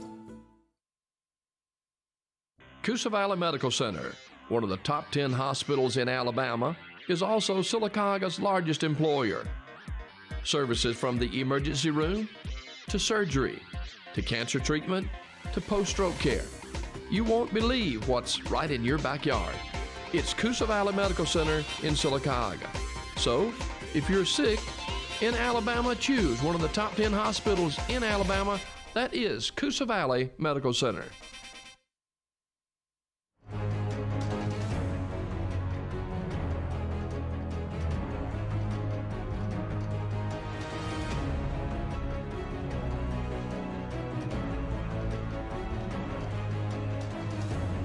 Sorry about that. Let's see. Leeds on the 21st? Yes, sir. That's the deal. Everybody good? We're good. I'd like to welcome everyone back to the 9th Annual Talladega County Coaches Association High School Football Media Day here in the George Ricker Activity Center at Shocco Springs. Next up, the Sylacauga High School Aggies with first-year head coach Andrew Zhao. The Aggies compete in Class 5A Region 4, coming off an 8-3 campaign in 2019. Representing the Aggies, we have Christian Twyman, Tank Wright, and Dontavius Ware. The Aggies open the season against Leeds on August the 21st.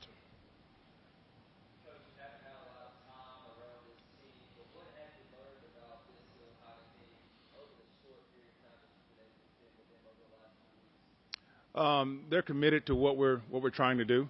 I think the overall team and the leadership has been great. Us putting them through whatever we decide, they're willing to do whatever we ask them to do, and that's the biggest thing. Being a new coach in the system and not really getting a chance to know them in the spring, but over the summer we've really gotten a chance to know each other. They know what we're looking for, and my hat goes to them for buying into what we're selling and just going all out. I can't say enough about what they've done so far this summer to get prepared for the season.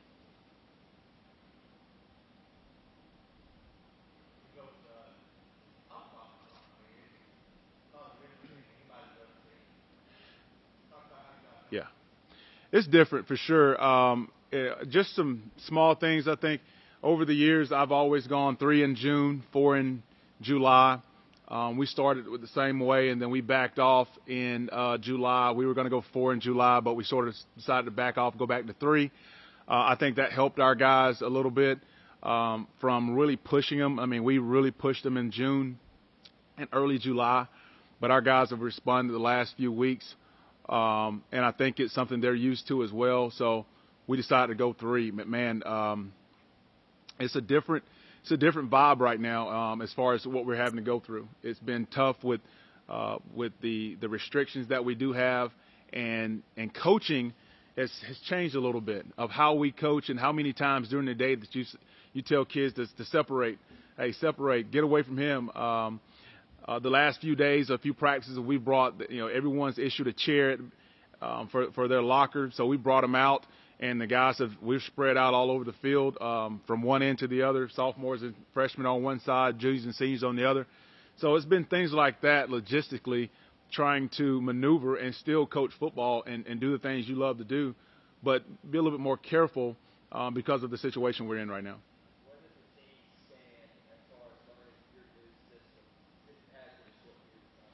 I think we're good. I think our guys have really picked up, and I was sort of asking that question as we came over. These guys have really bought into what we're selling. We got some things that they may not have done in the past, but I think they're excited about it, and I think that they've really bought in to getting some guys the ball, either whether it be from a receiver standpoint, running back standpoint, and defensively it's going to be a little different as well, but they've really done a great job. I've been really surprised for us only to have really weeks of putting it in, but there's a systematic way that we've done it. We've put things in and really harped on it. I think we ran one day, ran inside and outside zone, and guys were like, man, this is all we're going to run. So for them to learn it, I think it has to be something similar to that. We really got to beat it into them because, like I said, we only have a few days or a few weeks left, and we only had 2 months to really get our systems in.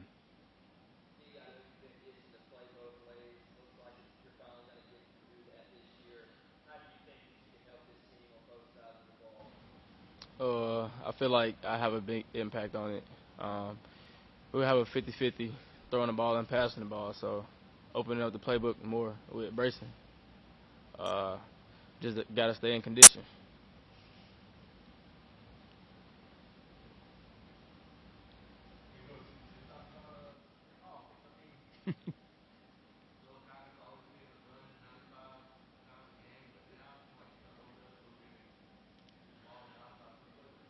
Yeah, I've always been a guy who I've ran the ball before. It's all about your talent and what you have. I think you have to be as balanced as possible, but you have to really, if you have those guys to do it, then you do it.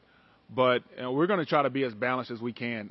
It's tough when you don't have that passer, or you don't have that receiving core, or you don't have that offensive line that can protect the guy.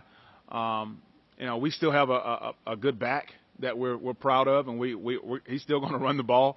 So we're still going to run the ball. It's not like I'm coming in here and it's air raid and we're throwing the ball all over the place. That's not the case. We have some good linemen up front, and I've challenged them in some ways of rushing the ball this year. And I'm still looking for us to be a team that can be balanced. But definitely we're going to still run the ball. And I think if we can be 50-50, that would be great. But at the same time, if we have to be 70-30 run, I'm okay with that as well, as long as we can keep people off of our neck a little bit, and they not crowd the box. But so I'm looking forward to it, and I think these guys are too. But offensively, we're going to be a team that's going to try to be as balanced as possible, but get other guys the ball if we can.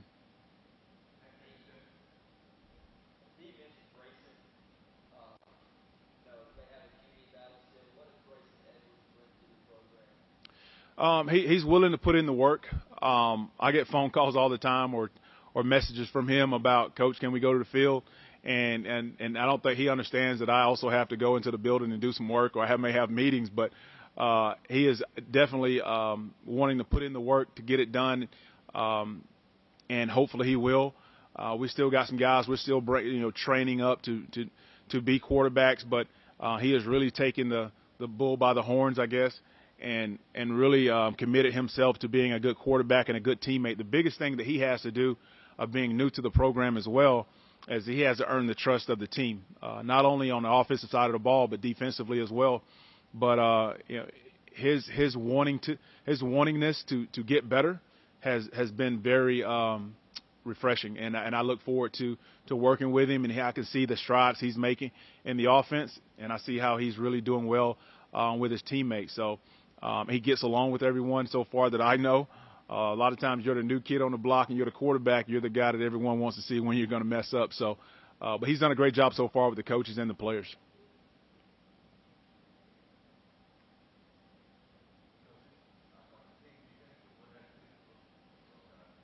Sorry, say that one more time. They're causing a lot of confusion. Going against them is tough. I think Coach Jackson's done a pretty good job of come up with a way to for what we have from an athletic standpoint or body standpoint of who we have on our defense coming back. He's come up with a system that's going to help us hopefully and get a lot of guys on the field still. But defensively, I mean, he has a great staff on his side as well. He's been here a year or two. Coach Crawford's been here for decades, and Wagstaff, he's been around a bit. He played at Alabama, and so did Antonio Langham. So that side of the ball, with Langham, his trash talking, I mean, we're going to have to come up with something every day. But he defensively, I see us really being good. We got some guys that we've moved around, and some guys are going to have to play both ways. These guys are going to have to play both ways during the game. But I think they're willing to do the same thing, and hopefully we'll be in shape enough to get it done. But defensively, I think we made some strides over the summer, and hopefully we'll just get better and better.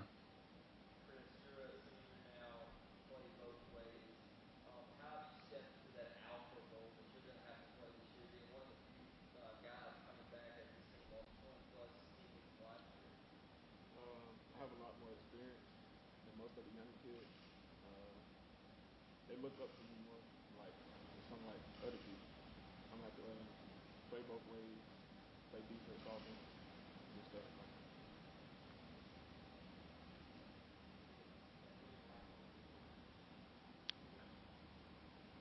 that. Here, green light's on.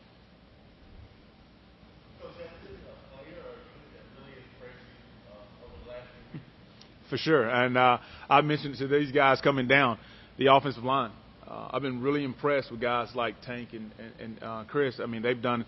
I'm sorry, James, or you prefer Tank? You can call me whatever. But I've been really impressed with the offensive line. They're athletic. They run. We go as they go, whether it be in the passing game or the run game. So I celebrate these guys as much in our meetings because of what Coach Steers has done over the years with them and what we're looking at doing this year with those guys. They're athletic. They run well. They're willing to do whatever we ask them to do, whether it be scheme, conditioning. I mean, I just hadn't been around an offensive line that prepares and runs and do the things they've done in years. So I'm very impressed and very excited to see what these guys can do once the season starts. And like I said, I've already challenged them in a way that I'm looking forward, to them meeting that challenge. Summer and preseason has been like, obviously a little bit different for everybody, but you guys as a team leaders, what has it been like trying to keep yourselves ready for a season in the midst of everything? It's been difficult, having to deal with COVID and everything, trying to keep spaced out. But I feel like we've still been able to get a certain amount of work done in the short amount of time we've had. And I feel like we still have ways to go, but I feel like we've covered enough ground that we should be solid by week 1. Like he said, it's been difficult about the COVID, but we have been having fun with it. Yeah. And putting in a lot of work too. It's been difficult, but I mean, the younger guys, they look up to us, and they've been learning quick, just like we have. Like he said, everybody's new, so we just got to keep working. But we're gonna be good.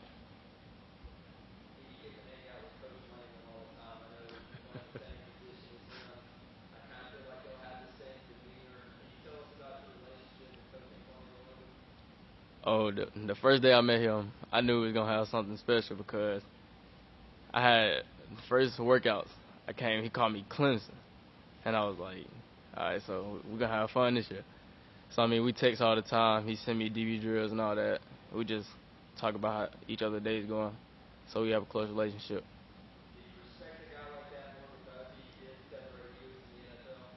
I mean, I listen to him. Like, anything he tells me, that's what I go by.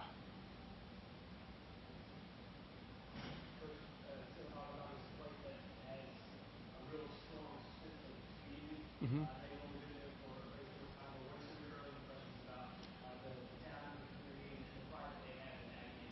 And when I was coaching at Calera, I coached against Coach Griff and Sylacauga a few years ago, and I knew then of the pride that the community had, the commitment from the athletes and the coaches on the staff. I grew up in a small town similar to it, probably a little bit smaller than Sylacauga. And the pride within the community is they're willing to help, willing to do what they need to do to make sure not only athletics but academically and for the schools. I think it's a commitment and a culture that breeds success, whether on or off the field. So I've been very impressed with the commitment from everyone, from admin, from the community. I think they've all bought into athletics. They all bought into the kids. And regardless of where I go, I always feel like if we're going to do it right, we do right by the kids, and I see that within the community. I think the principals have done a great job. Admin at the board has done a great job by committing to the kids, and we put them first regardless of what we do. I think we're on the right track, and I think that's what I've been impressed with in the community. And once again, they love football. I know they love football, and I'm from a small town that love football as well, and I'm just hoping to sort of get that same feel that I had as a kid growing up and winning championships. I can remember winning championships and going to Daytona, and the community was empty. So hopefully we can get to that day one day. But as of right now, I'm very impressed with how they're committed to athletics and their kids.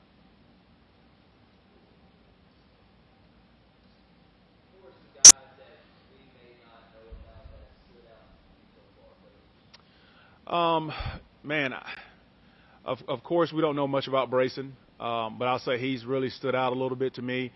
Luke Vincent has done the same thing at 6'4", at wide receiver. He can be a threat for us, so I'm looking forward to great things from him. Jeremiah Varner, I think he can be a guy on the offensive side that can help us. And also, man, we got a few other guys that hadn't been playing a whole lot. So I'm looking forward to Hodges making a contribution on both sides of the ball as well. Luke Thompson, I'm looking for those guys to really step in and really help our offense and defense side of the ball. From an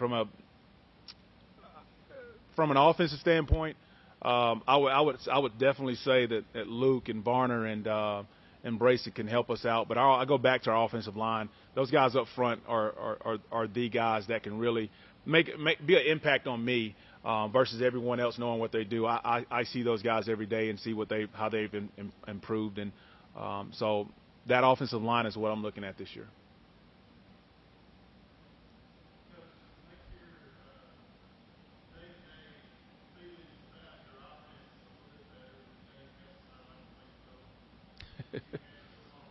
For sure.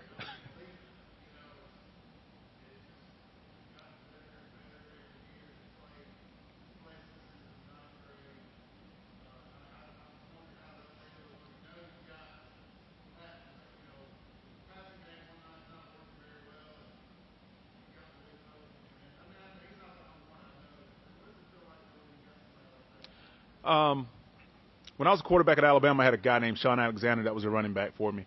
And anytime I got in trouble, it was like, get the ball to Sean. I can remember not even going through reads, and I just had to get the ball to Sean. It's whatever it was. It was a bad read, but get the ball to Sean. When we get in situations where we know it may not look as good, I think Pope will be the guy who can really bail us out at times. But to have an athlete like that, and then once again surrounded by a group of linemen who want him to do well, I think it's going to be refreshing to see that commitment from the line and him to put the team on their back and carry us at times. I know as a quarterback myself that sometimes some nights just may not be your night. So you got to go back to your bread and butter. Like I said before, we're going to run the ball. Because we have backs that can do it.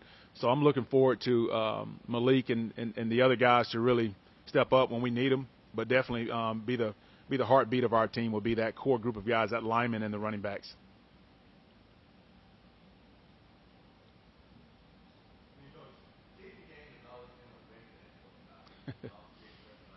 Yeah. Yeah, we have Camden Faircloth back. He is definitely going to be a weapon for us. There are things that we're going to do with him that he will be comfortable doing. And I think within our coaching staff and the group of guys that we have coaching the special teams this year, we're still looking to be a threat at any time. So I think Faircloth is going to be one of those guys who can surprise you with some things he's going to be able to do with the ball, whether it be on kickoff, whether it be in punt, whether it be on field goal. I think he's going to surprise us. We're going to give him chance to score points for us if it comes down to it. As a coach, you always, you get on fourth down or third down and you never want to kick, but hey, it's better to kick sometime than not. So I'm looking forward to him being a weapon as well. We want every part of the game whether it be offense, defense, or the kicking game, special teams, want it to be a factor because it is. And our kicking game has to be just as important. And in our return game as well, we're going to be using guys like Pope, guys like Ware that can really change the dynamics of a game. And I'm not worried about special teams right now. I think that we're still going to be fine and I know we lost a big one from last year. He and I have also worked together as well in the off season, but and I just watching his leg, he's powerful. But I think we're going to be fine with Faircloth.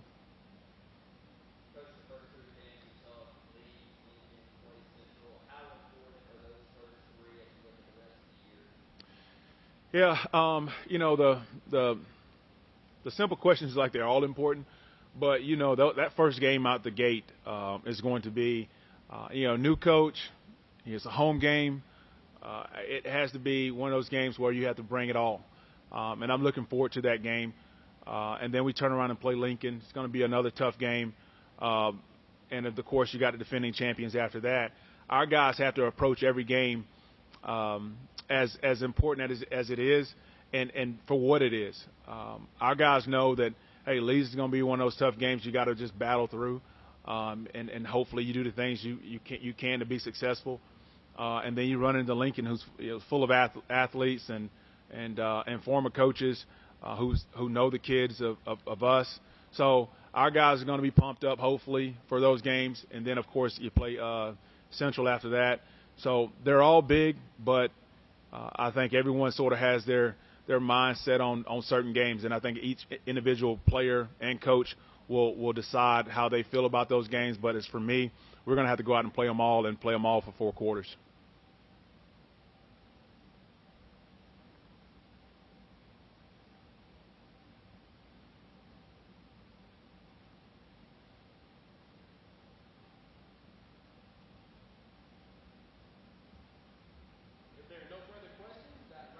Our segment with the Sylacauga High School Aggies. Our final session of the day will feature the Alabama School for the Deaf Silent Warriors. Up next.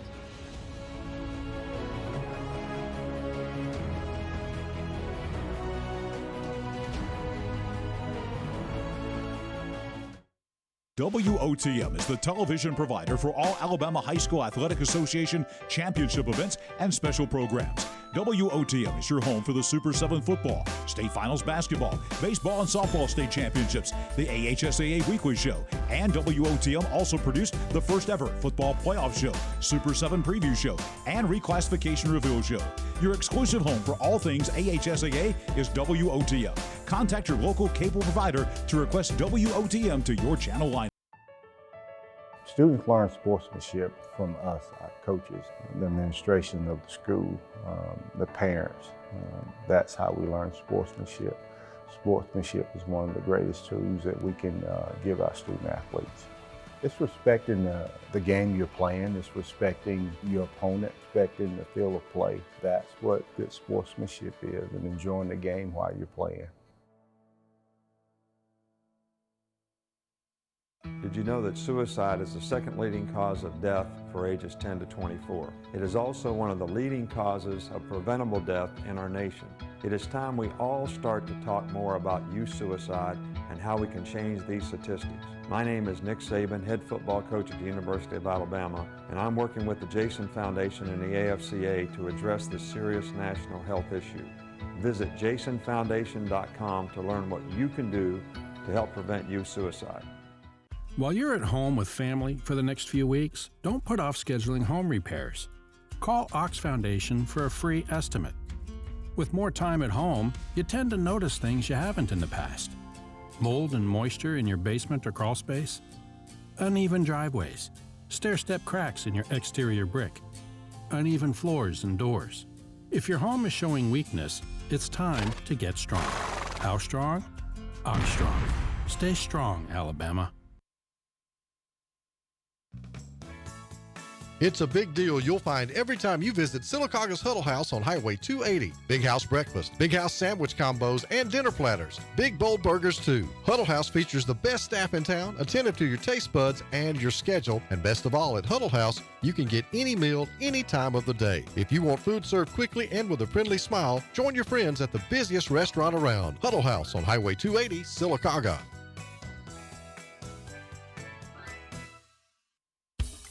Marble City Pharmacy in Silicaga is your destination for the highest quality health care. Our knowledgeable pharmacists are always available for questions about your medications or advice on taking over-the-counter products and supplements. Our friendly staff can assist you in choosing from our full lines of compression hose and medical equipment. And don't forget our gift department. We have a great selection of unique gifts for every occasion. Stop by and see us today. Marble City Pharmacy, here for life. A funeral service represents a family's final farewell to their loved ones. Knowing this, we go beyond what is expected to ensure the ceremony is beautiful and memorable, a truly fitting tribute to that special life. We invite you to visit us to meet our staff and tour our renovated facility complete with a new dining area and catering services. We've been serving the people of this area for over 40 years, and we think that you'll be pleased to find that making lasting impressions remains our first priority. Curtis & Son Funeral Home, Silicaga, Childersburg. Coosa Valley Medical Center, one of the top 10 hospitals in Alabama, is also Silicaga's largest employer. Services from the emergency room to surgery to cancer treatment to post-stroke care. You won't believe what's right in your backyard. It's Coosa Valley Medical Center in Silicaga. So, if you're sick in Alabama, choose one of the top 10 hospitals in Alabama. That is Coosa Valley Medical Center.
I'd like to welcome everyone back to the Talladega County Coaches Association High School Football Media Day, our 9th year. We're here at the George Ricker Activity Center at Shocco Springs.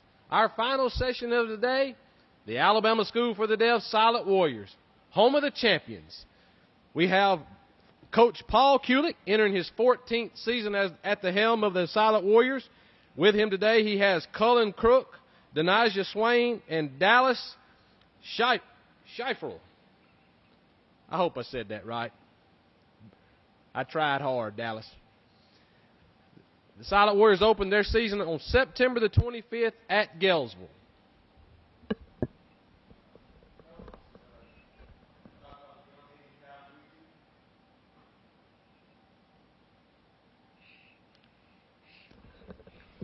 So on the end, I've got Dallas. He's a senior this year. This is Dallas McCullen-Schiffler. He's on our offensive line. He's leading our offensive line. He started last year. This is exactly to his second year. So we're really excited to have him back on our team this year. So we're ready. He's ready to lead our team with our offensive line. Next, we have Cullen Crook. Cullen Crook is playing a big role on our defensive team this year. He is a linebacker. He played linebacker last year, so he's ready to continue on this role this year, taking on and leading the defensive team. And our youngest one is in 10th grade. This is Denijah Swain. Denijah is in 11th grade. He's the second line linebacker this year. He's going to be graduating from Tanner Wood. We lost. He graduated. Also, Corey McKinney. And also we lost Jaquan Rankins.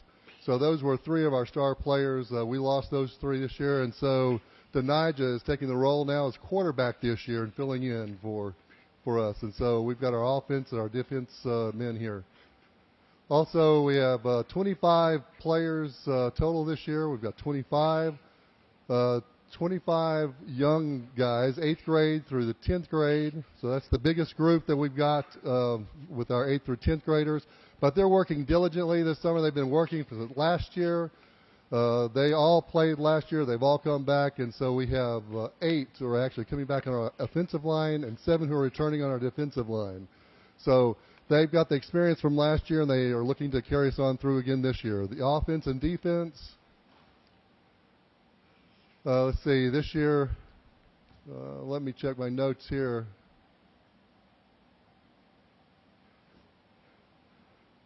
We have 4 offensive linemen who are returning. We've got Atkinson. We've got Joshua Kelly. Dondre Tillman. And Austin Brown. And so they all are very young players, but they're coming back this year. We also have a good receiver. We've got Jaquavian McRae. And also we've got Denijah returning with us as well. We've got our running back, Michael Palin. He's a senior this year. We're going to miss the public schools within our Talladega County. They already have started their training. They've started because of our students. Team lives all over the state, and so because of that, they're in Huntsville. They're all over the state, and so because of that, we've not been able to get back with our practice yet, and so because of the nature of our school being a residential school. So our first game, we'll be preparing for that starting September the 8th. We've got 3 weeks before that first game. Our first game is against Gaysville, and so that's on the September the 25th. October the 2nd, we'll be going up against Jacksonville Christian School, and then on the 9th through the 16th, we have some availability. If there's anybody interested in playing with us, please reach out to us and let us know. Then our final game is against Shoal Christian Academy, and so they'll be on October the 30th. So that's our lineup for this year, our roster. All the different deaf schools that we typically play against. We've got Mississippi, Indiana, Tennessee, MSD, the model secondary school for the deaf. All those schools have had to cancel because of the current situation. And so Alabama, we've not let COVID put us back. We're going to go ahead and play this year. So we're looking forward to an exciting year.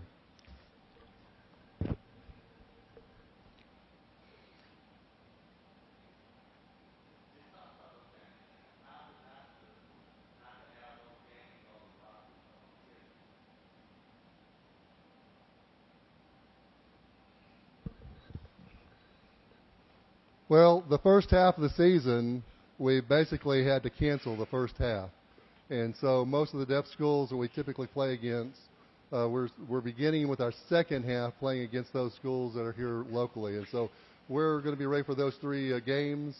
Again, we do have 3 weeks that we have availability.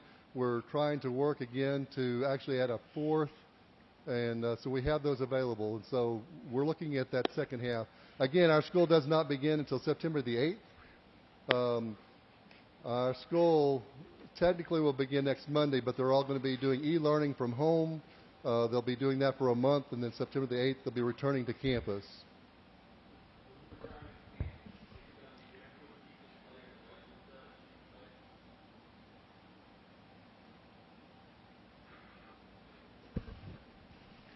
Well, as you can imagine, right now AIDB has done a great job. They've been doing training and instruction. I'm sure that safety is our #1 priority.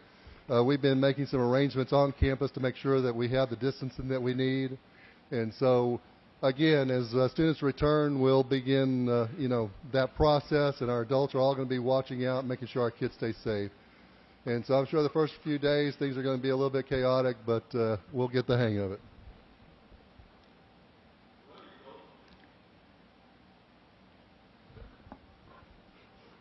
Well, I am thrilled that we have had the ability to continue to play. So many of the other deaf schools in other states have had to cancel, and so ASC, we live for football. And so that's a priority for us, keeping the kids safe and having this priority for football.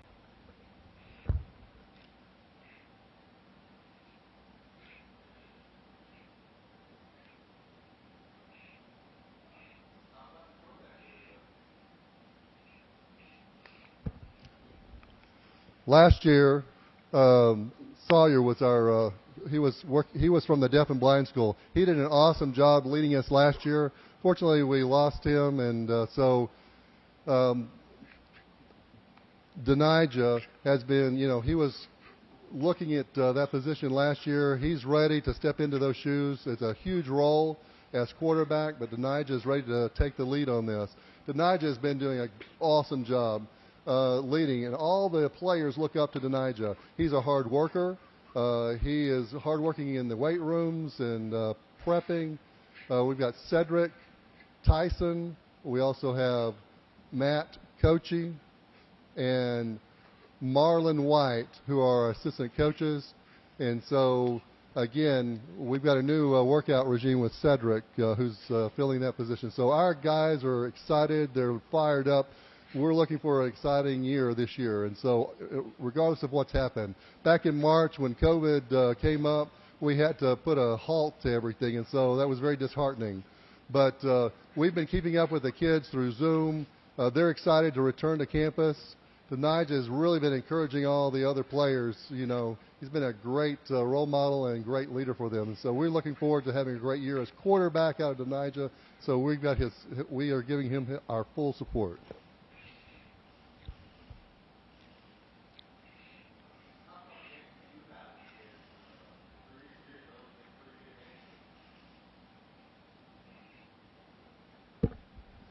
So with Gaysville, that was supposed to be our last game, but we asked them if they wouldn't mind putting that up to first. And so Shoals Christian typically is our first game, but we were able to reach out to the school, and they were willing to pull forward their match against us. And so that game is always a good game. It's a very challenging game, and so we're excited to have that as our kickoff game this year.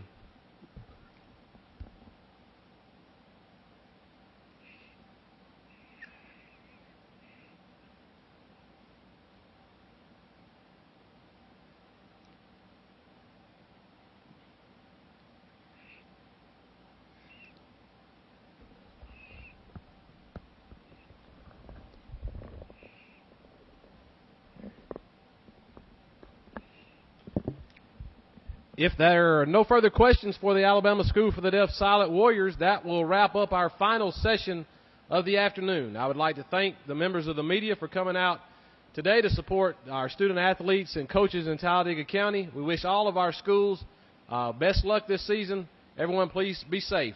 Thank you.